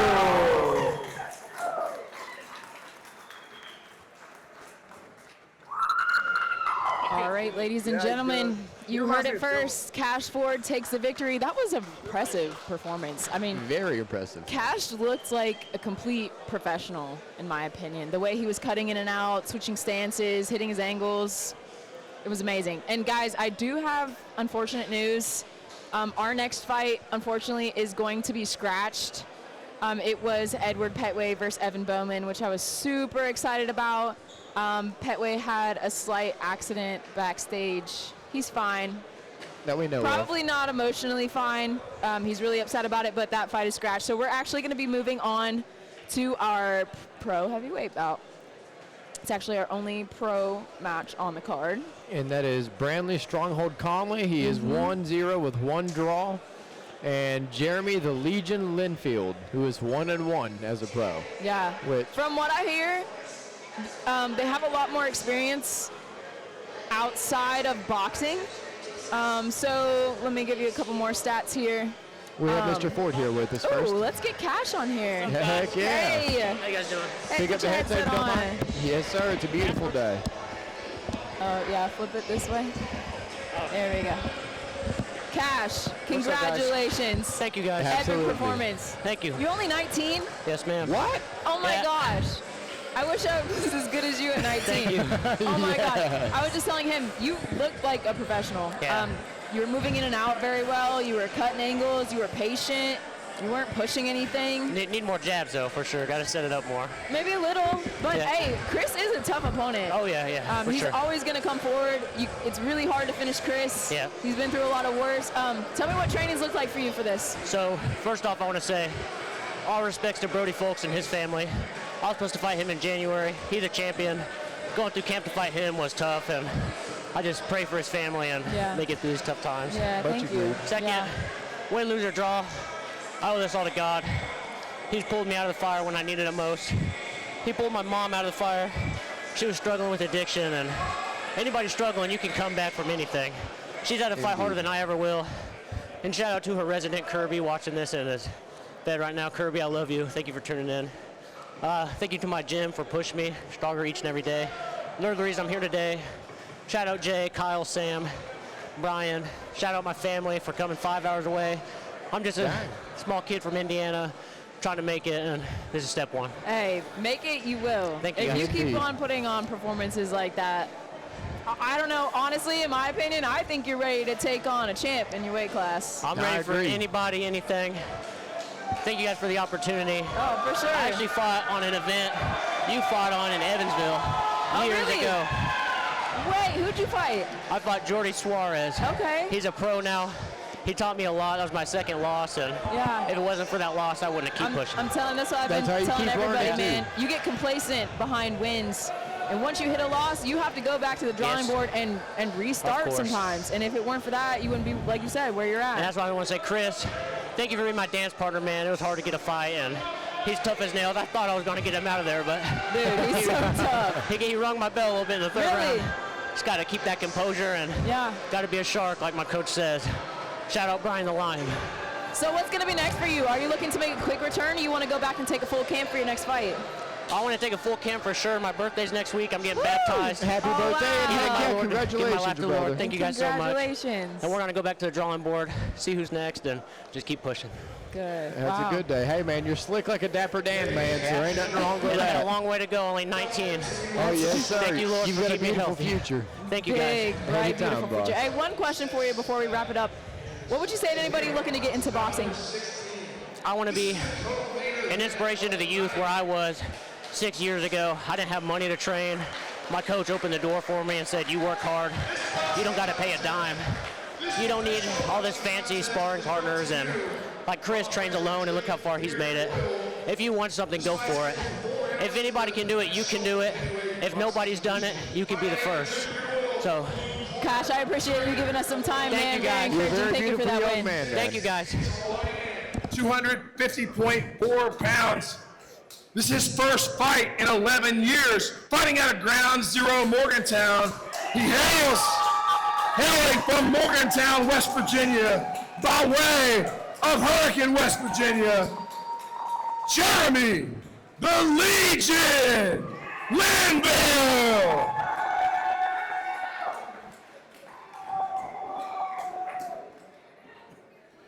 Fighting out of the Huntington Addiction Wellness Center, red corner, with a record of 1 win and 1 draw. He is undefeated, standing 5 feet 8, weighing in 209.8 pounds, fighting out of Roundtown, BJJ, in Chillicothe, Ohio.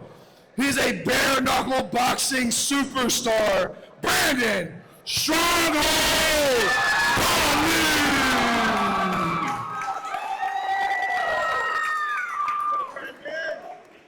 When our action begins, your referee in charge of the ring is boxing legend Billy Fox.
Piecing him up.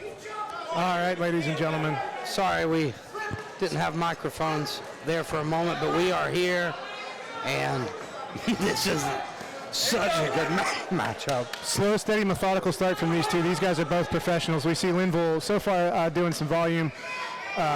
Conley using a lot of that good cross guard. So far he's avoided eating any really super hard shots. We see him through. Linville's been really tagging him though with those short, crisp shots. And you know, you said you thought Linville would have the speed advantage tonight, even though he's the bigger man, and I think so far that's the case. Yeah, and we see, I think Conley is trying to lull him into a sense of security, and I think Conley might be hoping that he can tire out the bigger man.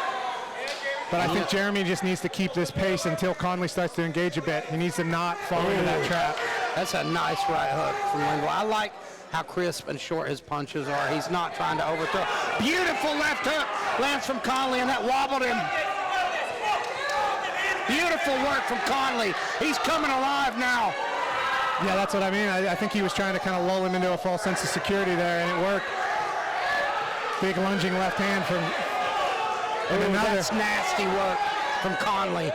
And he's got Linville hurt here, ladies and gentlemen. Indeed he does. Linville looks very wobbly.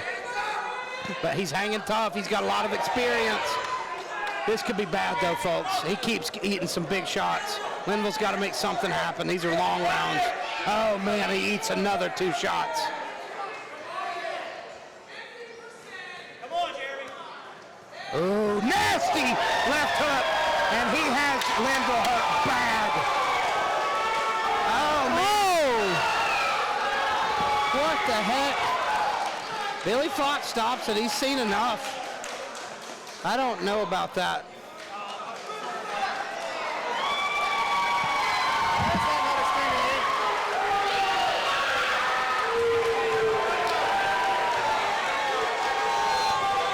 There might be no standing eights. I think that's what he just said.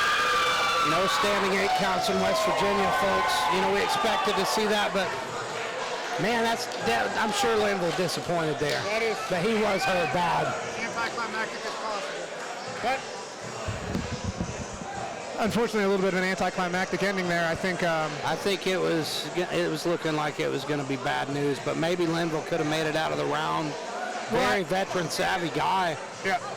But I don't know. That was a great work from Conley. Yeah. Once he started pouring it on. And we knew Conley was going to have big power. He did a good job. I really think he strategically he did a very good job. Think Billy trying to protect Jeremy there. You know, he was hurt bad. But, you know, a guy like that, he's had so many fights. You kind of got to give him a chance, too. I think in the pros, maybe you let things go a little bit more. But I think, I don't know exactly how the no standing 8 count rules work, but... Yeah, definitely not the ending we expected from either 2 side. minutes, 53 seconds into round 1. The referee's called a stop to the action.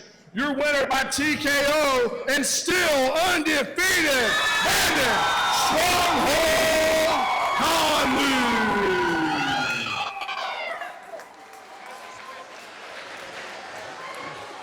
All right, y'all, I just had to say real quick, shout out to my most important people, that's my people at home. That's my boy Joe McDaniel. Shout out to you, Shallow, Sally. I know y'all watching at home. I love y'all. Yeah, this for y'all. All right, everybody. I am here with your winner from the early match, Daquan Ebron. Ebron. All right. Hey, walk me through it. Well, just went through the process of trying to find a range. First off, I'm used to the Mountain State brawls or the tough man concepts. Real quick. And it's real quick adrenaline dump. So me being in there and getting hit with a jab, you like, oh, okay, let me lock in right quick. And just following through the jab, trying to be able to get that process down pat. And just finding your rhythm for real before you had that adrenaline dump and you just flatline 0 and now you're just survive mode. So Was there anything about your opponent that surprised you? No, I did a little research on him. I knew he was strong. Yeah. He has a lot of confidence. He has a great training. He has great body shots and body structure to be able to come down to the body, keep his head down. So I knew all these things. I was really just depending on my own self. Yeah. So my self-awareness, being able to, because I sparred a lot of guys similar to his style. Mhm. So just be able to just understand his concepts of what he's going in.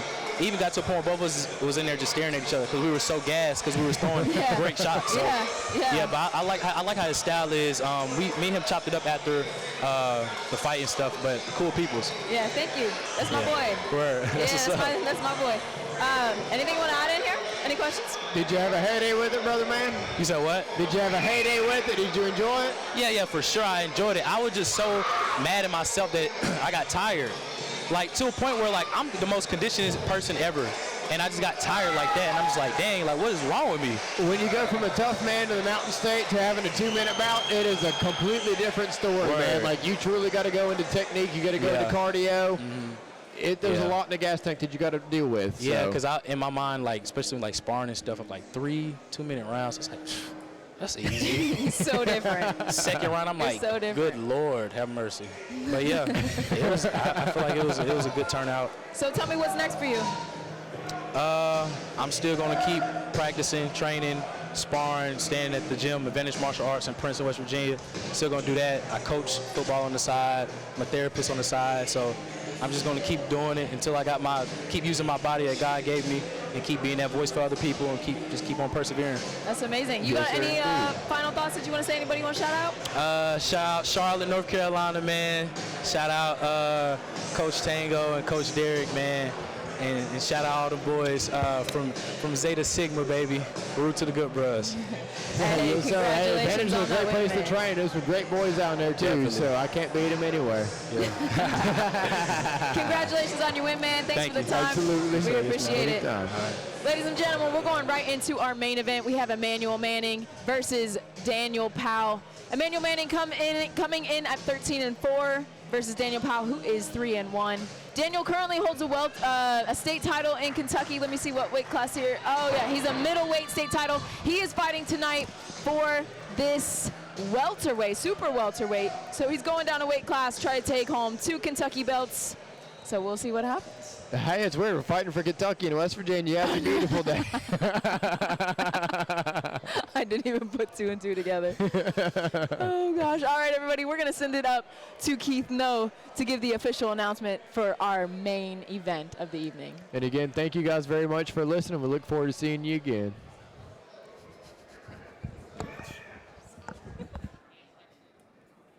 Ladies and gentlemen, this is the main event of the night. This fight is for the Kentucky State Boxing Championship for super welterweight. This fight is brought to you by Huntington Addiction Wellness Center. This fight is scheduled for 3 rounds. Fighting first, out of the Drip Beard Oil blue corner. He's a boxer with a record of 13 wins, 4 losses. He stands 5 feet 11 inches, weighing in 154 pounds. Fighting out of the Clarksburg Church Gym, by way of Garrison, Kentucky, Emmanuel "The Truth" Manning. Manning is the NLC welterweight champion. Fighting out of the Huntington Addiction Wellness Center red corner. He's a boxer, holding an amateur record of 3 wins, 1 loss. He stands 5 feet 10 inches, weighing in 153.4. Fighting out of Tribe Boxing, Lexington, Kentucky. He is the Kentucky State Super Welterweight. No, he's the Kentucky State Middleweight Champion, going for double title status. Daniel Powell!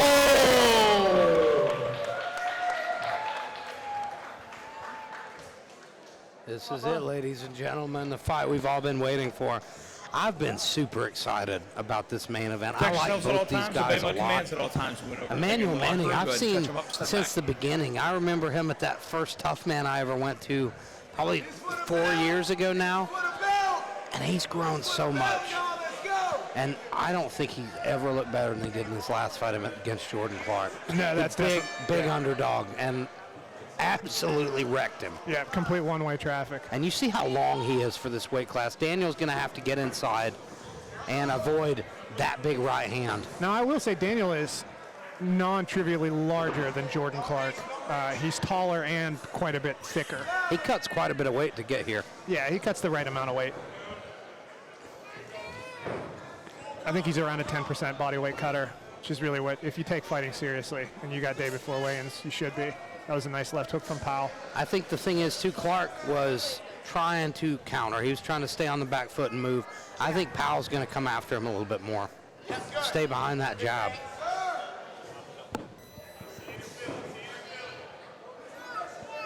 Sliding out of the way of everything so far is Powell. I think the last thing you want to do with Manning is give him time in the open to really use that range. Yeah, I agree. That was nice from Powell. Nice left hook. Manning moves his head well, though. Now they're in the clinch.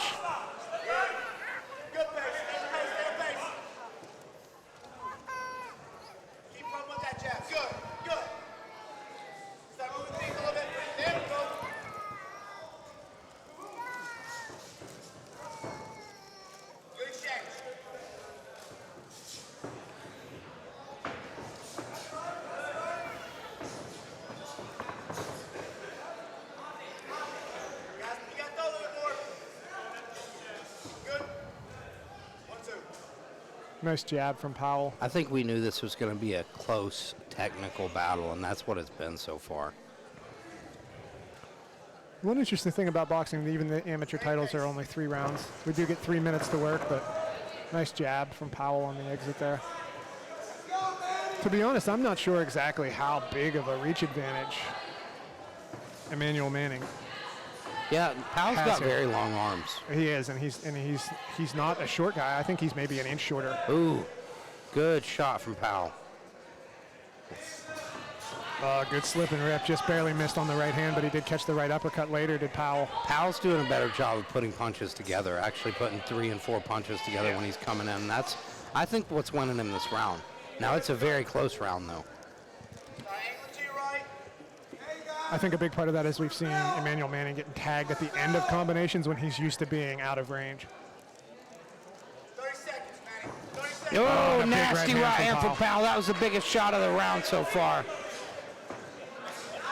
There you go. Good shot. Jab. Go.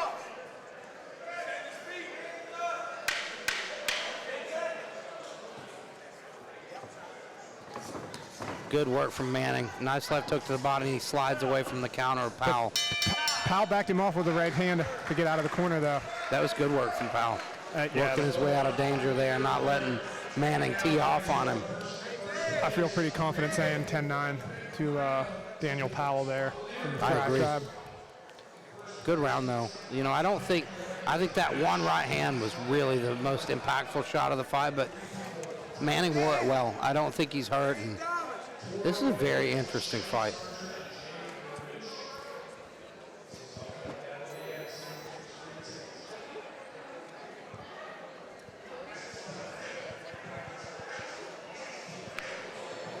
Been really, really, really impressed with all the people from Thrive Tribe.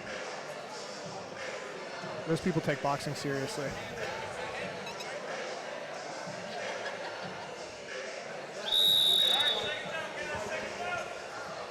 All right, ladies and gentlemen, we're getting ready to get cracking in round number 2. We have the Kentucky State title being contested here in West Virginia.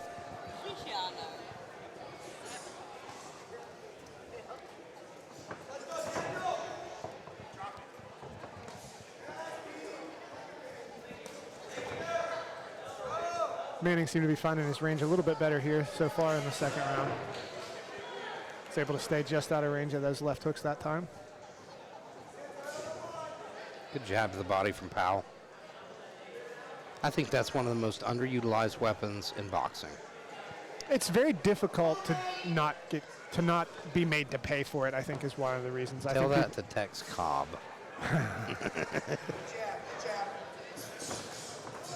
Good forward blitz there from Powell. I think that jab to the body, what I meant there is I think a lot of people experiment with it early on and get punished before they're good at it, and then that kind of kills it in the cradle. Never contradict me, Colin. I do like Tex Cobb. Raising Arizona is a great movie. Masterful performance. Couldn't have picked anybody better to play that role. And in Ace Ventura. Good work down here by nasty Powell. work from Powell. Oh, and he goes to the body. I think Powell's looking more and more confident as well as this fight goes along. Manning's starting to fatigue a bit, a little. And we've seen that before from him. Starting to see the mouth open a bit. Nasty work from Powell. Yeah, nice right hand at the end, especially. Powell's such a class act, too. He's a guy that you talk to him, hard not to like him. He's landed a short. He's landing that short chopping right hand that almost looks like an elbow. Beautiful work. And nasty. He's pouring it on. I really like the way that he's framing with that elbow too. That forearm frame that he's very using. nice. Yeah, he's beautiful boxing on the inside. He is coming on strong here in the second. Manning's just not had an answer for it at all. This is really a masterful performance so far by Daniel Powell. I think Powell smells blood here. I think he does too. I think he's got him hurt and tired. That's a bad combination. Well, and Manning's not really offering anything back now except for a few of those kind of long, snappy jabs. Now we know Manning carries a lot of power. Powell's just got to be smart here. Keep pouring it on, but stay defensively sound. That same short chopping right hand on the inside is It's really pretty. Gorgeous. That's a punch that you'll see a lot of times. The uninitiated will think it's actually landing at the elbow or the forearm, but it's absolutely exhausted. Yeah. He's tired and beat up. I think this is. And that body work from Powell has to be a factor too. Oh man, beautiful work from Powell. Really just a flawless performance. He's using a good job using his head control in those clinch exchanges as well.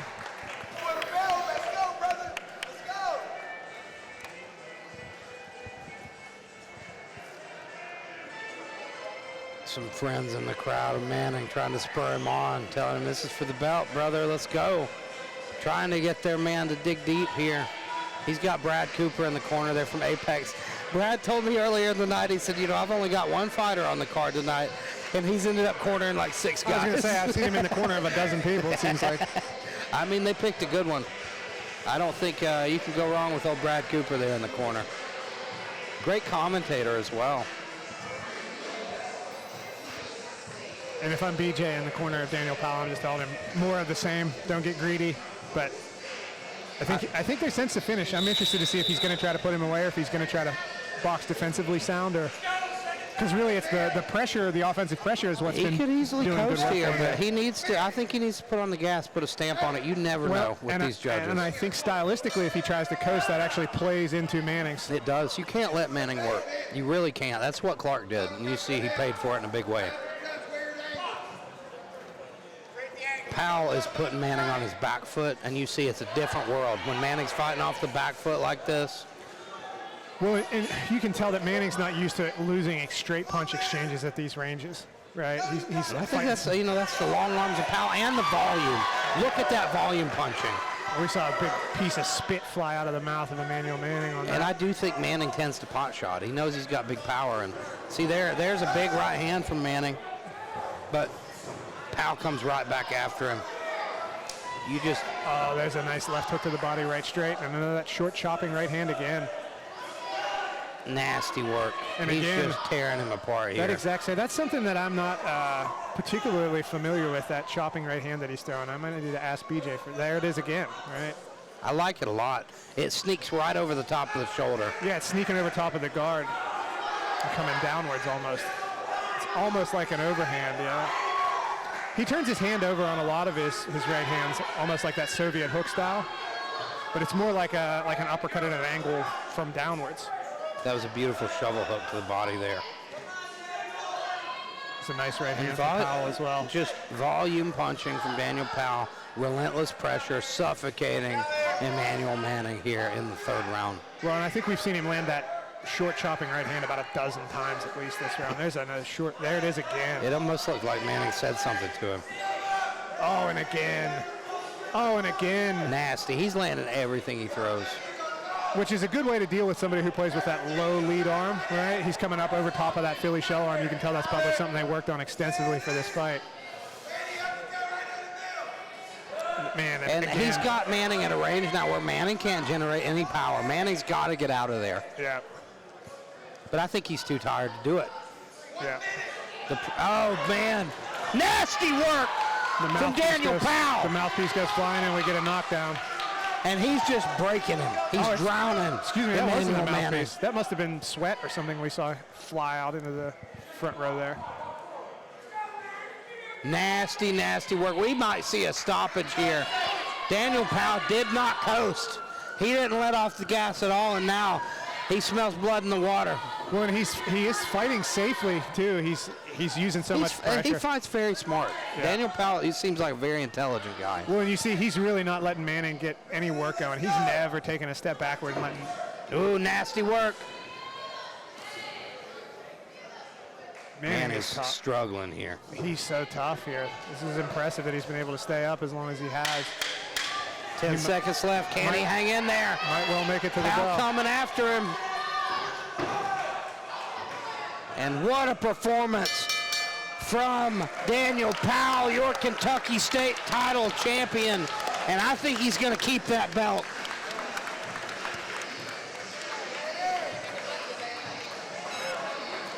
Beautiful, beautiful work. Can't say anything bad about it at all. Not at all. I think Daniel Powell's gunning for that title of best looking bald man here. Keith, no, you better watch out. He's got to get Matt Jones too, though. That's true. Matt should just take him out from behind right here. He could just whack him. He's thinking about it too. Matt Jones is a shifty man. You can tell he's always up to something. And the lovely Danny's getting ready to present the Kentucky State Championship to our whoever is the winner of this fight. You know, from behind, you know, with Matt Jones wearing that ref camera, it kind of looks like he's wearing like a sports bra. Giving him some support. I was going to say it just looks like it's helping his posture, but.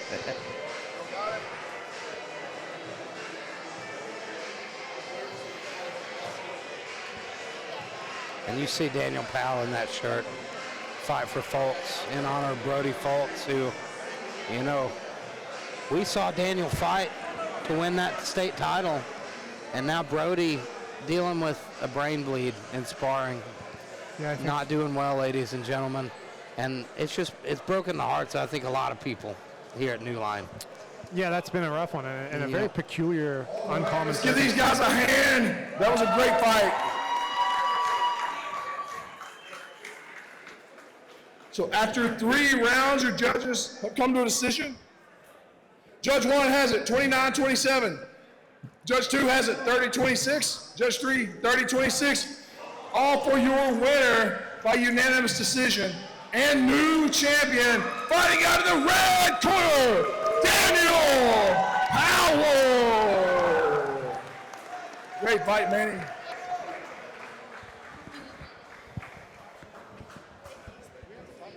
Well, all right, everybody, I'm here with your winner. Probably not. Daniel Powell, and new again. Hey, what's going through your head? Oh yeah, get that second one.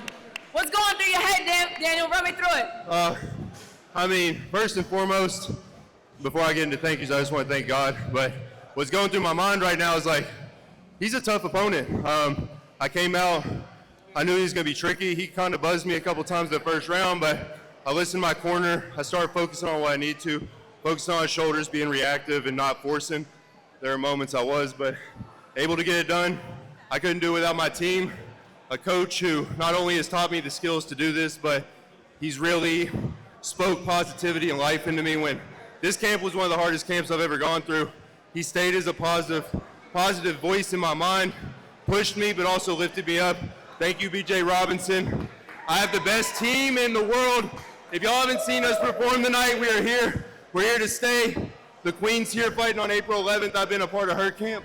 We've been pushing each other. Thomas Kinchin, Corey, Angel, Kyle, all you guys are dogs. I love you all. And also, if you have anything that you can donate to Brody Fultz right now and his family, you can reach out to his wife, Hannah, and his father, his mom, everybody. Any contribution helps. He's still fighting this battle that's very tough, but our thoughts and prayers are with him constantly. Thank you all. I'm sorry, I didn't mean to make that so long, but I appreciate you all. Thanks for coming out. Hey, everybody get loud for Daniel Powell one more time. Taking it home. And I want to thank my beautiful girlfriend who not only put up with all the mess of this camp, she cooked for me, she kept my mind right. She was the biggest support I could ask for. Brooke, I love you, baby. Thank you.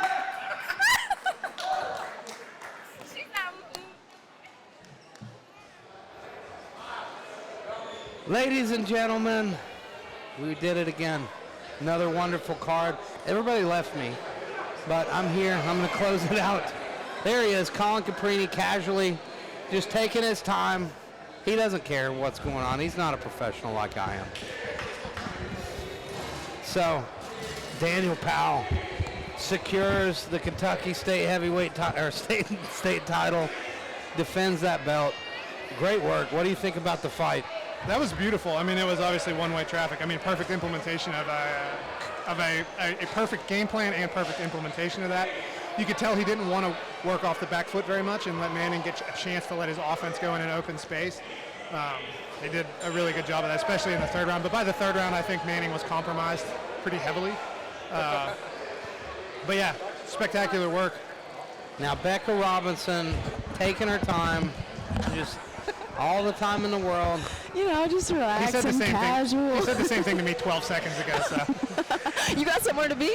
Yeah, I'm busy. I got a baby. I'm out of here. I gotta go to Sheets and eat something hard. You gotta go take care of your dog who's been in the car for like 6 hours. No, she is at home with my mother. So shout out to Glenda Caprini. You're the best. Always taking good care of my dog. Your son has got problems, but you persevere through it, and I love that. Now, what do you think about Conley and Linville? I don't understand why I stopped it. We thought the same thing. And here's my thing. It's a professional fight. And both guys with tons of experience. You need to give them the benefit of the doubt. If he's wobbling, if he's stumbling, fine. But I didn't see any of that. He stayed on his feet. He got hurt bad. Yeah. It was looking Unfortunately ugly. for him, he would have been better off to take a knee. Yeah. That's which, to be honest, if we were a more boxing. Was that the first round? Yes. To be honest, if we were a more boxing-heavy gym, we would have told him. I would you know love what I mean? to That's know. a strategic error on our part. I'd love to know how long was left in that round. Not long. I didn't think it was. I believe it's 2 minutes and 30 seconds or something like this. What is he saying? I think he's telling us the right amount of time. 27? 27 seconds? Yeah. Oh my gosh. So if he could have hung tough for 27 more seconds. Or taking a standing 8. Yeah. Or taking a knee, taking the 8. That's what the heavyweight did in his fight. I later found out it wasn't a body shot. He said, I was tired. I took a knee, got the count, came back up, got the win. Yeah. And like I said, that's I say my gym like I'm still there. Now that was a draw, wasn't it? Wasn't that the draw? That was the draw. If he wouldn't have taken that knee. He might have gotten stopped though. Yeah. He was hurting. Yeah. He was hurting. So. He was so tired, but he looked great too. Linville and Conley, though, is a fight. That That was a good fight. I feel like it could have been something really special. It's a shame that it stopped that way. Yes. Because I think I talked to Conley afterwards, and that is what he was doing. He was trying to lull him to sleep a little bit by just playing defense, to see what Jeremy was going to do, which is probably not a bad idea, right? Jeremy hasn't fought for a long time. But I think the most damage was done with the very first shot that Conley landed, and after that, I think he was just kind of he was wobbly already. We saw him wobbling after that big right hand, and then I don't think he was ever able to Conley recover. has some serious pop, my friend, because... And, that's what you were wondering about with the diet and the weight loss. It definitely didn't look like his power was diminished. And Jeremy's a huge dude with a huge neck. I mean, it didn't look it when they were in the cage, but Jeremy had a 50-pound almost weight advantage. I think Conley, too, is so explosive. He looks more explosive now that he's dropped the weight. Yeah. Dangerous man. He scares me to death. I think that his experience showed through, and I think the more recent experience too. I wondered about ring rust. 10 years is a long time. Yeah. And Brandon Conley's a hell of a tough fight to come back. It's just hard to say because we didn't even get to see anything I'd happen. like to see Linville come back. I'd love to see him again, especially maybe in MMA. So much experience. There he is, the man himself. Jeremy Linville, coming up short tonight, but he's such a talented fighter. I'd love to see him back. But I think that's it, ladies and gentlemen. New Line Cage Fight, or NLC Fight Night 43. Hey, I'll tell you what, y'all don't want to miss the next show. Queen of Sting is back in it. Yeah, we're going to be in Somalia. It's going to be a really good one. It's NLC Somalia. It's coming up next month. We just got to avoid the pirates. Getting the ring over there is going to be the tougher. private jet, we got to make sure that's fueled up. And then after that, we're going to Mogadishu. So it's going to be 1 week after the other. It's a world tour, ladies and gentlemen. We'll be back. See you in Somalia.